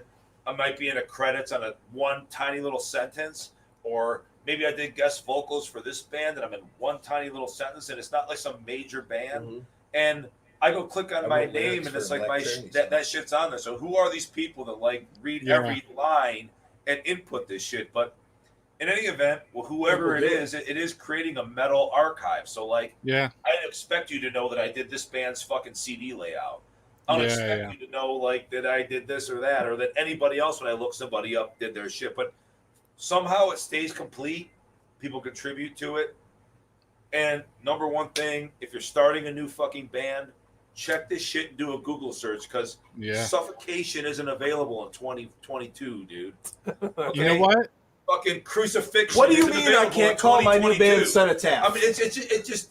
Can I let you guys know something? When I typed in the word Embalmer before this interview, because I wanted to just look over your albums real quick, there was fucking 4 Embalmers, dude. There is. I know. But I mean, But there's obviously one they're from not Mexico, known. I know, and there's but like, whatever. Obviously, like, they're not very known. You know what I mean? Like Manticore, there's like 4 or 5 Manticores too you can find on there. What do you guys think about when the band takes 2 bands' names and stick it together? Yeah. Like Blood Incantation. Oh, you name names. You never name names. No, I'm gonna You're not name names. supposed to do that. It doesn't matter because no, because we played with Blood Incantation. Oh, no. So I'll just say it. And they're that's sick 2 things. BC rich players. Or whether We it's love them. Ritual Disembowelment or whatever you want to call it, any band name. All I'm saying is that like I don't care about a band name. I care about the band material. Of course. So Yeah. I mean, like, I'm just asking as a joke. It's not really a serious Sure. question. To be fair, we're 30 years down the line in death metal. Like, there's a shortage for fucking. There's original shortage artists. of band names. Yeah. Yeah. The bottom line is You really got to dig deep, dude. But look the shit up on the internet. You know, if you're around these days, dude, even if you just started like fucking 10 years ago or 1 year ago or 1 day ago, you should know that Crucifixion isn't available in 2022. What do you mean? That you know? No. Wait, what? You can always change a letter in the name as well. I can't name my band Death. Yeah, Death isn't available in 2022. Hate to burst your bubble, like. Yeah, Crucifixion. That's a good one. What are you doing? All right, Brian's Yeah. Guitar solo, I guess. Brian's going for Gonna step play an number extra 2. solo. That's what I always do. Here, let's turn this into a guitar repair workshop. Bring that thing over here so I can get your input jack. Hey, I asked about the gear, right? I do shit like that. I like to talk about unusual shit that no one talks about, like gear. How many beers have you had? How many beers have you had? You went to It's important shit. We got fucked up in jamming now. It I'm just trying to repeats keep it itself. low. I'm not trying to interrupt the podcast. All right? No, you guys can go jam again if you want. Want to do a song? Yeah, Roy's done. No, Roy's gonna do. The old man is done. Taxidermist. It's Taxidermist. We could do that. Let's one. do that one. Smoke on the water. Come on. I want to end it on a high note. We'll end it on a high You want note. to play Sweet Leaf? Let's just do Taxidermist, bro. Sweet Leaf / Taxidermist jam? Roy, you got this. LOL. Let's just do it, bro. I feel like I'm gonna forget the Sign of the verse. Southern Cross. The Zyphorus is crunchy. Is that the guitar? And Zyphos. That's not what he plans on playing. Isolation night, Brian. Another set. Hey, we're already going 4.5 hours actually, so I almost wrapped this up at 2 hours. Yeah. Which would be like anytime I do this, I usually I didn't never stop, right? You ever notice some of these shows? Sitting on here this long, right? I mean, I'm used Cheers to all you people watching all this There's time, been right? there's been times when I've been on this live stream and I started in one country or with one person, and the next thing you know, at the end I was like in Sweden with fucking Janne from Eternal Darkness. You know what I mean? I'm like, damn, dude, I can't even believe it. And then I've watched Europe like wake up too. You know what I mean? In the chat, I was like, oh, okay, cool, dope. Nice. Fraser Dawson stays on this podcast the entire time, all the time, all the talking the same time. Whatever that means. I don't know how you spend that much time on this, brother. But All talk all the time. all talking at the same time. All talking all the time. We're a band. We're in unison or whatever. You know what I mean? Exactly. What's the preferred beer of the Embalmer? The Cold. Cold. It's got to be fucking cold. The one I don't give a in fuck my what it hand. is. Ice cold beer. It's got to be cold. Don't drink any. It's got to be long neck Show ice the cold fridge. beer. We got a fridge over there. So Let's Cold. see it. I got what I got. I got a Labatt I got Blue. Pepsi. This is a Rheingeist. So I'm known for drinking Cincinnati Budweiser as craft far as beer from the South. a regular, crusher, and I love Budweiser. But Don owes me fucking a 12-pack for making a shirt for his other band, Thou Shalt Not. So he calls me in a frenzy, like, "Hey man, I'm at the store right now, and they don't have any fucking Budweiser." No, did you So see I'm the just shirt? like, they got Labatt Blue. The shirt. All right. I gotta have But some discs. I also like some craft beer None shit. of the distros. You know, Give some me stuff none. that's 7, 8, 9% that just gets you fucked up with a few of them. And All right, wait. Here we have another question too. This is from Australia. This is from Trav Webster from Puncture I love Wound. Trav. What's up, bro? How you doing, man? Does the band have any input in Hell's Headbangers limited edition evidence bags, meat cleavers, etc.? Yes. So 100%, and 100%. We they consulted with us. Those were actually our ideas that they were willing to do. Wait, hold on. Is he asking this question because he cut himself on the meat cleaver? You might not want to answer that. No liability. I don't think you can sue him. He's in He No, can't sue. He's in liability Australia. applied. But dude, I will take time because to explain this, because man, we had some awesome packaging and we're so cool that Hell's Headbangers chose to go to that level. So when we did the Die Hard Emanations from the Crypt, it was a printed fucking box sealed with evidence tape, and each fucking it had a sleeve on the back with a form, and it was an actual Cuyahoga County, Cleveland coroner's form, and I drew different wounds on every fucking individual one, and it made the cause of death a different thing. And then Roy signed them all as the embalmer, okay, or the mortician, the coroner, or whatever, dude. So he signed them all on the bottom on that line. And then as Hells was shipping them out, if Jim Smith ordered the fucking record, they put Jim Smith on the fucking tag that was handwritten. Oh, okay. Toe tag. And then on the inside, that was for the first 111, which were picture disc edition. That came with that in the sealed box with the fucking evidence tape, with the personalized fucking sheet, and then they had individual evidence baggies inside for different causes of death. So for the LP version, they had like bloody razor blades with an evidence label, like with Cleveland shit, a piece of rope, fucking bullet shells, all kinds of shit, dude. So that was fucking totally kick ass. And then we made a mini version for the CD for the first 100 CDs too, that had razor blades and fucking other shit in there. So you either got a disc with the fucking corner also with the sheet on the back personalized, or you got the LP that was personalized with the evidence bags in each. So that was totally fucking cool. I thought one of the coolest things was the cleaver. That was I'd never seen a band that put a meat cleaver in with their that fucking. was beforehand, and that was for the Blood Everywhere reissue. So when Hell's Headbangers did There Was Blood Everywhere 12-inch LP, the first 111, again, the picture disc version came in the Die Hard sleeve, which was a fold-over cardboard fucking, sleeve with the meat cleaver on there, all splattered with blood, and the fucking printed embalmer on it. So, and then they had the backside printed too with There Was Blood Everywhere. So, I mean, yeah, they don't spare any fucking shit. If you have an idea that you want to bring to fruition, whatever. Like, and something else, like when we put the CD out for, like we're talking about these Die Hard editions, in 2016 when we were doing Emanations from the Crypt, we had the idea to fucking try to do a fucking long box again. And they were totally down, like, yo, we'll do a long box. But they couldn't find anybody to fucking actually be able to manufacture one. Now I see, like, these days, like the new Immolation, for example, came in a long box edition. And like somebody's obviously able to get them made again. Yeah, so, that was the first time I seen that in a long time. But I used to like those. I mean, you either went to the record store and had the CD in the long plastic case, or you had the fucking box. I mean, it was one or the other. All right, I got to throw this comment on here because this is what it's a friend of mine. I don't know why he said this, but R.I.P. Big Pumpa Dominic Komnick from Stillbirth. Yeah, rest in peace, Pumpa. Yeah, that was our friend from Germany, dude. He was. That was my friend too, dude. He's still going around too on new tours.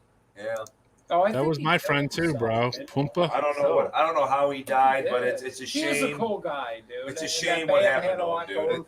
They were fun on stage. But he was a cool dude that we met even before he was in bands on message boards, like when the MySpace times, and even before that, like that dude was on message boards, like as a you know what I mean, as a fan interacting with different bands and For sure. death metal music discussion boards and shit. And then he ended up getting a band, and it's like you would see him at a fest if he was in the U.S. or he was hanging out in New Jersey or whatever for different weeks at a time. And like, hey man, I know you, based purely off of a screen name and on the internet on a message board. Like, it's funny that you met people like in the early 90s and throughout the 90s with letters and all that kind of stuff, Right. and maybe an AOL chat room on Holy Metal. Shout out to Holy Metal. Unholy Metal. Yeah, but then throughout like the early 2000s to the mid 2000s, you had message boards, which instead of writing letters, you would do on there, and then you would still see people at, oh, here's this fest, or people who come from out of country, like all these German guys, Daniel that's watching today, SNN News Forum, all those NRWDM motherfuckers and all that, dude. Like, and you would already know these guys, even though from the halfway around the fucking world, because whether you wrote a letter to them or they were on a fucking discussion forum, it closed the world a little bit for you, dude, and they made relations, dude. So, isn't it amazing? It was totally fucking cool. Like, you're messaging fucking Daniel from Germany, and then here he is. Like, yo, you're sharing a beer. Like, it's totally. I know, dude. It's fucking amazing, dude. That's the writing a letter power. to this band and not knowing what they look like you said, knowing the handwriting, and then here you are, send you a picture of Scott Cunningham, and you're like, oh, 30 years later, you know what the dude looks like. It's just like, yeah, now I do. Yeah. That was the first time I ever seen what his grill looked like. He actually just messaged me like tonight, you know, because he's into like masks and bus and horror movie shit. So I'll talk to him about that. Yeah, it was the first time I saw his grill. He always liked necroharmonic, dude. Scott always did. And what's cool is, dude, for years he was sending out. We have one hanging on our jam room wall. I don't want to grab the laptop or nothing, but we have one. He was making color printed Embalmer barf bags. And shrunken heads. Yeah, and he actually had a toy manufacturer with a shrunken head. So he was making Embalmer actual shrunken heads, dude, like a plastic, like a Mad Ball or some shit. And like he had them, and like, unless you know him or you go to his eBay, like, you're never gonna see it. One of those. I got one. Yeah. He made the one-off shrunken heads. But I mean, like, to actually get an actual shrunken head made, like a fucking doll head, and like in a package with an Embalmer logo and like all that dude. shit. Like, he went Fucking extra brutal. mile. What a sick fuck, dude! And then make barf bags to send out with it. Like, I mean, it fits the band. It fits the band well.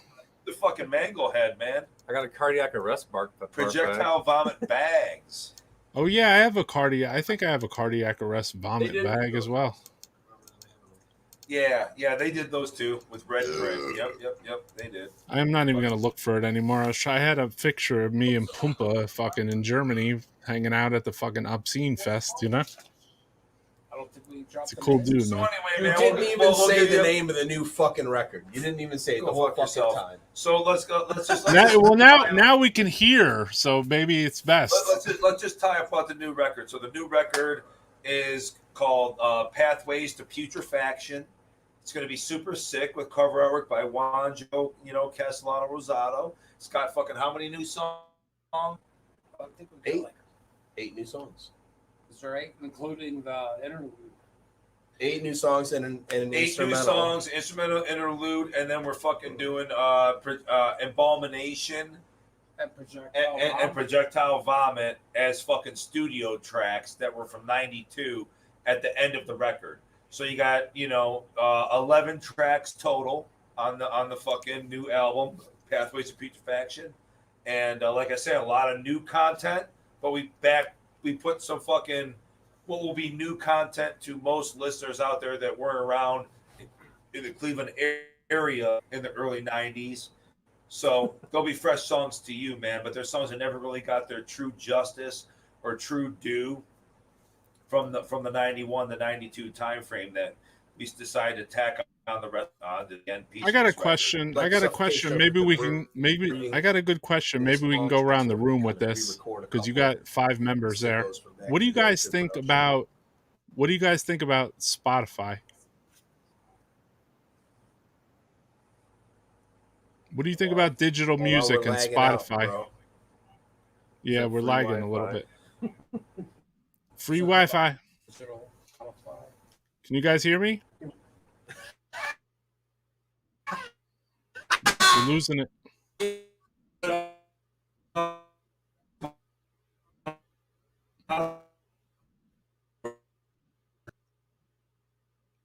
lost the stream for a moment there. They'll be back on. It's all good. Embalmer is a very underrated band. Yes. Embalmers. All right, there we go. Malacca. Yo, ho. What up, ho? I see that Labatt's Blue. Hey, Roy, you got me? I see Labatt's Blue. You hear me? Are we really out of beer? You bring it up. Dude, I brought fucking at least a 12-pack. Do you hear me? I hear you. Can you hear me, brother? I can. All right. I see that Labatt's on the floor. Yeah. Hold on. Let me. Okay. So is that better? I'll drink that. Yeah, you're good. All right. So I need to Get more beer. No. Dinger's got to go get more beer because he's not talking. We're out of beer, dude. What the fuck, man? I'm gonna go get some food. Roy, will you make a beer run for us real quick? Like a chicken run. Dude, Get some chicken. I'll pay for your chicken if you get us beer. Some chicken, dude. Come on, bro. I'll pay you. Where are you gonna get my chicken from? Oh God, I still remember where I was 44th and Lorraine. There's chicken in a couple places around here. The gas station that's Churches. across the street. No. That was fucking Anyway, Roy, what were you asking about Spotify? Yeah, I was just asking about the members of the band. Oh, we lost them. We lost you, brother. Yeah, we're going to probably wrap it up soon anyway. Maybe I said that hours ago, right?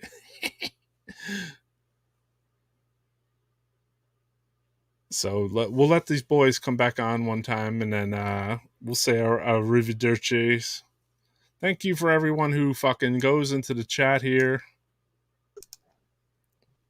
Hey, Paul. We're back. You got me? Yeah, Paul. All right, you got me, man. Listen, my brother. Oh, here's the mainstream. Bam. All right, cool. You got it? Yeah, we're good. Nice finger, Paul. You're good, Paul. I shut you off. I can't Wait. All right. Thumb or your head? Greeks. All right, I'm trying to see which mic works the best. Is there more fucking beer though? No, really? we drank There's all no the more beer. beer. He's going to run and I'll pay. Beer and chicken. 45th right there. We are really out of beer. No, I don't want to. What kind of chicken are you guys gonna get? We're out of I'm fucking not. I'm just not beer, gonna do dude. it. It's terrible. It's fucking terrible. Out of beer. Fuck. No, we're not going to be out of beer. So I'll tell you what. Ask Brian and ask Roy questions. They need some fried chicken and smoke after all that smoking. Oh, You my guys God. smoke.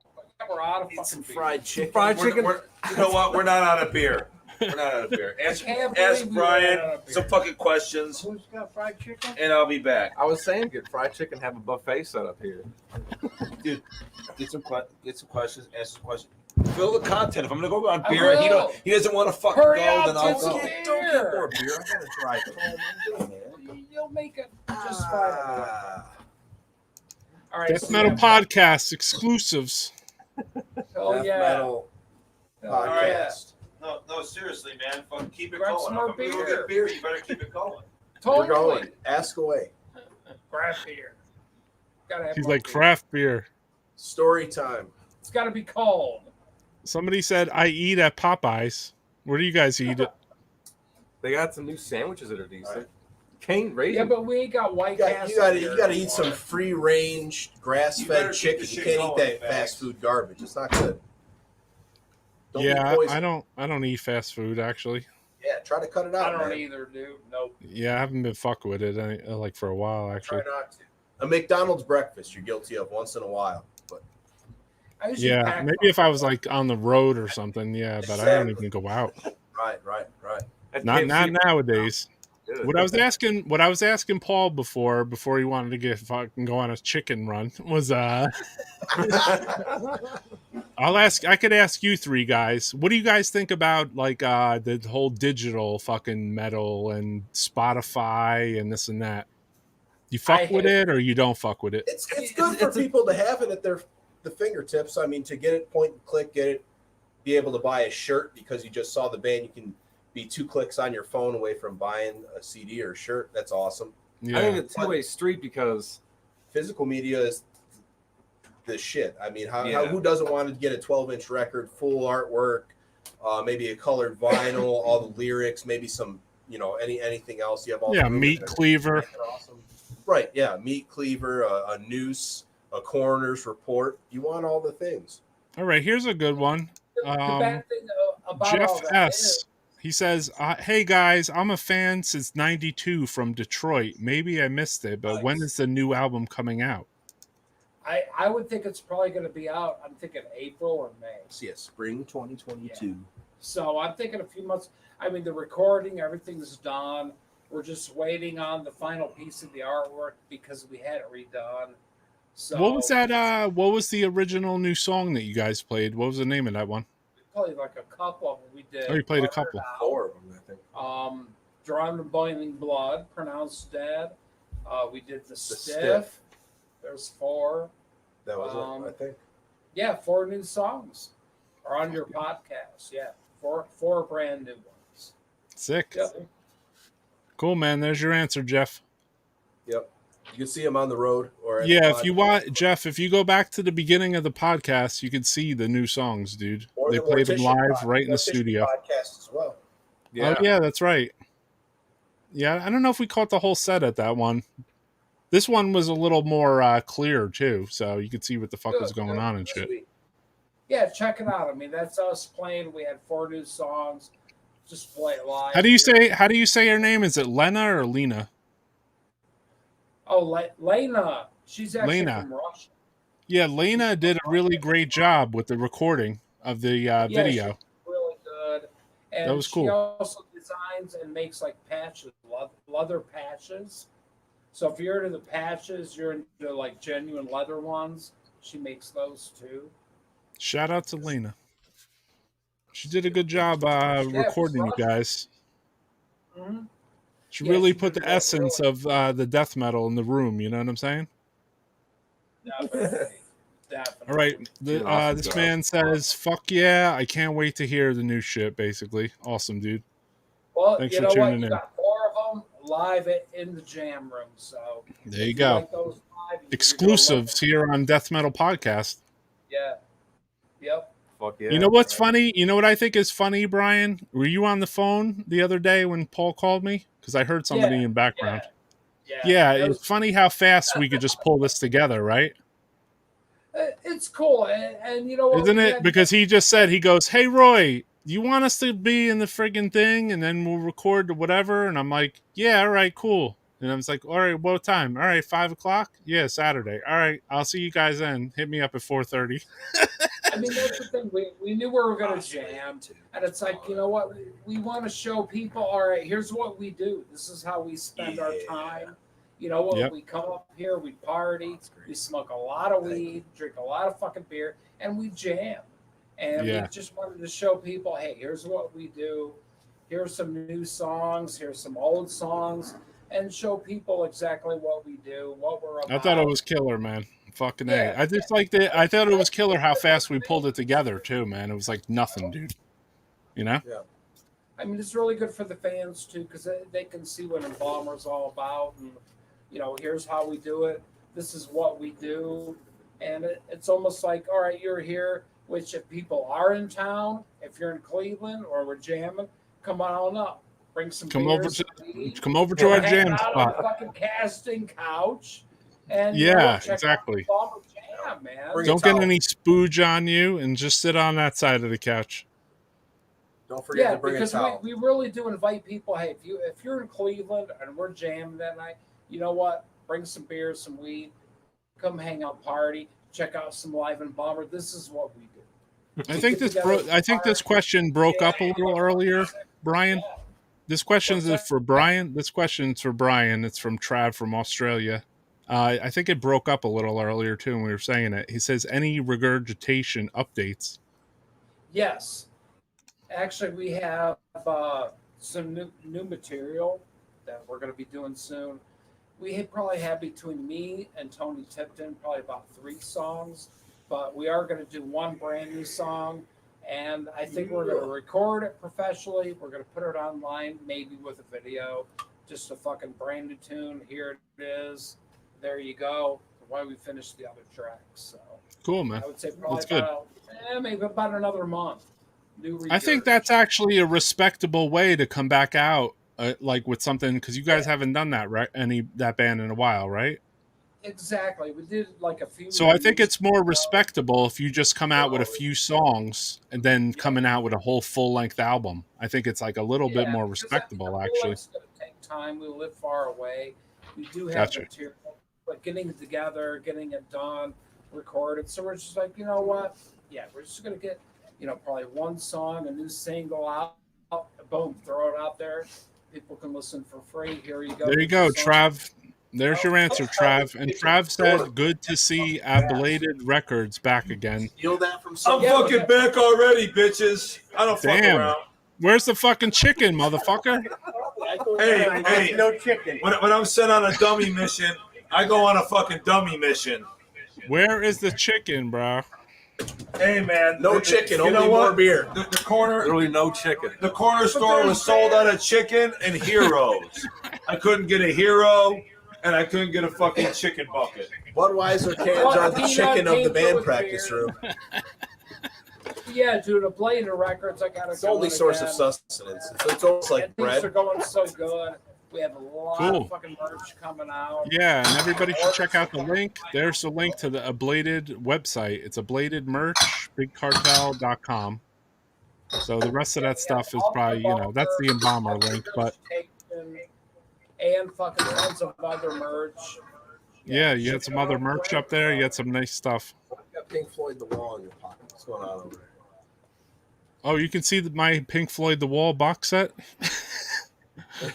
I thought you were talking to me. I'm like, oh, yeah, it's right over there. Oh, Paul's phone is echoing like some crazy shit over here. You know what? Stop complaining. I went on a beer run. I don't want to hear your shit. Got more You beer. didn't get any chicken. You're supposed to get chicken. But he got more beer. I'm gonna go get chicken. I know. I think it's. We're in the Embalmer. Right now, we're in the Embalmer fucking rehearsal room. And earlier in the cast, they played a bunch of new songs. They played 4 fucking new songs, dude. And then they played old songs, too. People check it out. Brand new songs. Hell yeah, dude. Because I think they're gonna love the new material. They love the live version of it. Really pumped about it. Is this info here? Fraser asked, regurgitation, I'm all over it. You all played in Houston and I came and got my CD signed? Yes. Cool. We actually played in Houston a few times, dude. Cool. Yeah, he said Not to let it out of the bag, but we are doing a reunion show. And if you live in Houston, it's not going to be too far away. So look for that in like August. regurgitation, all y'all played y'all played Houston in a place called Hardee's, I think. Isn't Hardee's a restaurant? I got that flyer here in the archive. I got to dig it out. I got all those Texas regurgitation. Yeah. Sure, 98, 99 Grindfest tour fucking flyers. We saved all that shit.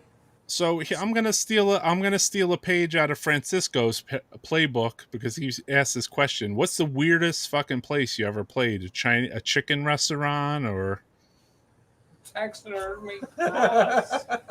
Taxidermy Palace was pretty cool because real underground. People started just trashing the place. They're burning fucking tires. You got a couple of good, cool DIY venues in Cleveland. This is like a cleared out fucking like inside of a house, dude, but like not really like your regular house. So it's kind of like an industrial house. So it's shaped like a house, but it's like concrete floor or whatever. But we're sitting there playing, and people are smashing TVs like nasty, burning couches, and nasty savage, except not on their heads. They're just smashing on the ground. People are lighting fires and fucking all over the place. Burning tires. Burning tires in the fucking joint. I'm like, inside. I'm like, burning tires inside the house? Oh yeah, and smashing televisions, burning shit, couches, TVs. I mean, we'll call out some of our friends. I mean, what paint cans. I mean, it was fucking. Inoculation was another band playing around in the Taxidermy Palace back then. They're coming up on they're on what, Maggot Stomp now or whatever the fuck. Yeah, I saw. They played a show I streamed, but I just happened to miss their actual set. You know what I mean? So yeah, I know They're cool. Inoculation. A bunch of shredders build build some cool guitars, Anthony. Cool. And it was the show with I streamed Sanguisugabog up in Albany. That's Devin. Yep. They're cool dudes, hot, man. dude. People love them. Younger generation. They're about to go on tour with Nile and Incan. Yeah. So, they're about to go out with Nile and Incan and I Am or whatever, whoever that is. But yeah, the bands that they're opening for, I hope they can learn the band's name now. Yeah, man. I mean, but that's a tough one. We're happy, that's a young, that's new generation death metal, dude. That's my friend Devin. He used to. I respect it, bro. I like them. I like them. He used to jam in this jam room too, and we used to share it with, sodomized and stuff. So, I mean, he used to jam up there with Limb Splitter, and now they got their own room. But I mean, like, he's out doing this thing with Sanguisugabog Bog, which he started as a different band that kind of blew up, man. So yeah. He's fucking touring, doing their own shit with Frozen Soul, giant tour they just got off of, and now going back out with fucking Nile. So more Ohio shit. Yeah. And it's cool. You know what?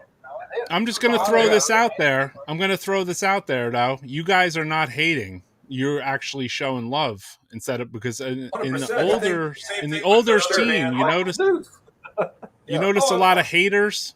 Has anyone noticed that? I mean, I look at this one. Some people do hate them, but you know what? I've known Devin since Devin was a little fucking kid. He was a kid. Right. Coming to shows, hungry for death metal. Real death metal fan. Now this guy, he's still hungry. The guys for are metal. Guys He's are got fans. a good The whole band is band. fans. You know what I mean? Right. You know what? I support him 100%, and I'm proud of him as a person.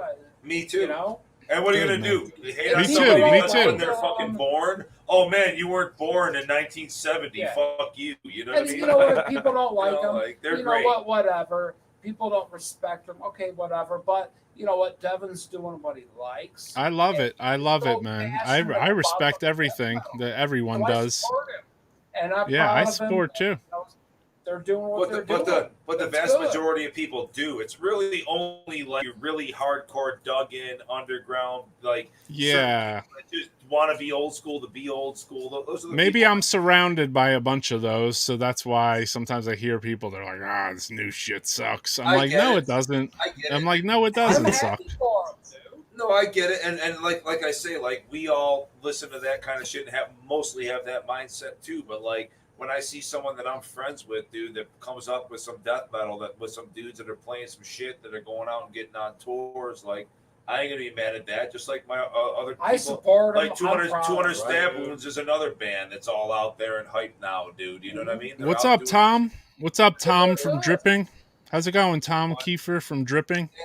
How's it doing? But like them bands are fucking killing it right now. What's not to like, dude? Like they're just going. I love them. If you're not into it, then you're not into Turkish it. fucking blood orgy, bro. They're fucking killer. They're carrying the torch.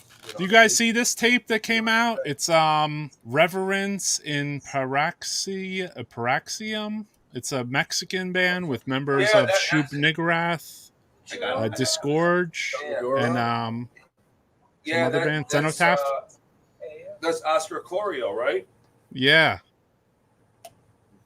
That's what I thought. Are we getting the close cam from your pocket? What was that? Fucking great people, dude. I'm telling you. I got this tape in the mail too. This band's new too. You guys check this out? Yeah. Which one is that? Plague Patrol. I haven't heard that one. No. What is that? Put it on. Check it out. What label? Check Bandcamp. Head Split just put it out on cassette too. Okay, yeah, dude, we got a Head Split poster. I got this one from the Czech Republic, so I got the orange joint, but Head Split put it out too. You know what? I just want to give a shout out while we're at it to Dylan from Head Split, dude. What a cool motherfucker. He's put out fucking Embalmer, Into the Oven, and Taxidermist 2-on-1 cassette. He's put out the Kurnagia on cassette. He's put out fucking multiple Embalmed Alive on cassette for Embalmer. I mean, that dude that dude is a total fucking sick supporter, Portland sicko, dude. Like, he's come out to Hell's Head Bash. I've gotten to party with him. So, you know, he's Dylan LaViolet or Dylan Leviolent, as some of us like to call him, is a total fucking sick fuck. So he's a brother. And this man, Eric Paradox, says head split is fucking awesome. And I agree, brother. So we got some of these Indonesian, like it used to be a thing like, oh, Indonesia this, Indonesia that. But I'll tell you what, man, there's some people down there doing some quality shit. And, you know, it gives you regional distribution, and those people are hungry for death metal. So, like, it's like the 90s. Like, these people are like, hey, man, I love this release or that release or this release. If we want to put this out, I'll do limited CD, limited tape, limited shirt, reissues, whatever. Like, Fatalism musicness. So, that dude, I saw that. Fatalism is another good dude. He's done shit for us, for Slaughter, for a bunch of other bands, like, you know, in beyond Ohio too. But he does a lot of killer shit. I mean, Lindung Productions, get a hold of like Fatalism, dude. He does a lot of good shit. Total fucking death metal maniac. Total worthy of total support from people. And you actually get your shit. Like, you can make a deal for a lot of bands, you know what I mean, with somebody in Indonesia, and like, you never get your shit, or what are you going to do? Fly over there and have a problem? You know what I'm saying? So, I mean, these dudes are actually trustworthy. Put your shit out, do it justice. I get 3 emails a week from Indonesia asking to put out necroharmonic shit. And I'm like, no. You know? You got to put that out yourself, bro. That's what I'm saying. Like, why would I need you to put it out, basically? Yeah, but like for a band or like for a band, it's different, you know? If someone wants to do 500 or something that we own or whatever, like, whatever, dude, you know, or some demo, great, you know? Yeah. If it's actual release is a different thing, you know? They should put their money where their mouth is and fly you guys into Indonesia for some fucking shows, bro. We'll never make it in and out of there with it. Actually, we will. Because I've been working on that. Don't they just kill? It goes back to the whole European kill everyone thing. over there. It's got to be the right time, dude. But yeah, of course. For that whole Indonesian region, if you get on something sick like they used to have, I think it was called Hammer Sonic Festival or whatever, dude. And I know those people. Some of that shit. I mean, the right time. You're talking about people you would never interact with that are down there, dude. That like you go to a show and it's like the biggest thing in the world, dude. I mean, like. I would just love to play something like that, man. It's not the right time. That's all. Yeah, we know it's not. Yeah, it's not the right time. Not the right time. That's all.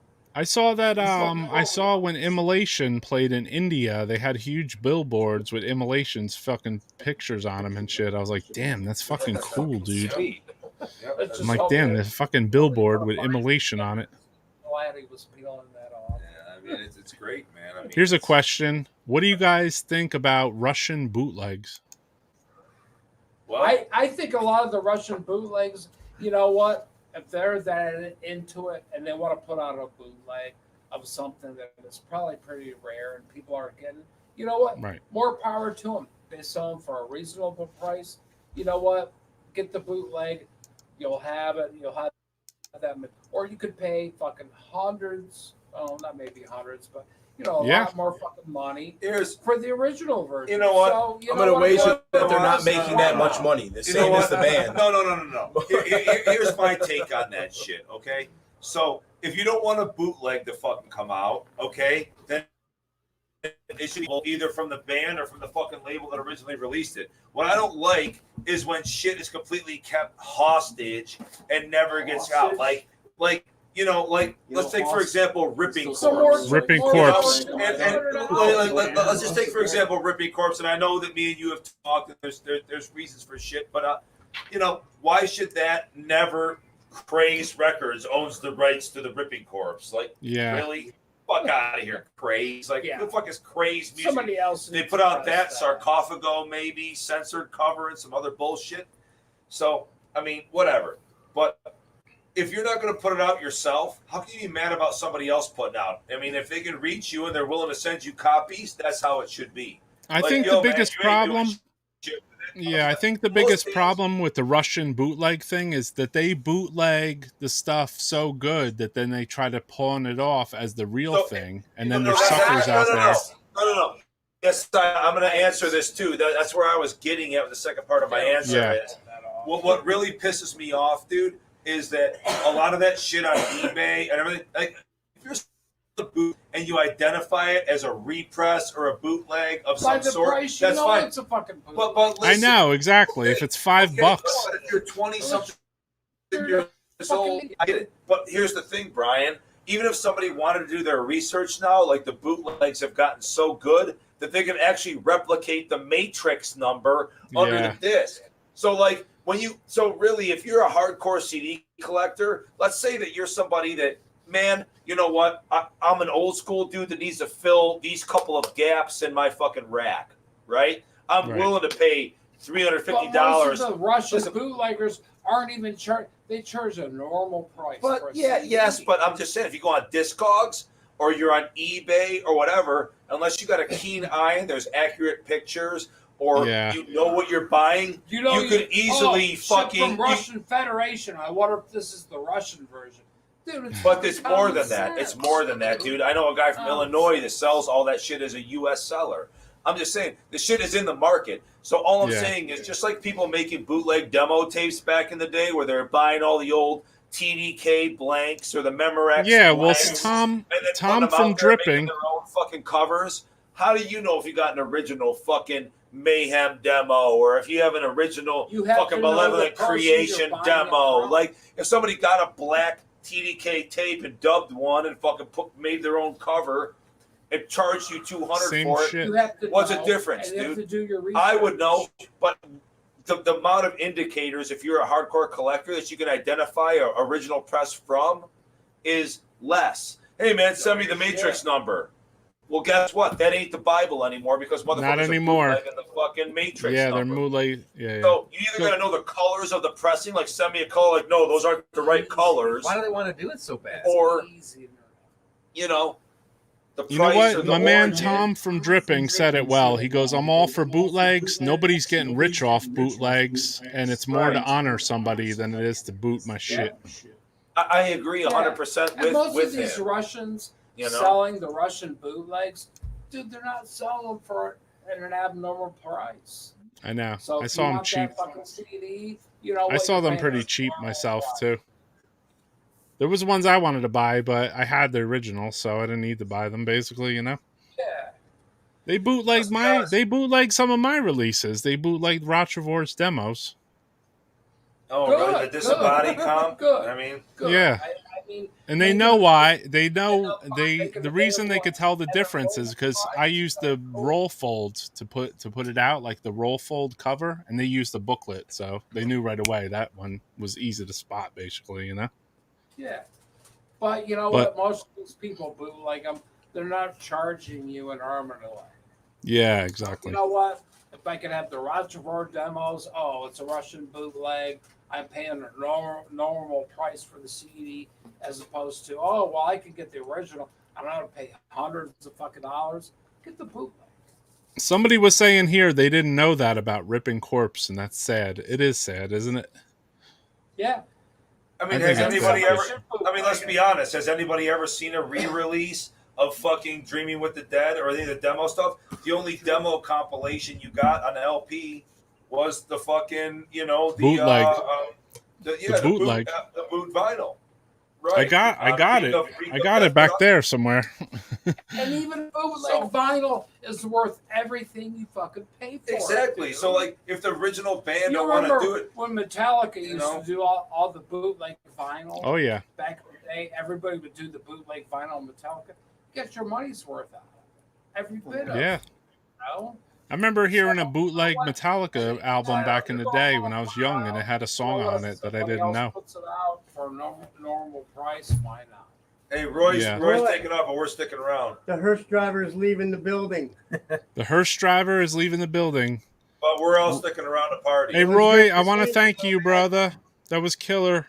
Your set was killer. Man. Good seeing you. And let me know how the chicken is and the soup. I will. I'm going to go get chicken right now. Chicken sounds so good. Later, man. Hey, cue up the Death Wish 3 chicken. I like chicken. Chicken is good. Later, guys. Cue up the bronze All right, Roy, chicken. good job. I like chicken. Yeah, I love Reek of Death picture discs. I like Reek of Death records too, man. Yeah, I don't they're care if they're great. bootlegs. They're killer.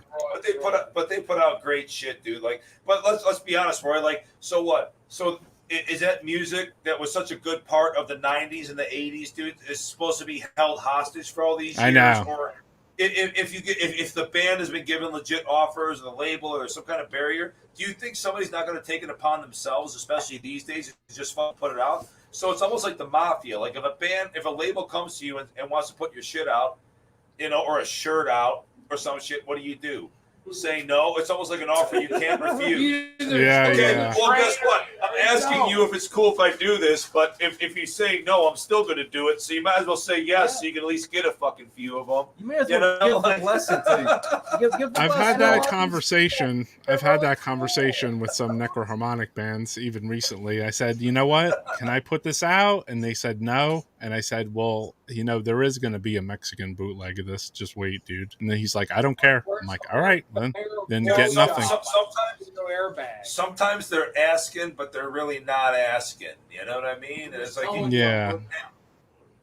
I mean, what are you gonna do, dude? I mean, like, I'm down. You know what?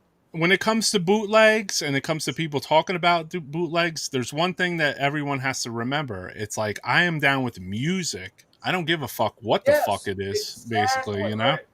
Like, I bought this record because I want the music on it, not because it's a valid piece of fucking trophy. You know what I mean? But like my example, dude, if somebody that's 21 or is 17 wants to hear a Ripping Corpse and get their hands on some, where are they going to get their hands on some, dude? Yeah. Like, where are they going to get their hands on? The bootleg. Yeah. They're going to find fucking Dreaming with the Dead on CD. Maybe they might on Discogs, or they're going to find the demo. They're going to find fucking a tape. Good luck. So you're going to find the bootleg vinyl or the fucking original CD, maybe at some wholesaler on Discogs for a high price, or you're going to find a boot for a cheap price. But either way, you're going to learn who they are. Do you guys all fuck with Discogs? I love Discogs. It's pretty cool. I don't. I bought a couple things on there. I jam with bands like Brian Bergeron that's in fucking Kernagia with me. Like, I think he has most of his collection on there, or if he doesn't, I'm sorry for misspeaking, but I know you can like make your whole collection on there, and like you can look for shit. I've looked for stuff, and it's kind of like weird, like looking at that shit. So I know other people that do sales or like sell people's personal collections, and what they do is look at the high and the low of what something sold for, and then pick a price in the middle. Right. What's funny is I can't even get any Curry G shit. What do you mean? What the fuck? I have nothing. I've handed out hundreds of flights. I have no Curry G. Oh, dude, I got Death Metal Podcast. Death Metal Podcast exclusive. So we can address that. So when it comes to the CD, dude, the reason that I'm hesitant to give them up, or whoever like we have in the band, is that like Memento Mori, we have an overseas label that fucking press them. It's a great job pressing it, full booklet, everything else like that, dude. But he's not a guy that always represses shit. You know what I mean? So like we got our shit pressed. So you're 1,000 lucky copies or whatever. Paul gives you one. You're fucking lucky. Other than that, you can't. All I'm saying is, when we play shows and do shit like or whatever we've sold, if it sells out, I don't have another deal lined up. I don't know that I can get fucking more of them. You know what I mean? That's the thing. So it's like it's hard for the band to be the one that's creating copies to distros and labels. Hey, shout out to Memento Mori, by the way. It's difficult, dude, because what we got out of our percentage of the CD pressing is all we're gonna get. Like we can't get more from the label if we sell all of ours, fucking or anything, because they don't have them themselves. So, Yeah, I mean, shout out to what do you- Raul and Memento Mori. Like, what do you do with a release that's killer and fucking it's out there and you're not guaranteed to get a repress? You know what I mean, dude? Like, I can't give up the copies I got. Terrible deal. That's the thing. Yeah. Yeah, I think Hey, man. harmonic and a bladed. We're gonna put that out. Now, mind you, for the CD, Are we gonna set up a deal on here? Because that always happens. I'll get the files. I'll share them with Roy. Yeah, are we gonna set up a band or a deal on here? Because that happens every podcast.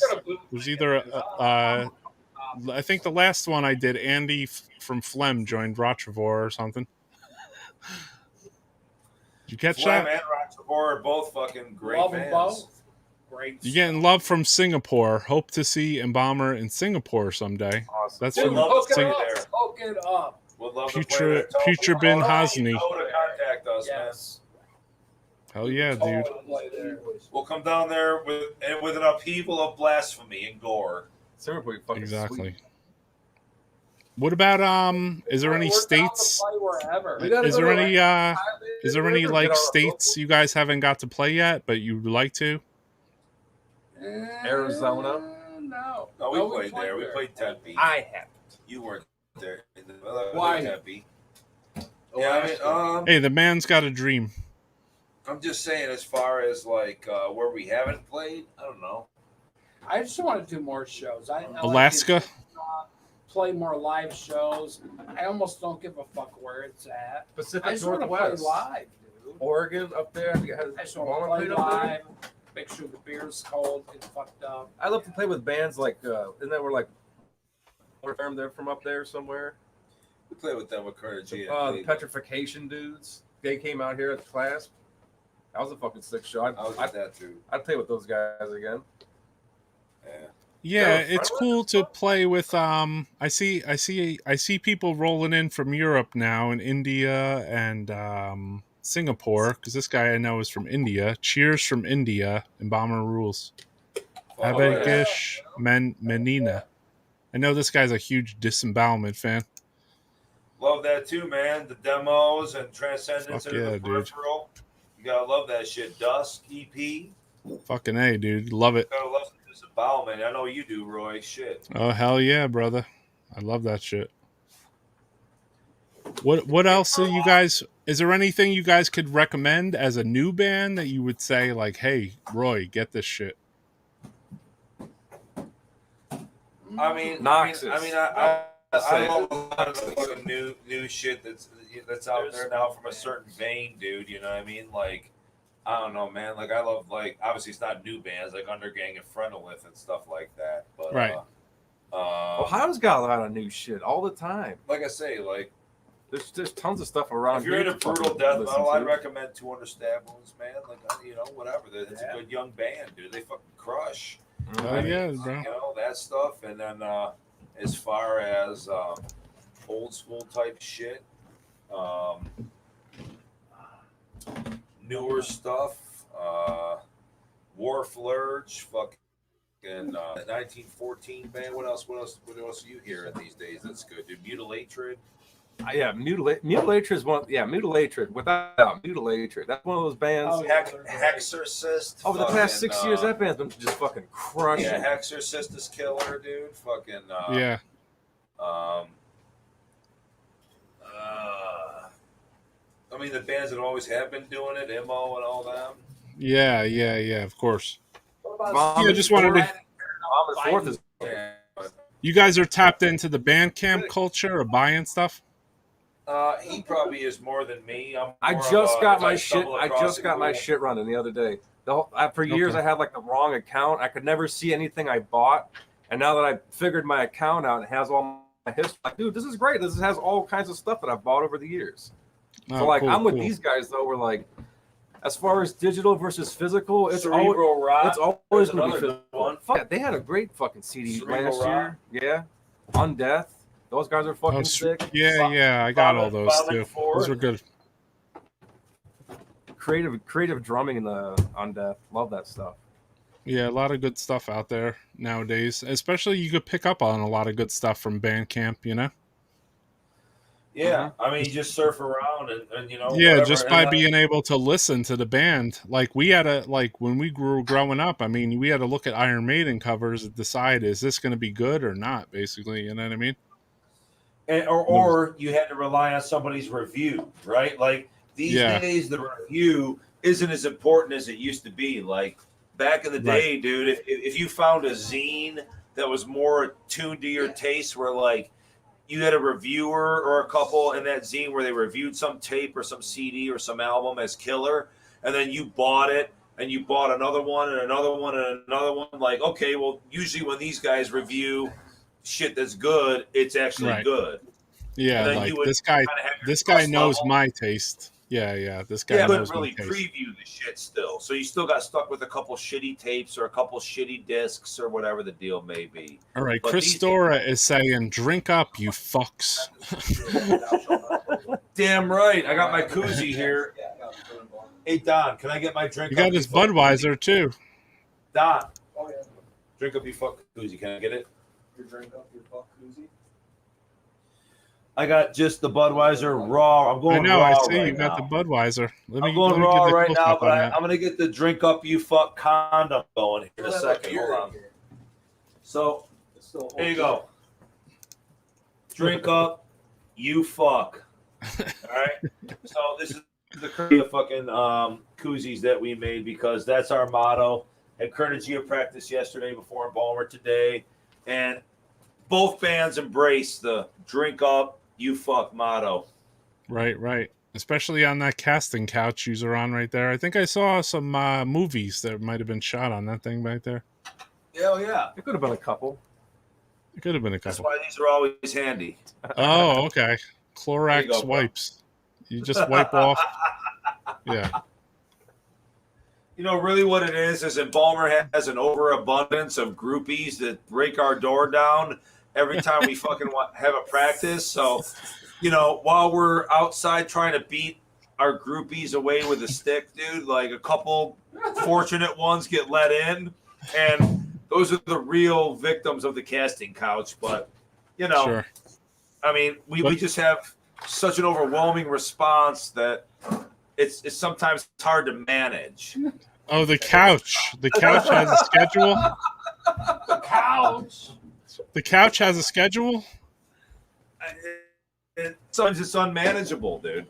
Oh, yeah. We can manage the couch. We have. Brian, you gotta sit down because you're. Is there more beer? It's so bugged out to see someone actually wearing one of those libido airbag hoodies. You're something gay like that, are you? Well, is it ready to leave? Dude, it's a 24 pack. You ain't going nowhere. I went to the store, fucking. I know, but but the casting couch, we're not talking about the casting couch. Oh, so it's still almost time to leave. What? The stairs. It ain't almost time to leave. You can't get your own stairs? Dude, I'll miss them, but I'll fall. Don. What? Come up here. I got the beer right here. Come on. Huh? Come up here. Death Metal Podcast exclusive. Drunks with chicken. Don. Are deciding who can. Don, come on. They're deciding who gets to use the couch, and then I they're was told deciding. Taco Bell had fried chicken these days. There was a 2 minute. There was a 2 minute fucking just Brian's ass in the camera for a minute there too. So for all you ladies out there, I'm sorry, bro. I had to piss. it's all good. I need you. It's all good, my brother. I'll be right back. So you got We it. keep bro. it real up in the field. It's a Brian hour. Listen, we keep it real up in the field. Actually, seeing Brian wear that libido airbag hoodie gives me a special feeling inside because I'm like, God damn, I never saw someone wearing one of those. It's sick. It glows in the dark, dude. Yeah, I never seen anyone wearing one of those. It makes me feel good. I like the fucking new hats because they have the fucking liner on the inside. Mm. These Yeah. should have had Oh, some. the new Embalmer fucking beanies. Oh, I didn't see them inside. That's what I'm saying. Like, that's dope. They're fleece lined for your. Yeah, warm. bring that beanie into the fold. Where is it? This camera. Yeah, right there. All right, that's the new Embalmer beanies. Everybody go and check it out. Are they on your site, Brian? They're fleece lined. You can't see it in the camera. It's not a normal beanie inside. Okay. They're warm because we're from the Midwest and it's cold as shit. Yeah, are they available right here at this site? Yeah. Bladed Records merch right there. Yeah. Yep. Okay, yeah, that's what I thought. Get them while they're hot. Buy shit. Buy it. Yeah, we probably got about 20 of them. Now there's a snowstorm right now. The cold snap outside. You need a warm hat. Yeah, it's snowing where I live too, but I'm used to it. I live in fucking. You ever see that black metal documentary where they go up that big You don't hill to live in go Camden, at to least. Gal's grandparents' house or whatever in Yeah. Norway? Yeah, That's where I live, right there. somewhere like on the way to that hill, right there. Yep. It's always like that here. Jesus. Let me see. Paul. Okay, Chris Dora says, Paul, will you drag Paul, back down the steps if Oh, yeah, he you will. leave the party still going on? You can't stop if Paul's not done hanging out and you try to leave. Oh, I got to work early in the morning. He opens a beer and puts it in your hand, and you're like, "What are you gonna do? Throw a whole beer in the trash?" You're not gonna He's throw it away. gone. He's gone. You're not Right, gonna right. throw it away. So he's a bit of an enabler. Sounds like it. There he is. He's back. Yeah. Or is narking you out for putting beers in people's hands and not letting them leave. I love. Hey, just like they say in Hellraiser, no one escapes us. Boom. Because you have to drink up. You fuck. Period. Drink up, you fuck. Now the door is on the stream. Can he comment on Paul's professionality at Carnegie practice? We'd like to hear, perhaps, about this. What about it? I don't know. Are you a serious guy at Carnegie? No. Not at all, dude. Kidding me? He runs amok here at Embalmer. He's not. You can't even get him a CD off him. No. No, you ain't getting the CD. You gotta get the bootleg. I have to send a plug out to Francisco's show for Jamming Out All Badass. He has this show coming up. He's on there. He's a great dude. 13th. It's with Steve-O from Impetigo and Tim from Anal Cunt. So this is January 13th, Thursday. It's called the Hootenanny 2. I was in the Hootenanny 1. There was like fucking 10 sausages on screen at the same time. Just yelling at people and just looking in Fraser's fucking closet at his... Oh, Paul, yeah, that's something I wanted to ask you, Paul. I got a question for you, Paul. What's up? Could we do like a death metal cribs at your house where you go into your fucking shirt closet? It'd be horrible. Are you kidding me? You don't want to go. That'd be a 24-hour stream easily. Why? What's wrong with my house? That's fine. Everywhere. You'd see so much dumb fucking just like, dude, why do you have your fucking house like this? For humanity's sake, if you're like, dude, really? This is your living room? Oh, you played a death metal band? Oh, I wouldn't think so by looking at this. Oh, really? That's gonna change. No, I want to look. I want to look at the shirt collection. I want to see like. I want to go to people's houses and see like their. You know how like you go on those metal collector forum boards and then they show you like a room with fucking guy has like 600 fucking picture discs on the wall. Yeah. So I figure we could go to Paul's and do that, can't we? Turtlenecks. Sorry, bro. We'll give you a turtleneck selection. You probably have an immolation. I don't have any shirts. I have maybe 3 shirts. That's it. He's got a Dawn of Possession turtleneck. You don't want to see his house, dude. I've tried to get this guy to decorate his house fucking cool for I don't know how many years. He won't, dude. Here's a question. I don't know if you guys could answer this. Here's a question that probably only Roy could answer, but maybe you guys can answer. Knowing Embalmer was formed in 1989, any particular reason the debut album took for many years to be released back in 2006? Actually, if you think about it, the original. I'm going to take a piss on this one, okay? Sorry. Never put out an album. That album was written in 2006, which is the operative thing there, I guess. It's not that it took that long to come out. No. That was What somebody is 06. saying is for a band that was around in 1990, why did it take till 2006 to have a first full length? Because There Was Blood Everywhere really isn't a first full length. Nope. There Was Blood Everywhere is a compilation on the Right, Relapse with the Underground 7-inch series of the 93 demo and the 94 7-inch. So I get what the person's asking.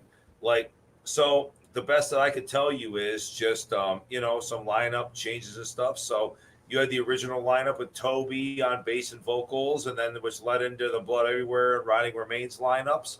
But that band was really only active until 97. So by the time everybody that knows the Relapse, There Was Blood Everywhere CD version came out in 97, that band was already dead. Because in 98, when Brian booked Ohio Death Fest 98, he had Embalmer booked on there, but that vocalist from the Blood Everywhere wasn't on that. It was a guy that had a very unheard demo, Frank Walsh. There is a demo that exists, but he actually sang that fest. So the band broke up after 98 and didn't get back together again until like around 2005. So around 2005, you know what I mean? The band started talking about doing some shit and writing some stuff and had that lineup get back together. And that's where that CD came out. So that's why the gap in all that time is basically because of lineup changes. And then, you know, between 93 and 97, which is really only 4 years, you had 2 releases, one of which a demo, one of which was a 7-inch, and a CD release, an underground series of Relapse. It felt like a lot more because of the reach that it had, but that band never got to do a tour. That band never got to go around the United States or Europe or play any fests or anything. So that was the end of it until the band got back together and then wrote that first full length. So yeah, that's basically the progression of events. There you go, man. There's your answer, brother. There is your answer, my man. That's why it took that amount of time. Any other fans have any fucking questions for the fucking chicken eating motherfucking Budweiser drinking go fuck yourself fucking band Embalmer? Who embalms bodies and puts them on the casting couch or inside the casting couch, maybe? Well, he's got to get them because you left them on his amp. Go get your. I went and bought the beer, motherfucker. Here's you bringing chicken. I didn't bring the chicken, man. No, God damn it. Chicken. No fucking chicken. The KFCs are all, you know, closed because of fucking lack of workers, and Popeyes is failing, and Church's chicken fucking is closed, and the gas station that I went to, the bodega, didn't have no motherfucking chicken or no fucking hero sandwiches. So, you know, what am I supposed to do? Here's a Canadian fan that has a question. You ever play in Canada? No, your country won't let us in because you have minor charges from when we were 18 years old or something. No, here's the thing. We would like to play in Canada, and we've had offers to play in Canada, and it'd be a crapshoot whether you fly or drive. But honestly, none of us are axe murderers, like in real life, or big time felons. But if you got a DUI, they won't let you in. 7 or 8, at least three. Yeah, they won't let you into the country even if you have a minor record, right? He passed out on a red light. It's the same with United States, because that's why Blasphemy never plays the United States, because the guy has a criminal record or whatever. One of the guys. Yeah, it's because of me we can't play, Paul. Fuck all you fucking pieces of fucking shit. Fuck you. I mean, I've never passed out at a fucking. Well, I know, but who has a felony in the band, you or me? Wait, here's a good. About everybody's criminal record in the band and why they can't play Canada. Like, here's a good question. Do you know how many copies the original There Was Blood Everywhere 7-inch were pressed? Do you know how many copies were pressed? Original copies? With the CD, it was 20,000. Yeah, probably like 90,000, I think, right? No, 20,000. 20,000? Yep. There you go. Is it past Embalmer Roy's bedtime? Where'd he go? He went to get fried chicken. He lives pretty far from the jam spot. He's like an hour south from here as opposed to the rest of us. Oh, okay. 20, yeah, 30 gotcha. minutes, so he had a roll, you know. Yeah, the guy talking about the Blood is Everywhere, he's talking about the 7-inch. I guess he wants to know what the limitation of the 7-inch. He wants to know what? I guess he's looking to find out what the limitation of the 7-inch was or something. I don't know what the 7-inch limitation was. I know what the CD thing was 20,000. With the CD, that was everything. Gotcha. Damn, that's a lot. I never put out a release. I hand number my releases so I know how many I put out. All my shit's hand numbered. All my records were hand numbered. I didn't hand number the CDs. That's impossible almost, but yeah. I don't know if I'm gonna hand number the next set of records I put out though. I'm kind of sick of fucking hand numbering shit.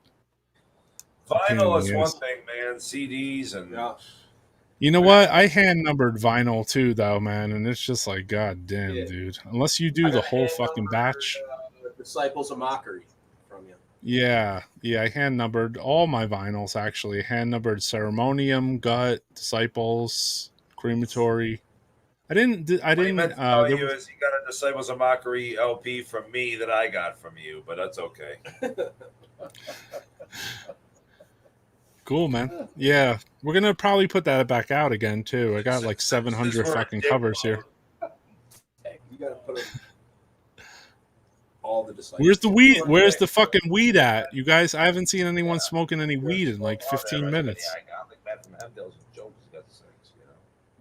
Yeah, where's the weed at? I don't see bongs. I don't see vapor fucking chambers. Where's the weed at? We're hooking up. Now. What are you doing with that? That's empty. There's no there we go. Where's your bag? Where's your bag? Pack it up. That's the chalice. I am producing a absolutely ram-packed, smokable, hittable. I'm going all the way outside. Hittable fucking bowl, dude. So I don't want to hear anybody's bullshit. I got a problem when they can't fucking hit it. Here we go. Love the posters on the wall. Can spot Incantation, Abhorror, Deicide, Unleashed, Evolution. Is this the jam room? Yes, this is the jam room, bro. Did you read the story? Maybe you're on Facebook. A portion of the jam room. This is a portion. This is where the casting couch is. Somebody wants to know. Hold on. Talking about 7 inches, would love to see Embalmer do a split 7-inch with a Singapore band. Hey man, you hit us up. If somebody wants to put it out, we'll fucking do it. You know what I mean? There you go, Putra. It's time for you to start a label, Putra bin Hosny. I pushed it down. It was like, Murr. I'm like, it was full when I brought it. Check it out. It's pretty good dope, dude. Hold on. It smells good. It smells all right. What are you guys checking out? A new strain? We're some more dope. It's that devil weed. Guitar player.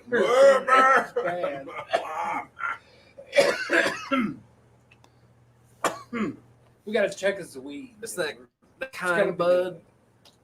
Your man in the Vader shirt showed us your bong there.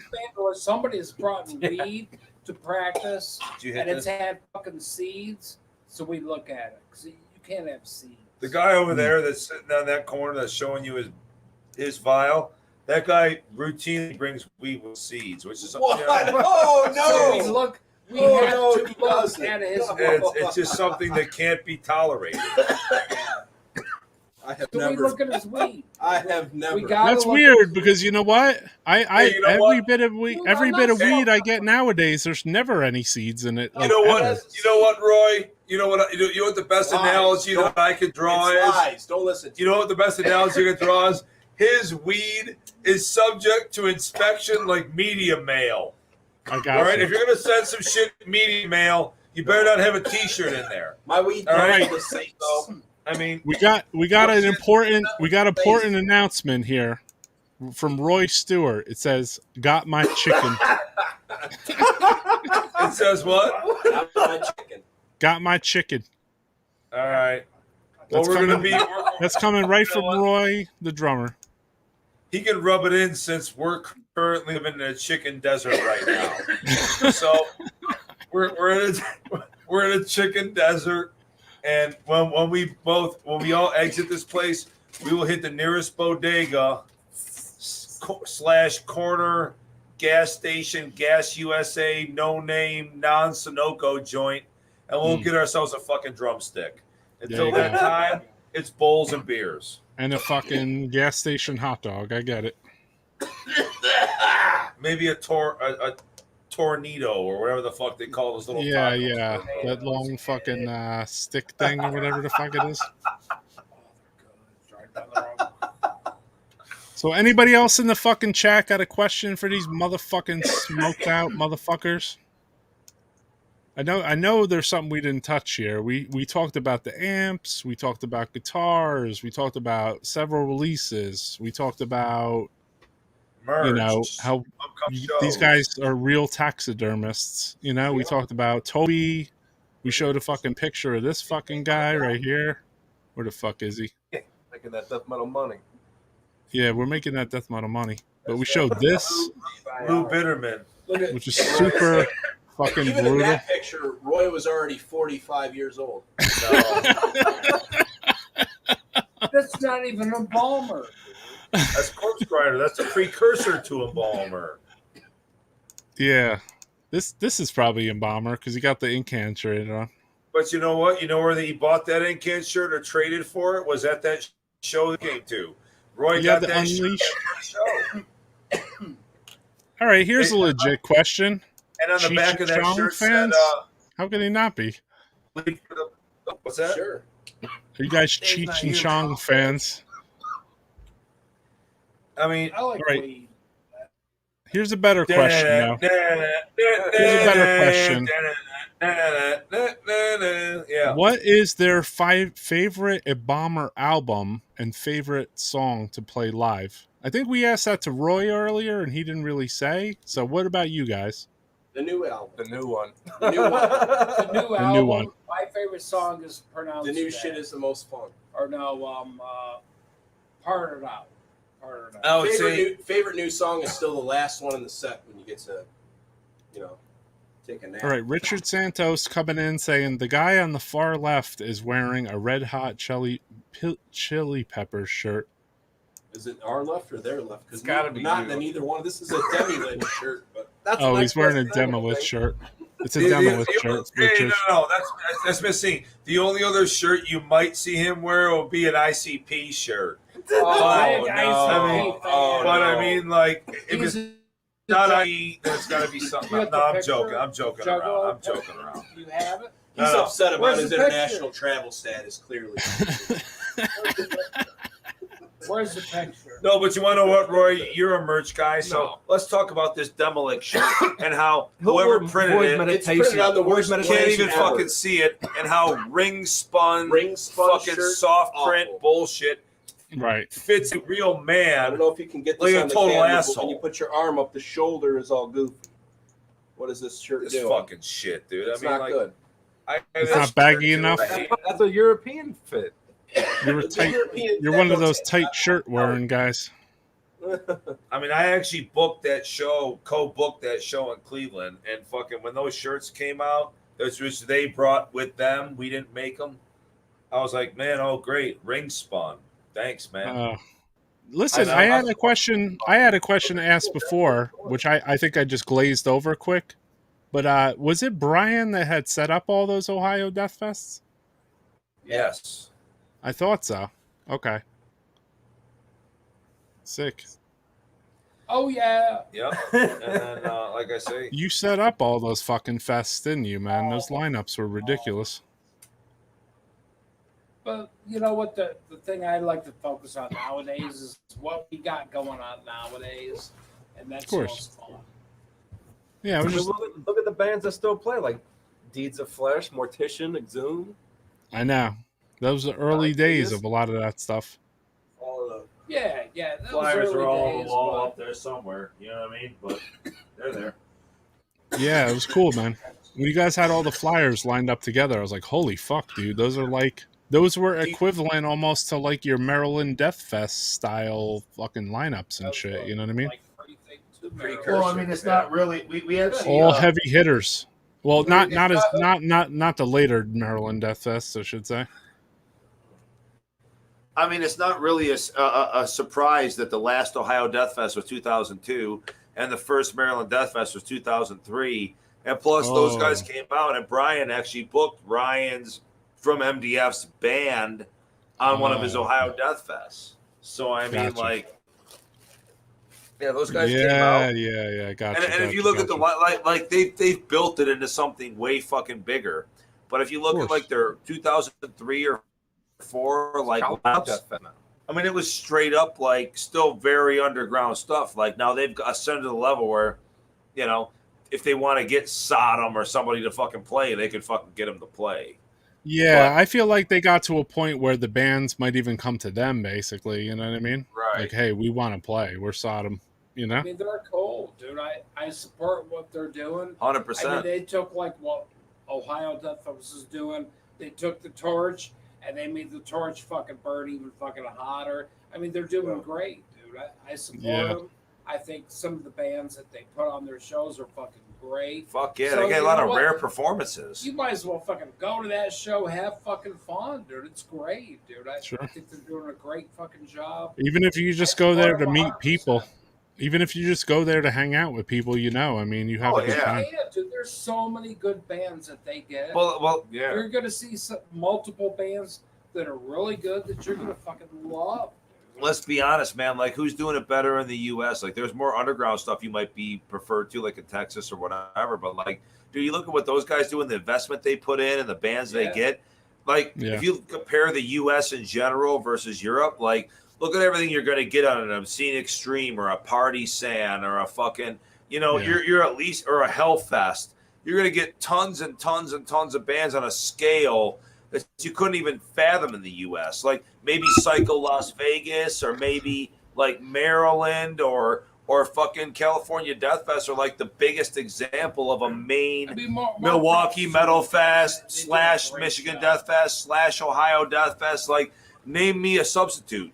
So if you don't like Maryland Death Fest and you don't like fucking California and all other shit they do, name me a comparable substitute. Yes, all right, John Grave wants to speak on the Demolith shirt. John Grave says that Demolith shirt is sick, but the quality sucks. Sucks. Everybody knows it. Shirt with the dates on the back. Yeah, I didn't catch a Demolith shirt when they played. We helped them get on a bus, though. I remember that. They came to CBGB's when I threw that was Roy, you did that one in 2006 before they played the Maryland Death Fest the first time. I was at that too, man. I went to that. Yeah, I had Funebrarum.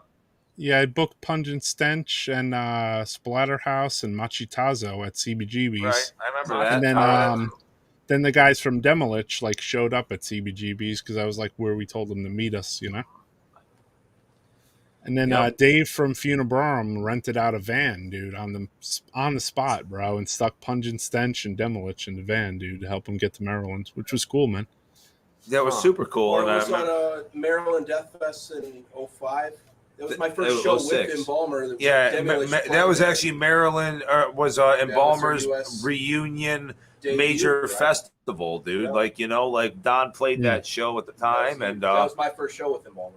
You know, cool. And that was I remember watching Pungent Stench from the side of the stage with Bridget and a couple other people that we're friends with, Roy. You know what I mean? But like I was watching Pungent Stench right on the side of the fucking stage, and Dismember played that year, dude. Pungent, you know, tons of cool fucking shit. So all right, here's a question coming from India. What would your ideal list of bands to do a world tour with? Can we tour with Deranged? Deranged? For us to do a world tour with? I mean, the ideal bands to do a world tour with. I want the Flesh to be somewhere in there. The Flesh could just be kind of like around. Pretty vague question, but yeah, I guess that's cool. We're all going to have a different answer, but I mean, we'll just might as well go around. Go ahead, Don. Cannibal Corpse is obviously up there, but I mean, it's a different question though. I mean, is it like a band we would tour that we fit with tightly, or a band I would like to see? Like obviously, Morbid is one of my favorite things. I think they mean the band you'd fit with tightly, maybe, or something. You know? Tightly, I would say like could Deranged fucking do a tour? They go, let's fucking get back on it. The Range from Sweden.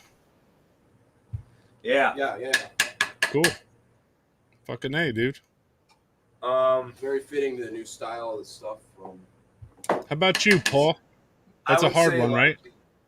Yeah, it's a real hard one, man. As far as bands to do fucking tours with, man. I mean, I'm always gonna err on the fucking side of more underground shit, but I don't know, man. I like to do a major tour with some band at least one time. You know, it's only Cannibal, but like as far as personal preference, man. I mean, what was really cool, like, see, we're spoiled because I get to play with Roger era, fucking Mastro era Roger now. We play with Convulse already on the World Without God set in Brooklyn and fucking, you know. So that was cool, just playing with them, seeing a Focus set up just World Without God. So that was fucking awesome. Yeah, so I would do that 100 times around, you know, tour around. That would be cool that as shit. a whole tour when we did that. If we would have done that as a whole tour, that would have been awesome. I mean, Incantation, just because of the history between the two bands, I know they get out there and they tour all the time or whatever, and everybody's seen them. But I mean, like, John's a good friend, and I think a good Embalmer Incantation tour would be cool, man. Yeah, you know what I mean. It's super I mean, hard like, to choose one, or like Immolation and shit, like those types of bands, or like Impetigo doesn't jam anymore, but they'd be good. Exhumed would be somebody we would be good to tour with now. Yeah. So if you're talking about my dream bands versus bands that are active that I think Embalmer would fit with, I mean, it's a different answer. Yeah, of I course. go out with Eternal Bleeding. I go out with Exhumed. I'd go out with fucking bunch of different bands. How about Vader shirt guy? When they say like I'm not talking, it's not that I have nothing to say, but Paul really puts things into an aspect that I'm like, what do I add on top of that? You don't have to drink his diarrhea. You know? No, I get it. I don't have to. I'm like, because he's selling a good brand of Kool-Aid. It makes sense. It's a good flavor. And it's like, for reasons he just stated, it's like the bands he listed that like we would fit well with make total fucking sense. But like personally, I mean, that's why I said like I would like to play with Defleshed because that band's completely fucking sick. And he showed me that fucking band listening to them at his house. Under the Blade, best disc, man. Yeah, when you were talking about Discogs earlier, like that's probably that's one of like two things I bought on Discogs because I wanted Under the Blade that bad. So then it's like, it's like, so when you talk about Incantation, I mean, that's a pretty fucking solid fit right there. Yeah, I think so too. And it's like, where else would you want to go from there? I mean, I can have a dream list and say like, you know, bands like, I would say Carnage because I would just want to play with a fucking sick band like that. You know, would it happen? Probably not. Yeah, fuck. I mean, I'm like looking at the posters on the walls what here. happened to Casey that used to work There's an infinite amount of bands. Autopsy, if they would do a tour, like, you know, but that's not, you know, that's not going to happen. I mean, you know, but how do you choose one band? Yeah, like that is a pretty broad question. I figured I'd ask it anyway, though. Skinless, it's a good question. Skinless would be fucking sweet. Would be a good band that we fucking, you know, have.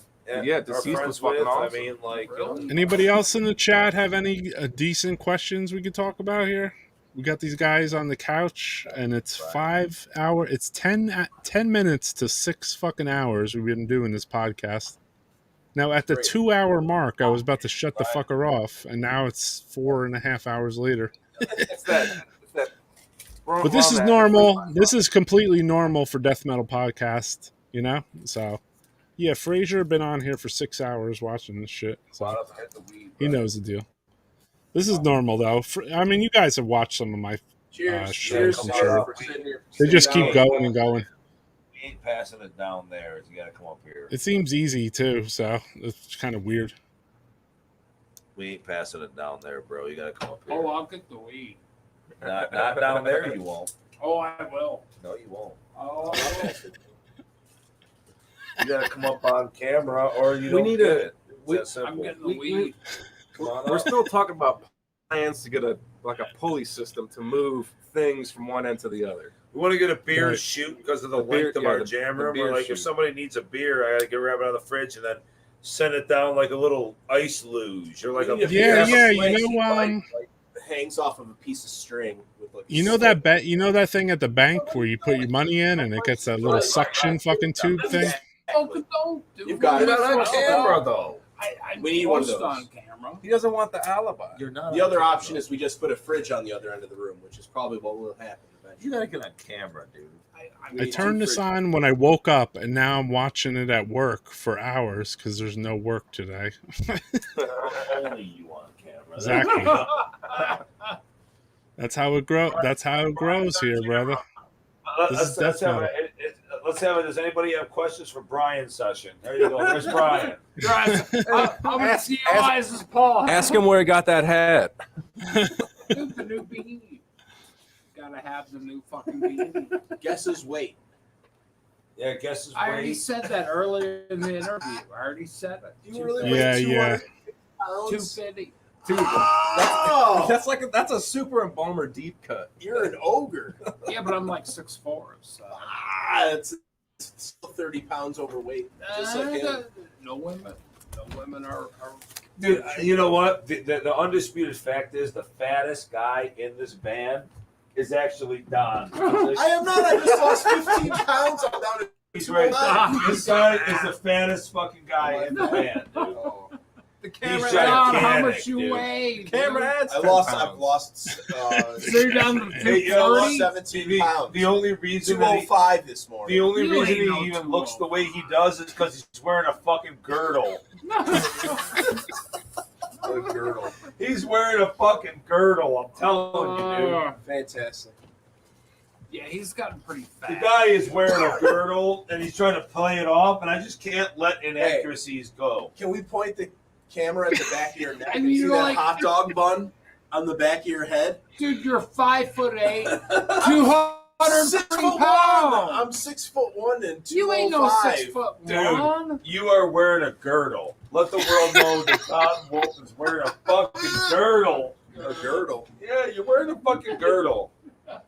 Hey, who just bought 38-inch waist pants today? Not me. You did. No. You did. You bought 38s today. These are new pants and they're 38 inches. People are just now signing in. We apologize to those people. Hey, here's a good question. Here's a good question. Here's a fucking good question. Anyone have any AC stories? Anal cunt. I do got aces. Yeah, Brian does for sure. Yeah, so they played here a bunch of times, like with Mortician, at the Fantasy with Pile of Eggs, and Decrepit, and some other shit. But yeah, they fucking played here, a few times. They came earlier than that with Incantation again, and or no, maybe it was Incantation. Yeah, and Phlegm. They came here. But anyway, the song that everybody knows, Kyle from Incantation has a mustache or whatever. That fucking song was written basically here, So I mean, they used to stay at with Sakula and fucking Aaron Dallison and John and all those guys, Kyle from Incantation, like all them dudes fucking, would all have crash pads or whatever at various nights. And, when AC fucking was crashing over there and playing acoustic and shit, that song came up and they were all high and stuff. So they went back to, back out east. And I actually have a story I don't know if I should tell, but like Sakula told me that they all went out there and, I think it was Angel Dust. I think it was Jim Fleet from Phlegm's fucking dad was on was a cop or some shit. So came and like they were all high and were like did a bunch of fucking blow to get out there and got there and he like played it off like knocking on the door to fucking wig everybody out. So that was Phlegm and AC, or right after AC played here, and they went there and made that song, like something along those lines. So interesting. There you go. Right from but anyway, that song, exclusive. Whether what I just said is 100% accurate or not, that song started to be written here. There you go. Exclusive death metal podcast story, straight from the man. The man. Allegedly. If Sakula is still on the comments, Sakula can fill in the blanks. Of Roy, what I told you cannot get off. What do you? Yeah, you mean offline, right? Like you thought I was going to get off at 2 hours, but it's 6 hours. I'm coming up on 6 fucking hours on this shit. But this band is worthy of a fucking 6-hour interview, right? They got a lot to say, so that's why we could fucking do this, you know? And they fucking blew everyone's head off with their jam, dude. I would like to see other bands come on here and do that. That would be dope. They won't. And they're fighting over weed. They're fighting over weed. Most bands are going to do something. Hey, man, it's a battle of the haves and the have-nots. And sometimes the haves make other wannabe haves the have-nots because they won't step up on camera, you know? Yeah, that's right. We're all about jamming, dude. Jamming. You know what? I'm not, no, the 10-hour mark, I haven't beat that record yet, and I'm not going to beat it tonight. Definitely not. Okay, here's a good question. How did the Rotrevor shows come about? It's just a show, but yes. Okay, so... here's the show, too, just so people know, in case they're just tuning in now. I'll tell you how all the Rotrevor shows came about. So if you want to go back to 92, it's because Embalmer used to fucking... I think they're talking about this right now. I'm taking them from back to front. No one Okay, wants back to front, brother. Give them the quick wipe. You know? We're 6 hours into this podcast. Give them the back. Fine. Then how do we get on this show? We got on this show facts. because we're friends with Rotrevor, period. I mean, that's as simple as that. Like, we know Chris, fucking, he was going to do a fucking show, said he was going to get a lineup together, all this shit that Mark would be fucking, you know, potentially coming back. So do we want to play with them in Turtle fucking Creek, PA when he hits me up? Yeah, we want to play with them in Turtle Creek, of course. So that's how that show came up. It's really that simple. Being friends with the band that we've played with before, the band has 30 years of history playing with. You know, we talked just as regular human beings and just said, hey, you want to play the show? Yeah, I'll play the show. It's a reasonable drive, Cleveland to Pittsburgh. Easy. Yeah, so cool. Literally that quick. Do you want to play? Yeah, it's easy. Yeah, and you guys played with them multiple times already, so for sure. Yeah. As far back as like in the 90s, so. Yep. I think people are just intrigued that Rotrevor is even playing, basically, you know? I'm intrigued by it. And you know what? That's so cool. It is an anomaly. When you think about it, dude, like a lot of people like have a different perspective on Rotrevor than like me or you might, because like I actually got to see them multiple times and you know, with different lineups, and you got to see them multiple times. You know what I mean? So, and then doing their thing. So, like for somebody like me, it's like, yeah, it's awesome. We're playing with Rotrevor again, and it's a band that I fucking always have loved, you know, and shit. But to somebody that like isn't from this region or like is somewhere else, like man, Rotrevor, like that's fucking, you know, something different. I think I seen them with their demo drummer actually. When I first seen them. So that was in Buffalo in November 1990. They played with Mortician or whatever. Yeah, and that was another show that Ed Farshty and Brian Pattison booked together. Dude, Morpheus. Yeah, it was like tail end, Deceased, all that kind of shit. Yeah, there was like two different shows. They were like tail end Day of Death ones. You know what I mean? They were killer. Yeah. And Immortal Fate played the one too. They were killer. Cool. So yeah, man, it was good shit. Brian, you hitting this? I share the same like thoughts that he does when you talk. Like he talks about seeing these bands 30 years ago, maybe. But like when I saw Rotrevor, for example, I don't know, maybe 6 years ago when they came through, like that was one of those shows where I'm like, I was completely fucking sick. When he talks about Morpheus Descends. We were supposed to play a show with them, I think, in 2020 or something. I got canceled, unfortunately. But, like, you know, seeing that band here in Cleveland at some point, because they fucking booked them at some point in time. It's like that was a point in time that I still remember. And I'm like, that was fucking cool. And then I buy shirts from these bands. And it's like, that sticks around with me. So then to say, like, hey, we're going to play with Rotrevor, I'm like, me personally, that's cool. Because I saw them, and I was like, that was sick. Like, that was completely sick. And you find out the history of a band, because like, how the fuck would I know about any of this stuff without talking to people who have been through these different experiences? And then it's cool to now get to play with them. Yeah, and I can tell people, hey, this is something from the early '90s that hey, this is completely sick for it is what it is, and it's totally fucking awesome. You talk about new bands. I mean, new bands are fucking awesome in their own way, but it's like, look back, there's just other fucking sick stuff. Paved the way. Somebody I mean, was when you saying, talk about down to somebody was shit, talking about you guys. They said you guys are like a married couple arguing. And now, we're all brothers. We fight like brothers. We scrap like brothers. It's all good fun or whatever. Well, the girdle is so sweet and so precious. I got a guy. I got a guy that's got an emergency and he's got to leave because he's out of cigarettes.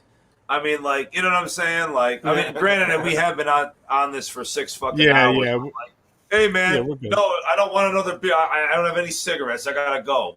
But like, hey, that's his prerogative. It's no problem. So yeah, we are kind of like a married fucking couple, whatever. We bust each other's balls. You know what I mean? We don't have thin skin.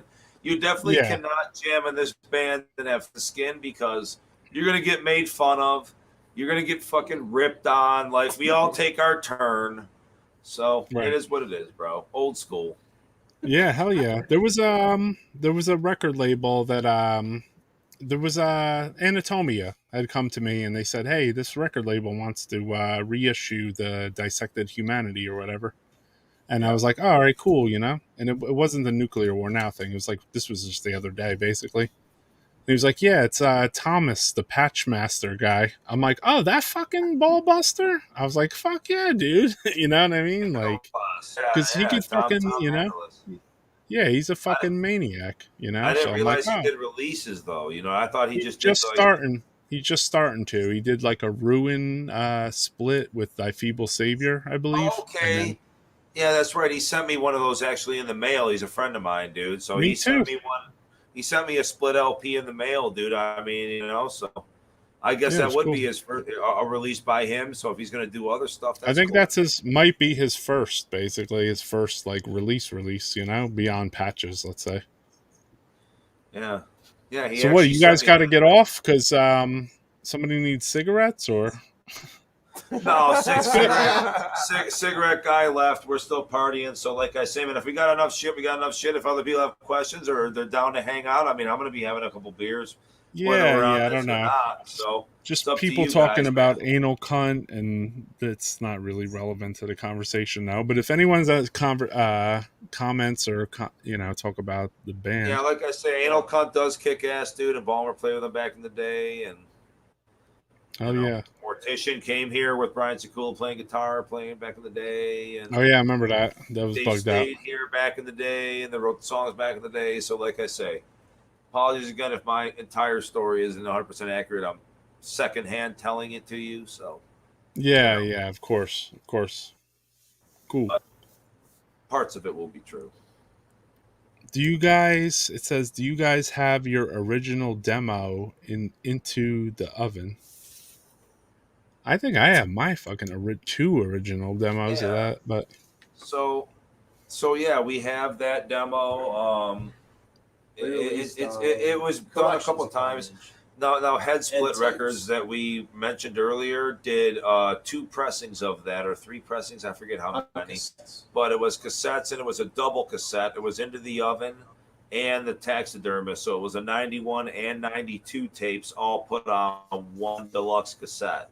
So, right, because one of the covers, if correct me if I'm wrong, right? Because I got the demo so long ago, but they had one cover where it has like a hearse guy or a coffin or something on the front, and then the other one is like the one with the photo with the guy into the oven thing, right? Right. So that's the same demo. Yeah, same demo. So I'll give you the history. So you remember that first picture earlier in the podcast that you put up outside the recording studio with Scott Cunningham, Scott Manglehead? All right. So he was an artist too. He used to draw the old flyers, whatever. So Scott actually, in addition to that old Embalmer ad that you put up for Into the Oven, okay, the one that you showed earlier was his ad, hand drawn, and he also hand drew the cover of that version of the demo. So there was a certain very small amount of those that were distributed out that were Scott's version before Dwayne joined, okay. That have that cover. Now, there's white ones. There were a couple other like color covers that went out there, just a handful of them on like yellow paper, fucking, you know, color and this and that. But the vast majority of that version were black and white, but they do exist. And those were the first one spread with Scott in the band. Now, when Dwayne joined the band, they got a new demo cover and the logo that's like basically just Old English, but it stood. It was drawn into the original logo. A guy named Sean Bateman did that logo, and if anybody that knows the Scab Mag back in the day, he used to do the covers for the Scab Mag that Steve Eggs used to do I remember. with Rob and Chris Dora. And then they also got him to do a secondary cover for Into the Oven. That's the one that most people got. So the original version is the one you're talking about when Scott was in the band that has his artwork, and they didn't really have a logo at the time. And it's just kind of like says Embalmer with a hearse coming out with a corpse coming out of a coffin on a gravesite. And then when Dwayne joined, like, no, let's do something better. And they got the logo? Sean Bateman logo artwork for the Into the Oven with the actual guy, the embalmer standing by the crematory oven with the door and the corpse inside and all that shit. So that's actually the second version of artwork for that demo, but it's the most known for that demo. Right. You know what? When I went to the show in 90, that Sean Bateman guy was like hanging out at the show, just drawing on, like he was sitting at a table near Dwayne. Yeah. And he was just fucking drawing like shit. Well, he was another dude that they were all friends with, all those Parma guys like Dwayne and Steve Eggs. So he did like the Splatterfest that you came to in '92 with Flam and Deceased and Rod Trevor and Mythic and all them, Embalmer. Like he did the border artwork for the flyer for that. He did like the Scab Mag 1 and 2 covers. He did the Embalmer cover. He did like a bunch of different shit. So he has a tattoo shop, I think, now, if I'm not mistaken. So I mean, like he's still involved in art and doing stuff, dude. So like, someone did have a question, but he might have left. I'm 39 and haven't seen new metal bands that are interested in 20 years. Can you recommend some? Bands over the last 20 years? He said this is a bad podcast, and he's going to ignore it. Bye. Oh, did he? I mean, it don't matter. If he's still here, I got to you, brother. If you're still here, check out like Stained, Three Doors Down. Maybe, Taylor Swift. Some Taylor Swift. All right, well, if it's bad, it's good, because bad is the new good. Bad is the new bad good. is the old good. Exactly. The blue meth. Don't smoke it. Yep. So, get a young guy give his new bands for the last few years that he likes. When I think new bands, I think in the past like 3 years, and I love thinking about Noxus. I love those guys.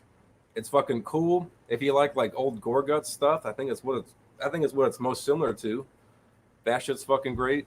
They from Ohio? Because I noticed they were on a flyer for an Ohio show for tonight. They're here from Cleveland. And I mean, like I was saying earlier, there's just so many bands around Cleveland where, like, I mean, statistically, like per capita, it's most metal bands per people.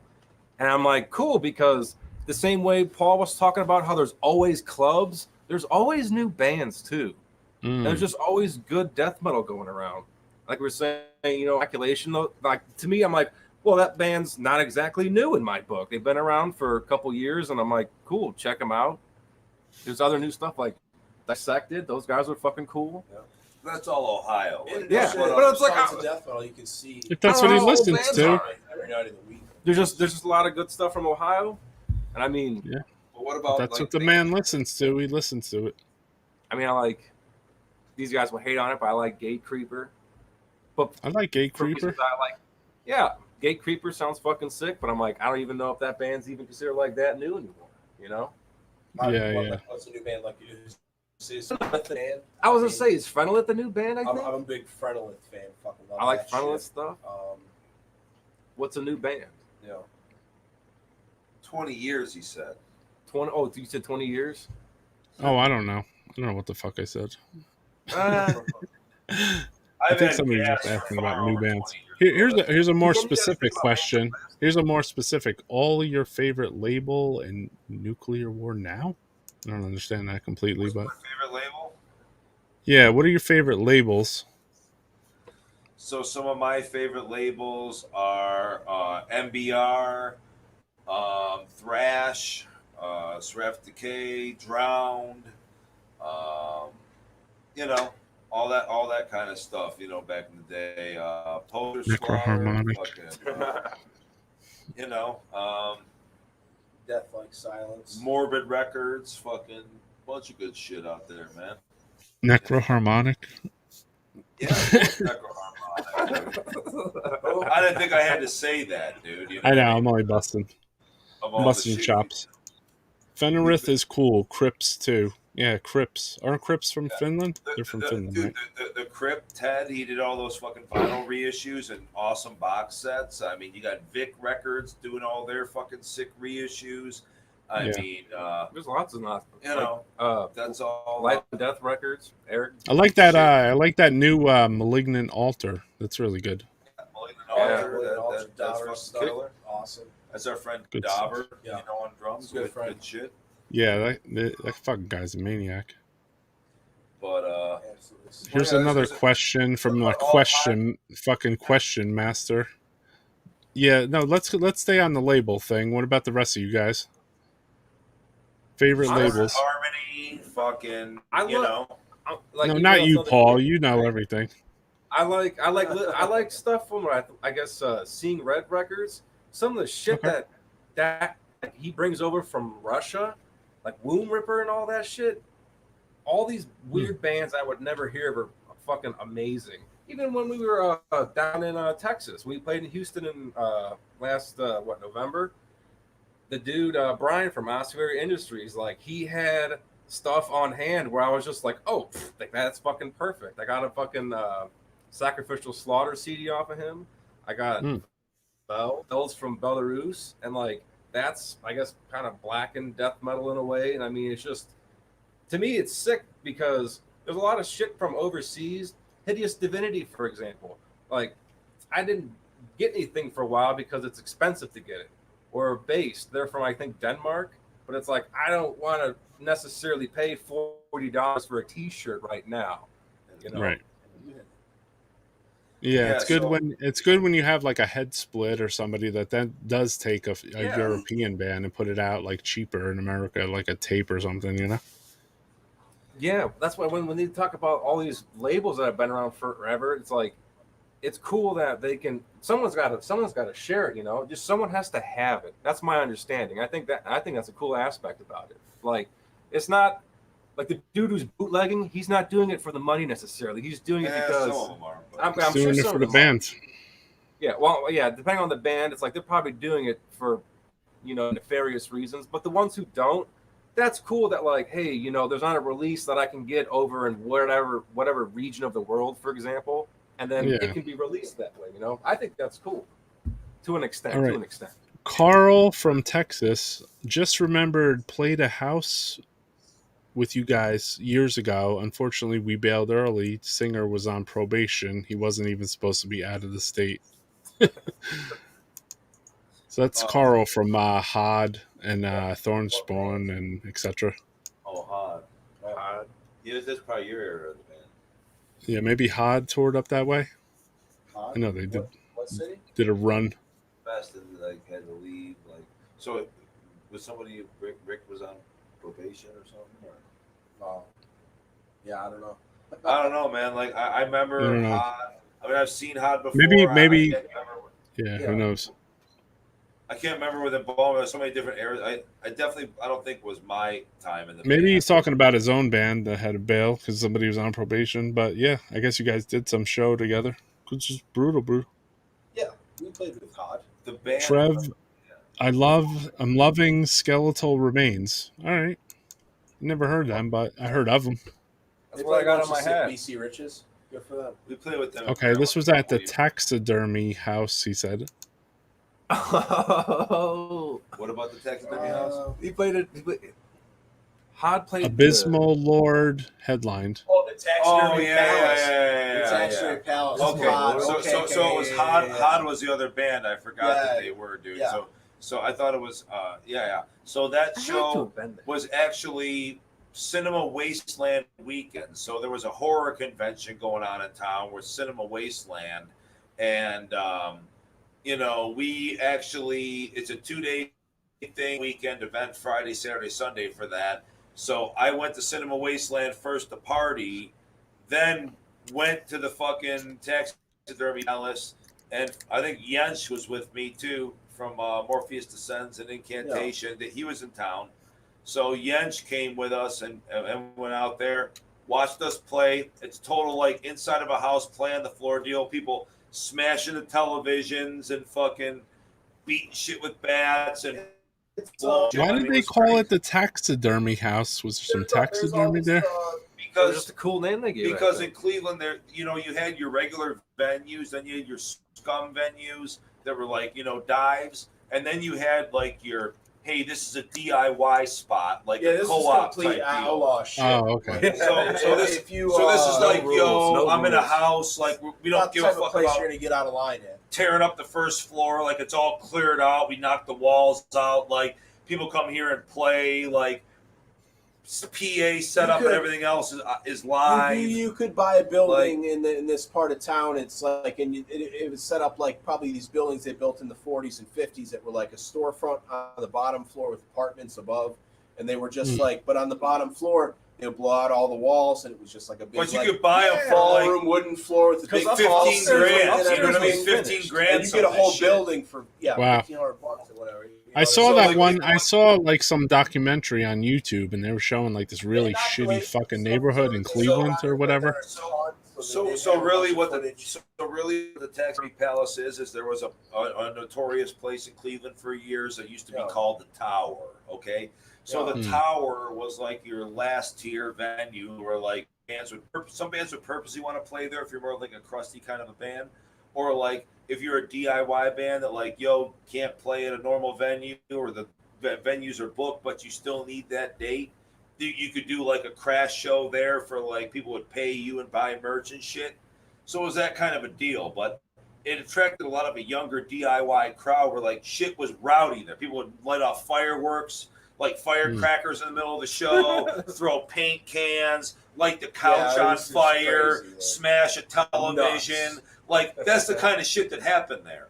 So that's some death metal shit, bro. So what Todd's referring to, dude, is like they played that show with us and Abysmal Lord. There, people were smashing televisions and doing all that kind of shit. So it was just that type of a place where it was total. Let's pop up a PA real quick, get some amps going, put a drum set in the corner. Get some freaks in here, break some shit, get fucking completely stupid, and it was that kind of joint, dude. BYOB, get fucked up kind of thing. Coincidentally, that same building now is owned by a guy who ran that place, Marky Schulte. He does audible recordings now. Oh wow! Not recordings. He has like that whole building like renovated inside as to like a natural ballroom to get like nice ambience for a drum room and all that. And we recorded our last EP there, but the new Thou Shalt Not is recorded there. The last Manicore was done there too, and the last 7-inch. Manicore recorded the last 4 or 5 things they did. They recorded. Yeah, they used the same guy. So they don't do shows at that building anymore, but it still exists. It's cool. That guy's got he's got a family now. He bought the house next door. He's got a whole compound consisting of a couple buildings there. A music compound. Yeah, beautiful. So it does still exist, man. But when Hod was here, total freak show. It was during a horror convention weekend with Cinema Wasteland. Yeah. So there were extra freaks that were like, "Yo, I'll peel off for a little bit and go see some death metal and get sick." Yeah, Carl said here. He said we ended up hanging out at the Wasteland convention with Killjoy and Kanye in the end. So yeah, there was a crack house across the street. I mean, it was a hot spot. Yeah, that's what I'm saying, man. Like. We did that that year, and then me and Chuck Parsons booked the Cinema Wasteland show another year where it was Radiation Sickness and Morgue Mart. So we did that at a metal bar, pretty much down the street from Cinema Wasteland, about maybe 7 minutes or 8 minutes. So you could literally go down one road from where the horror convention was to this small bar. So cool, we did the two band thing with the Morgue Mart and the Radiation Sickness, and then you had the Abysmal Lord, Hod, because they needed a tour date. They were coming through town, so our friend put them at the DIY spot because all the clubs were booked. Like, yo, we'll put you on. There's a horror convention. We'll get a couple other Cleveland bands. Yo, Embalmer, you want to play? Cool. Hod's on it too. What was And- Morg Mart? Wasn't that members of Hideous Mangalus or something? Yeah, PA shit. You know what I mean? So Right. they came up and, you know, same thing. Packed crowd. Some people came from the fest or whatever, smaller bar, played, went back to the fest, and everything continued on. Dude, Killjoy from Necrophagia was always there at all those. Yeah. Putrid Matt would come into town, Billy Nacero from Razorback, like, you know, Yep. certain people. Sylvester. Yep, we're all Fondle Corpse. Exactly. Yep. Somebody was saying Manticore. Manticore, really good stuff for sure, man. Yep. Manticore's killer, dude. I did 3 or 4 releases with those guys. Cool, man. They're underground. They have a whole new record recorded and ready to go, dude. I don't know when it's going to be out, but I know that Lou and all those guys, they have a whole record mixed, mastered, recorded. They got the artwork, so I would anticipate that you'd hear something about it. You know, a new record coming out shortly, man. Good shit. Cool, man. Awesome. You heard it here, motherfuckers. Yep. It is done. I've heard it. Good stuff. Yeah. Cool, man. Yeah, look forward to that. On their last 7-inch. I think I only had their first and second release, maybe a split 7-inch or something, Nunslaughter or something. I can't remember. Yeah, they have a few things out, man. They've done over the years, but they were killer. Shit, like I said, new album, and then a split 7-inch with Kill, which they called me down to the Taxidermy Palace again. I did vocals on the second song of their side of that 7-inch that's out now. So yeah. What about I know you were talking about Jim Kanye earlier. I stepped away to piss real quick, but like, what about like the legacy of the Jim Kanye with the Schnauzer and all the other bands he was fucking with? You know what I mean? You guys used to go to like every fucking show that he would throw, and just because it was like I met the that thing. guy at one of these Taxidermy Palace shows. Right. Like I'm much newer to the scene than they are. So like as I discovered my way, it's like I met that guy there, and it's like he's like, here's my number. Like, let's talk about metal sometime. I'm like, well, yeah, all right, you know, like that. His answering machine was great. I used to love calling him when he wasn't home just to hear his answering machine. He used to change his answering machine all the time, dude. Like that you might leave a message that's meaningful or something. He had it was a whole speech on the answering machine. He would leave a fucking 3 fucking minute fucking dialogue on his answering machine and change it up per season or per mood, whatever. So you heard something different all the fucking time. It was fucked up. But never a cell phone. Even in the 2000s, you called Jim Kanye. He had his number. It was an answering machine if you didn't get him. Yep. Right. But I mean, obviously, that dude is you know, a big part of Cleveland metal. Dude, he's been there since the beginning. You know, in the '80s and everything, and his personality is larger than life. That's Oh yeah, Jim, you know? Oh yeah, man. He would come up, you know, which talk exactly. to you. He would go around and talk to everybody at the show, basically. You know. And for everybody that, you know, he never drank or smoked weed, you know, except for a couple of times in his life. But like, he wasn't a partier. He was just total 100% metal. And he would always like, if there's stuff that he thought should be released that wasn't released, he would invest his own money and put it into his friends' bands or whatever, and have copies of 7-inches or tapes or some other shit. But he would always have something to pass out. He would go to shows, out a tape, pass you out his last CD, pass you out a shirt, pass you out. I noticed that the guy J Dog from Hell's Headbangers basically said that Jim Kanye kind of almost helped them start that shit. You know. Yeah, absolutely. Well, I'll give you the story on that. Kanye used to stop. He would stop you on the side of the street. Like, I mean, I lived on the edge of Parma in Cleveland for years, and like he didn't like he seen me from the back one time. We already knew each other at this time, but like he pulled his car over on the side of the road to give me flyers, like because he just saw a random long-haired dude walking down the street on the side of the road. Like, and he pulled out. He's like, "Oh shit, Don, I didn't know it was you. Fuck, come up from behind or whatever." You know what I mean? But like, he was that kind of guy. Like, he didn't have to know. He just saw metal. And he's like, I have flyers and demos and shit, and he's fucking out of the car and fucking handing me shit. What a cool fucking dude, man.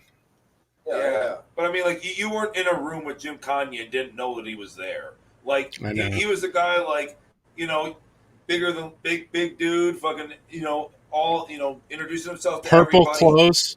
You have like purple fucking shirt on and purple pants. Like grimace outfit. Yell in between bands, sweatpants. dude. Like while bands are Yellow playing. fucking pants.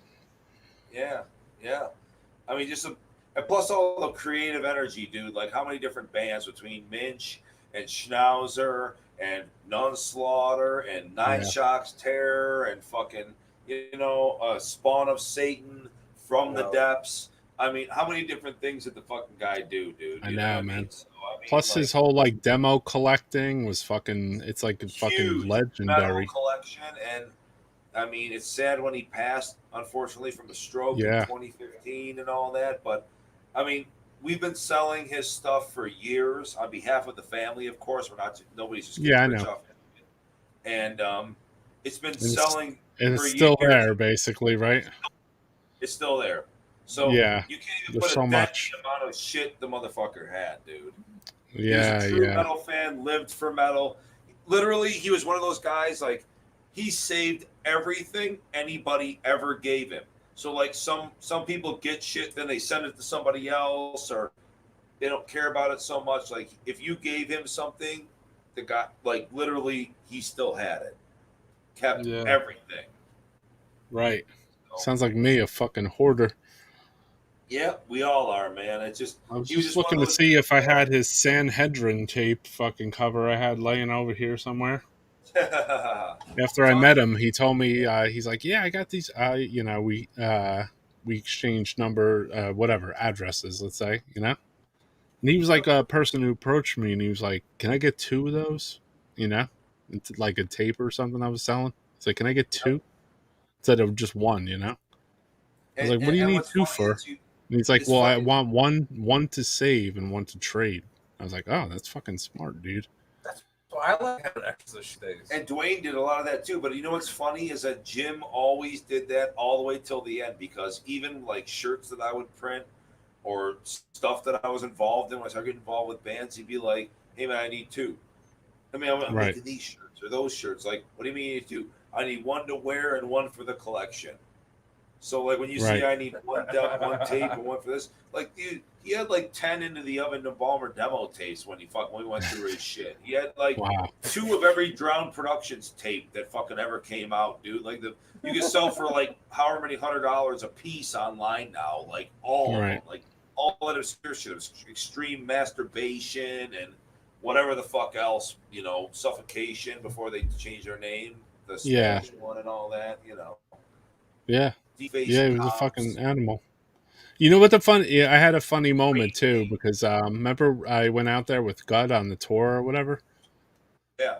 So we made a flyer, and I was like, "Yeah, I'm the DJ for this hip hop band Gore-Tex, He's like, "Oh yeah." He's like, "Oh, they want to play too," and I'm like, "Yeah, it's part of the Gut tour, He's like, "All right," and then I remember I called him right beforehand, and I go, "Yeah, the Gore-Tex that ain't gonna happen." He goes, "Good." It just made me laugh. I was like, "All right, good."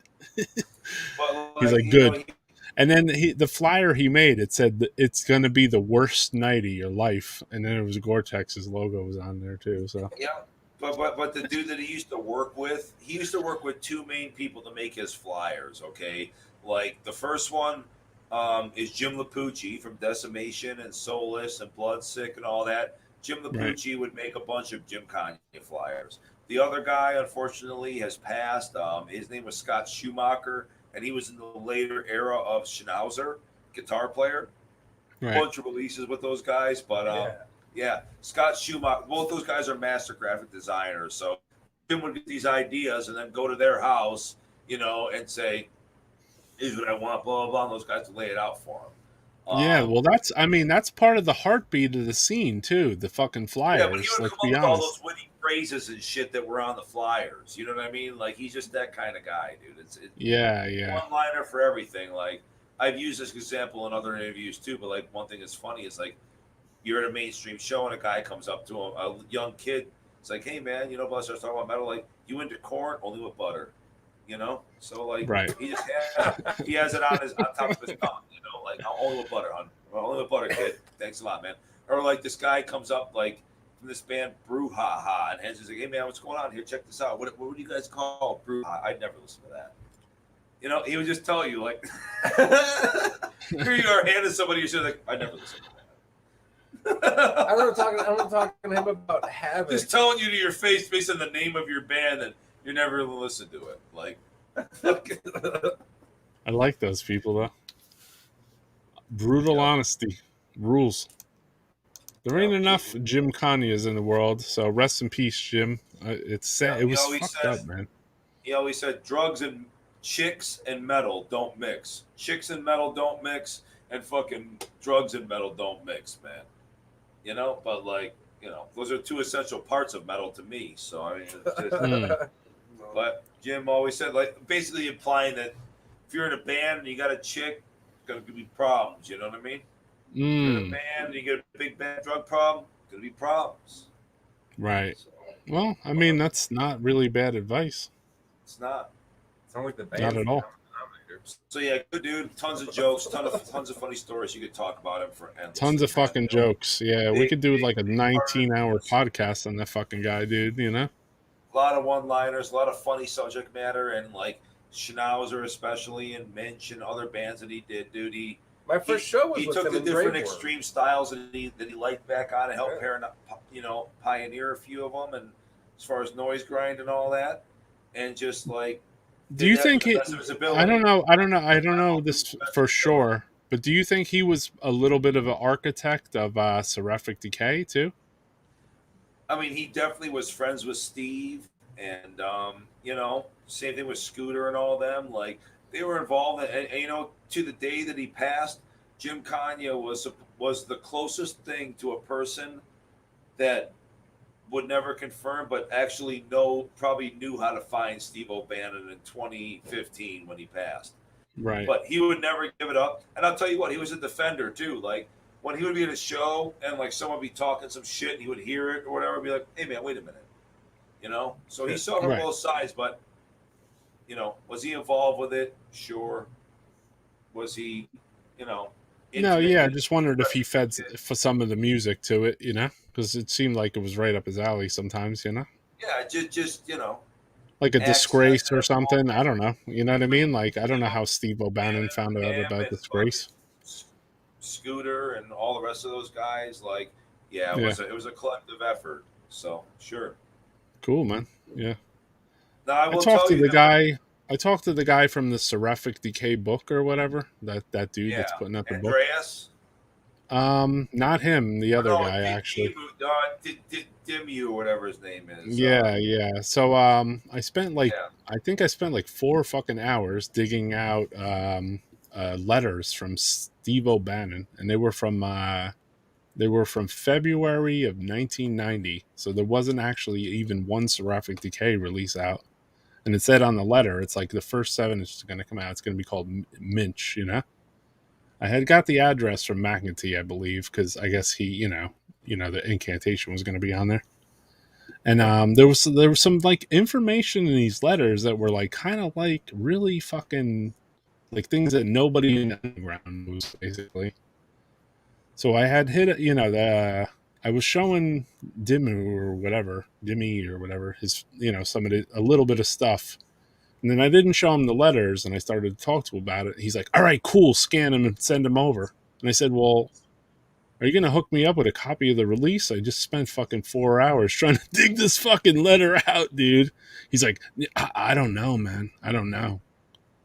I'm like, all right, I ain't fucking sending shit, dude. Fuck that. You know what I mean? No offense, but I mean, I just don't, you know what I mean? Like, if I just pulled the letter out of, like, I knew where it was, it'd be one thing, but it's like, I dug for the fucker. You know what I mean? I have a lot of stuff, you know? Oh, dude, I totally get where you're coming from, and you should if you're a contributor to the shit. And it's like, so we all in Cleveland was contributing something that I thought was like fucking a grail in a way. You know what I mean? It wasn't just like I took my 7-inch cover and fucking scanned it. This was like fucking a letter from Steve O'Bannon, dude. You know what I mean? Like, who the fuck wrote with Steve O'Bannon, bro? Nobody.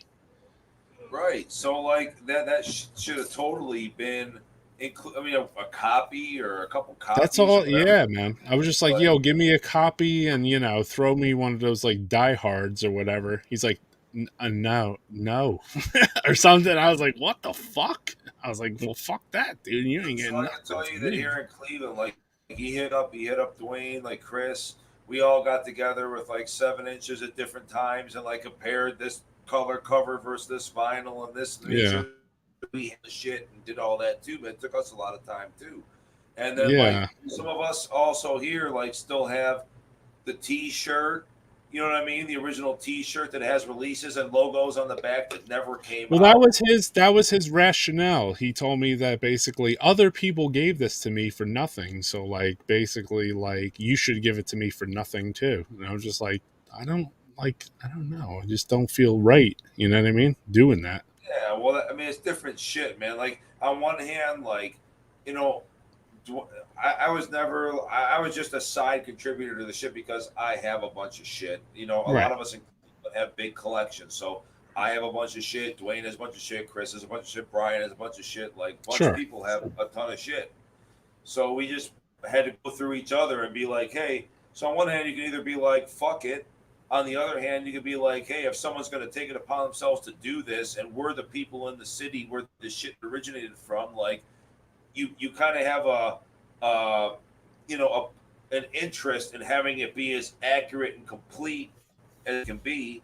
So, I mean, I'm not the one that actually worked a deal with him or anything, but like, but when he started talking to like Scooter and Dwayne and fucking Chris and other people, like, then I got roped in, like, yo, what do you have? Right. And Yeah, like, yeah. So I didn't have like a deal, like I'll scan this or that for you for this or that. You know what I mean? I mean, it wasn't like a big fucking deal. You know what I mean? It's just that it was like some information about releases that Steve O'Bannon put out, but he didn't actually admit to them, basically. You know what I mean? And I had the releases and stuff. And it was like kind of almost in the letter in a way. And I was just like, kind of like, Steve O'Bannon, actually, I have to thank Steve O'Bannon because he was the guy I asked, where the fuck do you press your 7 inches from? And he told me Bill Smith Custom Records. And that's where I got Ceremonium 7-inch press at, you know?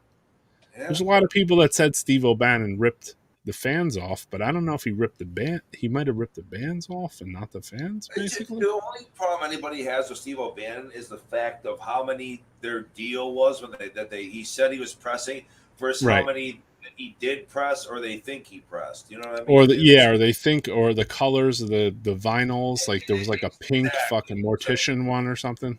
Yep. Like he gave Mortician the Brutally Mutilated all in pink, and I know Sharon fucking Durketta, they Sharon. were on that label too. Like who knows what they do? And people have made fake, newer versions like of that. That's so, like, what I said too. Like I saw shit down the pipeline that I was like, that ain't even the original Seraphic. But I mean, the thing is that was the main gripe. So you could feel either way about it. If you're a band, you feel screwed because you agreed to do it, 1,000 and there's fucking 4,000. Yeah, and I mean, this guy put it. He said Seraphic had a bad reputation, but the releases were the shit, and that's true though. The releases were fucking amazing, dude.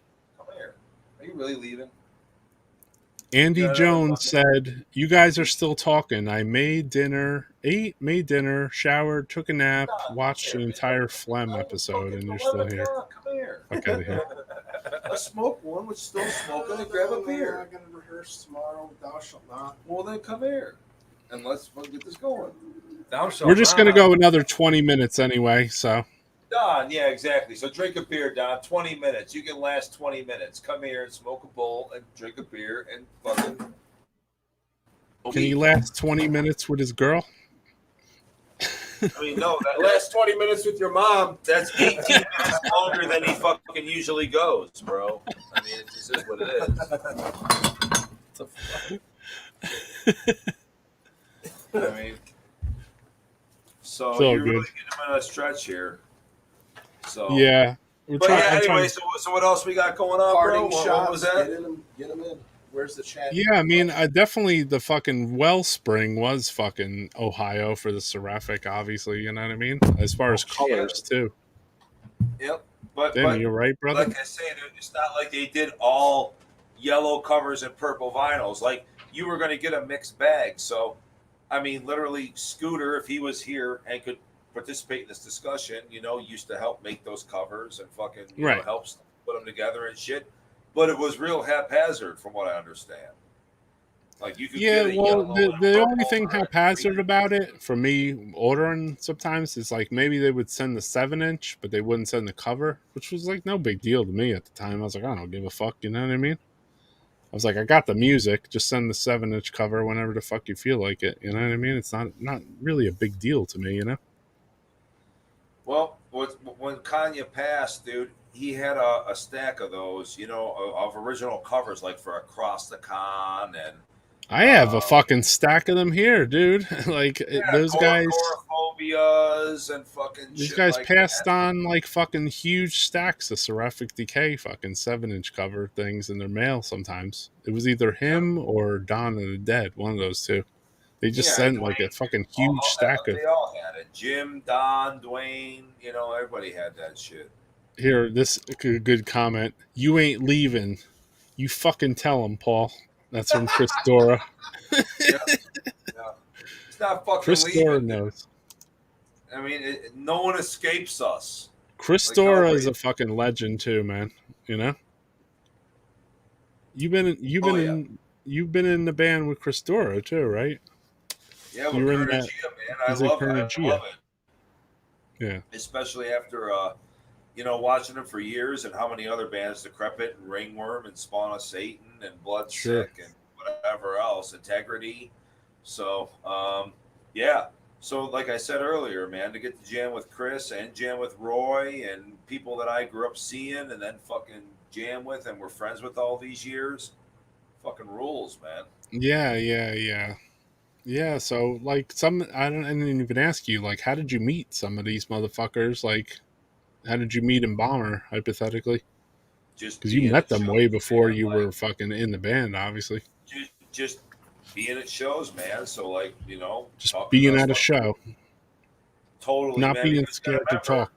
things back in the day are all ages and shit too, man. So like you could if you were conscious of something, you could go to it, dude. So like, Right. we used to go to those shows and be totally sick and do BMX and fucking totally be into death metal and go see some sick Oh, shit. well, Or at the time right before you joined the band though, like you were doing, he was. I joined in 05 or whatever. He was always around and hanging out and doing a bunch of shit for the band that honestly the band should have been doing for themselves, as far as making flyers and shirt designs and fucking doing shit. Like he was the 6th member of Embalmer then. I noticed. And then he came in to sing. When did you actually join to sing? In 11? Yeah. Yeah. So, but like, I was friends with all the different lineups of Embalmer, like the Toby and fucking he knew him Dwayne from era, back then. and then the fucking, the Blood Everywhere era, and then the Hey, It's All Done era to We're Reforming era. Like, even though I wasn't in the band until 2011, dude, like I've known them dudes forever. So like, it's like, hey man, the band's there's either not going to be new Embalmer music, or you can come down to a practice, which you're used to doing anyway, and fucking just pick up a microphone and do some shit. Yeah, your man nailed it on the head. You were spreading the shit like years and years and years before you were even in the band. It almost did feel like you were in the fucking band at the time, you know? So you're right where you need to be. Yeah, and like Dora and those guys, like if it's like when Dwayne had to step away from Kernergia because he had a new family and stuff like that, man, that couldn't commit to time. It's like myself and Dylan joined, and like, them guys asked us. It's like, fuck yeah. So I mean, like now I get to join that band too, and like still, and I'm never on bad terms with like ex-members and shit except for one dude. You know what I mean? So it's just like Embalmer, everybody, we get along with everybody, dude. When it comes to and as this man says, it's a death metal family. That's right. That's it, man. And it's incestuous family too, because little bit. Band 1 is always going to try to pull from Band 2 to fill its lineup up, especially if you're a fucking drummer. Look at Agoraphobia and Immolation.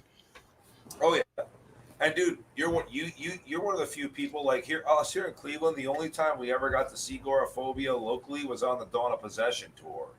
So they played here at fucking Flashes back in the day with Decrepit and a band called Sacrifix.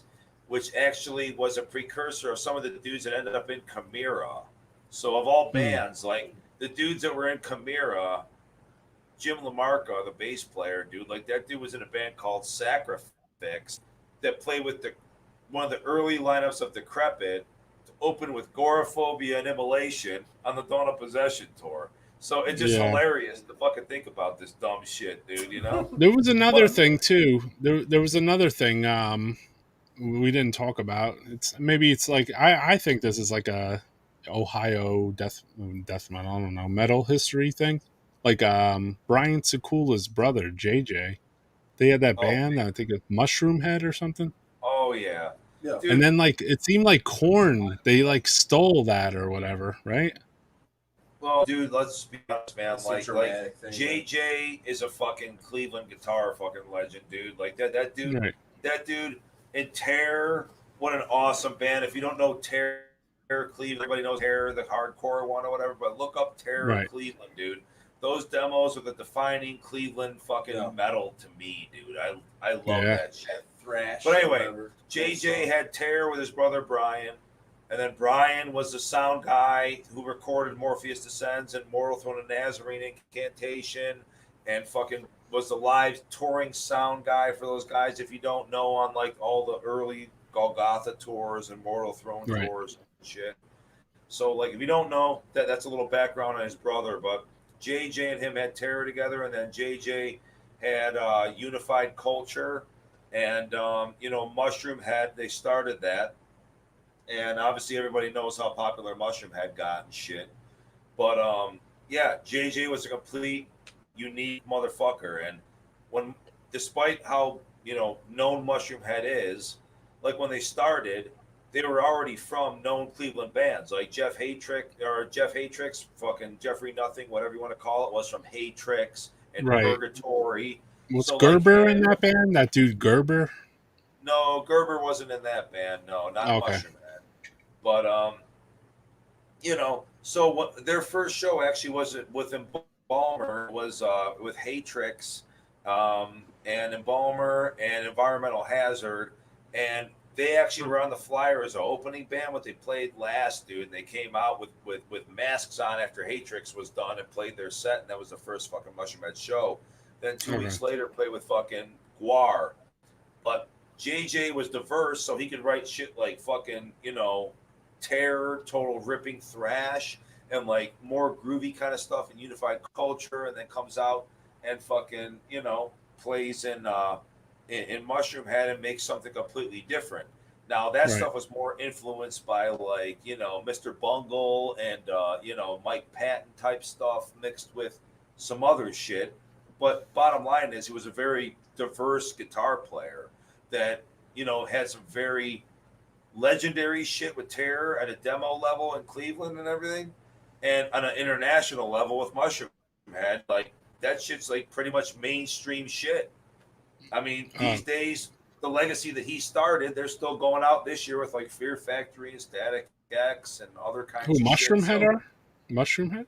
Yeah. So even I didn't even realize they still stay together. That's crazy. It's still a thing, exactly. But like, yeah, man, like they've been around for a long time, and he's a founding member and guitar player in that band. Wrote the original sound with Richie Moore, and all those guys. But I mean, beyond that, let's talk about him and Terror, dude, and how they opened for Death and fucking Coroner and how many other bands, and did Eviction and whatever. Terror played with every fucking premier band back in the day. They were definitely the most polished and awesome fucking Cleveland fucking death thrash band. Yeah. What more can you say, dude? I mean, were you in like I mean, when I went there I saw Terror, but that was 1990. But like, I don't know where our age difference is. So did you get to see Terror like when they played with like Dark Angel and that shit? Terror late 90 and post 90, right before they broke up, and then the reunion show. So I didn't see them in 88 and 89 and all that. Yeah. I did get to see Terror live, yes. Cool, man. Sure. Yeah, they were killer. They were fucking killer. Other shows and stuff like that, dude. So, yes. I didn't see the earliest incarnations, but did get to see the band, yes. Yeah, they were killer, man. Cool dudes. And rest in peace to JJ, obviously. And look at that, man. A lot of people that don't know that might be on this podcast, me and you know, but like half of Terror made up the Mortician touring lineup for Heck Up for Barbecue and Zombie Apocalypse and Bride and stuff, dude. So like Vic Novak, the drummer from Terror in Cleveland, was the live drummer for Mortician, you know, back in the day during that era. And Brian Sakula, who was JJ's brother from Mushroomhead, who was also in Terror, was the live guitar player, you know, when Roger couldn't go out with Desmond and shit. So there's some more history. You know what I mean? So they played the Japanese tour for Zombie Apocalypse, and we're you gonna know, have to check all us the on other Metal stuff. Archives to make sure it's legit. So, but yeah, I mean, there's a lot of history between Incantation and Mortician in Cleveland. And speaking of, dude, this is totally not Embalmer related, but it's totally kick ass. Is that it's Sakula related? Is in '96, Will came here with Mary Ciulu from fucking Primeval, and I got to see them. They played like two shows. They played one in Cleveland at the Fantasy, and they played one in New York, I think, and maybe one in Chicago, but I'm not certain. But they had that lineup actually with Will back on vocals and Mary Ciulu doing bass. And fucking that whole lineup during that time around '96-ish, and fucking Brian did a 2-song tape or a 3-song tape or whatever. Yeah, they did a demo. They did that '96 promo demo. But we actually got to see that shit live here, dude. So that was fucking cool as fuck, man. Oh, you know, wow, that's Will fucking back crazy. on vocals and Mary on fucking bass. I mean, it was so cool, dude. Yeah, you had Primeval and Mortician and fucking Incantation all mixed together. But there's a lot of ties between Cleveland and New York and Cleveland and Chicago and all these different bands, dude. You know what I mean? Yeah, and it's like I feel like some of those ties happened when I was there, dude, which is so fucking bugged out for me, dude, you know? Because it's like I went there with Incantation, and then next thing you know, there's just like we went back, and then Phlegm, and then, you know, like it just... Hey, speaking of old Incan crew, you know who else we got to give a shout out to? Fucking Jeff Wolf, dude. Oh, hell yeah. Got to give a shout out to Jeff Wolf, man. I remember he came out to the Empire fucking for one of them shows, dude. Fucking big shout out to Jeff Wolf stuff because they went to Milwaukee Metal Fest or something the night before, and they came back through Cleveland, and Incan played Cleveland with Anal Cunt and Phlegm, I think, dude. After Milwaukee Metal Fest, I think I was with them actually, because I drove out to Milwaukee Metal Fest with some of those guys, and then on the way back the shows, something like sometimes some of those shows, like there were so many, they start to blend just a little bit. There was definitely a show on the way back that was supposed to have Goraphobia too, but Goraphobia canceled. I know Jeff Wolf was at that gig too, man. So I mean, do you guys go through that where there were so many bands and there's so many shows that like some of the bands were like they kind of like fucking blend together just a little bit? You're just like, fuck that. Dude, it does definitely, but I can tell you right now, like you want me to solve a complex math problem, I might get to the answer, but I'm gonna struggle. But you want me to remember some shit? I have a near photographic memory, dude. Yeah. Obviously, I do too, because I don't even think I'd be able to do this podcast. And a lot of us here do. Like that Sorg, fucking from Blood of Christ and Shed the Skin and Ringworm and all that dude's got a near photographic memory of shit. I do. Yeah, here's the truth. This podcast is a time machine. You're right, bro. This is a fucking time machine, dude. Francisco's here and he's ready for 7 more hours. That's what's up. So yeah, this is, I mean, the whole purpose again. Huh? You guys locked up a little bit. The whole purpose is to hang out as brothers and just talk metal and watch a live jam. Exactly, dude. And anyone that just tuning in, check out the beginning of this. I see it all happen in real time. Oh. Yeah. What was that? It's nice for me because I stopped going to shows like 10 years ago, maybe. So it's nice for me to fucking go on and literally sit on my fucking computer and watch like a fucking show, dude. It's so weird.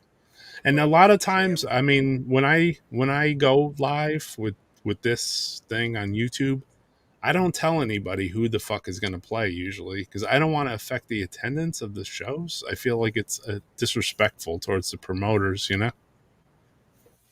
Like with you, it's you guys were practicing, in your rehearsal, you Practice hit spot. me You're up. not coming in live from a show that someone's not going to pay admission for. Exactly. I mean, I only did it once where I announced that Blood Incantation were playing in advance, but I had talked to them before they left for the tour too. You know what I mean? And because the promoter talked to me and he said, "Hey, do you want to stream them?" And then I hit them up and I said, "Hey, I'm gonna, would it be cool if I streamed you?" And he's like, "Yeah, sure."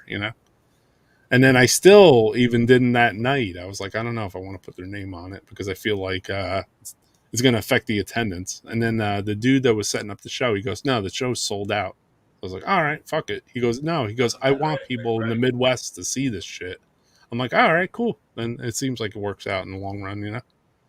But everything else, I don't really announce who's going to be on it either because when you Francisco, probably some other people that live stream. If you try to invite a bunch of fucking people online, like half of them don't even come on at all, basically, you could send out an invite to them and they'll be like, "Yeah, I'll be on later," and then a couple hours later, they're like, "Nah, I don't feel good," or they just don't come on sometimes. So you don't want to be like, "Yo, tonight it's going to be fucking this band or this or that, and then it just doesn't happen. So I'd rather keep it spontaneous. Yeah. Keep it a little spontaneous, and just like, and then next thing you know, it's like you're talking with a band here and this band, Derek from Head Rots taping Desolate up in Massachusetts, and then back to the interview, and then this guy comes on. It's been a pretty interesting fucking journey. So yeah, man, we are gonna wrap it up though, because since I hit the 7 fucking hour mark, basically. Let's do it. And I'll let you guys. I appreciate. Yeah, I appreciate that you guys. I appreciate that you hit me up, basically, because you guys. I mean, you murdered it, basically. Whatever you did by bringing a computer or mics or whatever you did for your rehearsal. Awesome. It sounded fucking mint, dude. Everyone in the chat was fucking blowing up, man. Like we were saying. Thanks, man. Like we set up, like I say, professional studio mics, courtesy once again of our friend Noah Buchanan at Mercenary Studios with an I. Shout out to Noah, man. RCINARY studio. He's like, "Oh, you guys doing a live stream?" Like, "Yo, fuck that fucking computer and all the other bullshit audio. Like, here's what you need. Come up to the studio, I'll lace you up." So we went up there and he gave us the fucking, the mics and all the shit, and he already had the interface and the technical know-how. So cool, man. Shout out to Noah and what'd you say, Mercenary Studios? Yep, with an I though, not with E. an I. Yep. All right, shout out to Noah, man. Thank you, bro. With our friend Scott Creekmore in Chicago, but yeah, Mercenary with an I, Noah Buchanan. Yep. So yeah, man, and then people are just saying the show practice was sick. Fuck yeah, dude. So yeah, man, we're gonna wrap this up though, since I did fucking 25 hours. I thought I was ready to shut you guys off at 2 hours because the fucking thing dropped, and I was like, "All right, see you guys later." And then you popped down in the corner again. I was like, "All right, fuck it, I'll turn it back on, dude." Well, hey, we appreciate you, brother. Like I say, the whole intent of this tonight was just basically to have a jam and to hang and party. So if we could do that virtually, yeah, hey, man, we can cut it off now. That's fine. So yeah, that turned into 7 hours. My bad. We like to We're party. going for 24. There's plenty of metal. No, I'm a 7 hour guy. There's plenty of metal to discuss and plenty of shit and beers and drink. Dude, hell yeah! I left and made a beer run in the middle of this podcast. I know. And came back with a 24 pack. And you didn't even get any chicken. No fried chicken. And so not only did we drink multiple 12 packs during the course of the jam and the thing, smoked tons of fucking weed, went weighed up, made an additional beer run, came back, drank more beer, answered more questions, and we're going to continue to drink more beer when we wrap it up here. So yeah, just the and, way and it we rolls, we gave a nice overview of the Ohio scene too, man. And cool. We encourage everybody else that might be still straggling on with us here to drink more beer and get fucked up too. And yeah, I'm gonna join you guys with some of the greenery when I get off here, and then I want to thank you guys and Brian too, obviously his girl Lena. Yeah, I appreciate everybody, man, and Roy. Obviously, Roy. I mean, his name's Roy, bro. He's a fucking blast Roy, master, man. dude. You know? You know, original fucking drummer, fucking still killing it. Original fucking drummer. Smoked a ton of weed on a perfect Saturday night. This man could not have put it better. Yep. So yeah, All we're right, gonna. always a pleasure, Roy, man. We really appreciate you and all the listeners out there, man. We're signing off, but make sure you fucking continue the party. Take it easy. Yeah, man. All right, brothers. Thanks, Rage, everybody. Bucks. Fuck yeah, dude. Take it easy. No outro music. Everybody, I appreciate. Just a parting chug. This show has been brought to you by beer and weed. That's right. Cheers, brothers. All right, so that's it. There you have it. We had Embalmer live in the studio, not in the studio, in the rehearsal spot, doing 4 new songs. So appreciate everybody that came out in the chat. I'm not even gonna say who, because then I'll just stay on for another fucking 25 fucking hours. So thanks a lot, man. Appreciate it.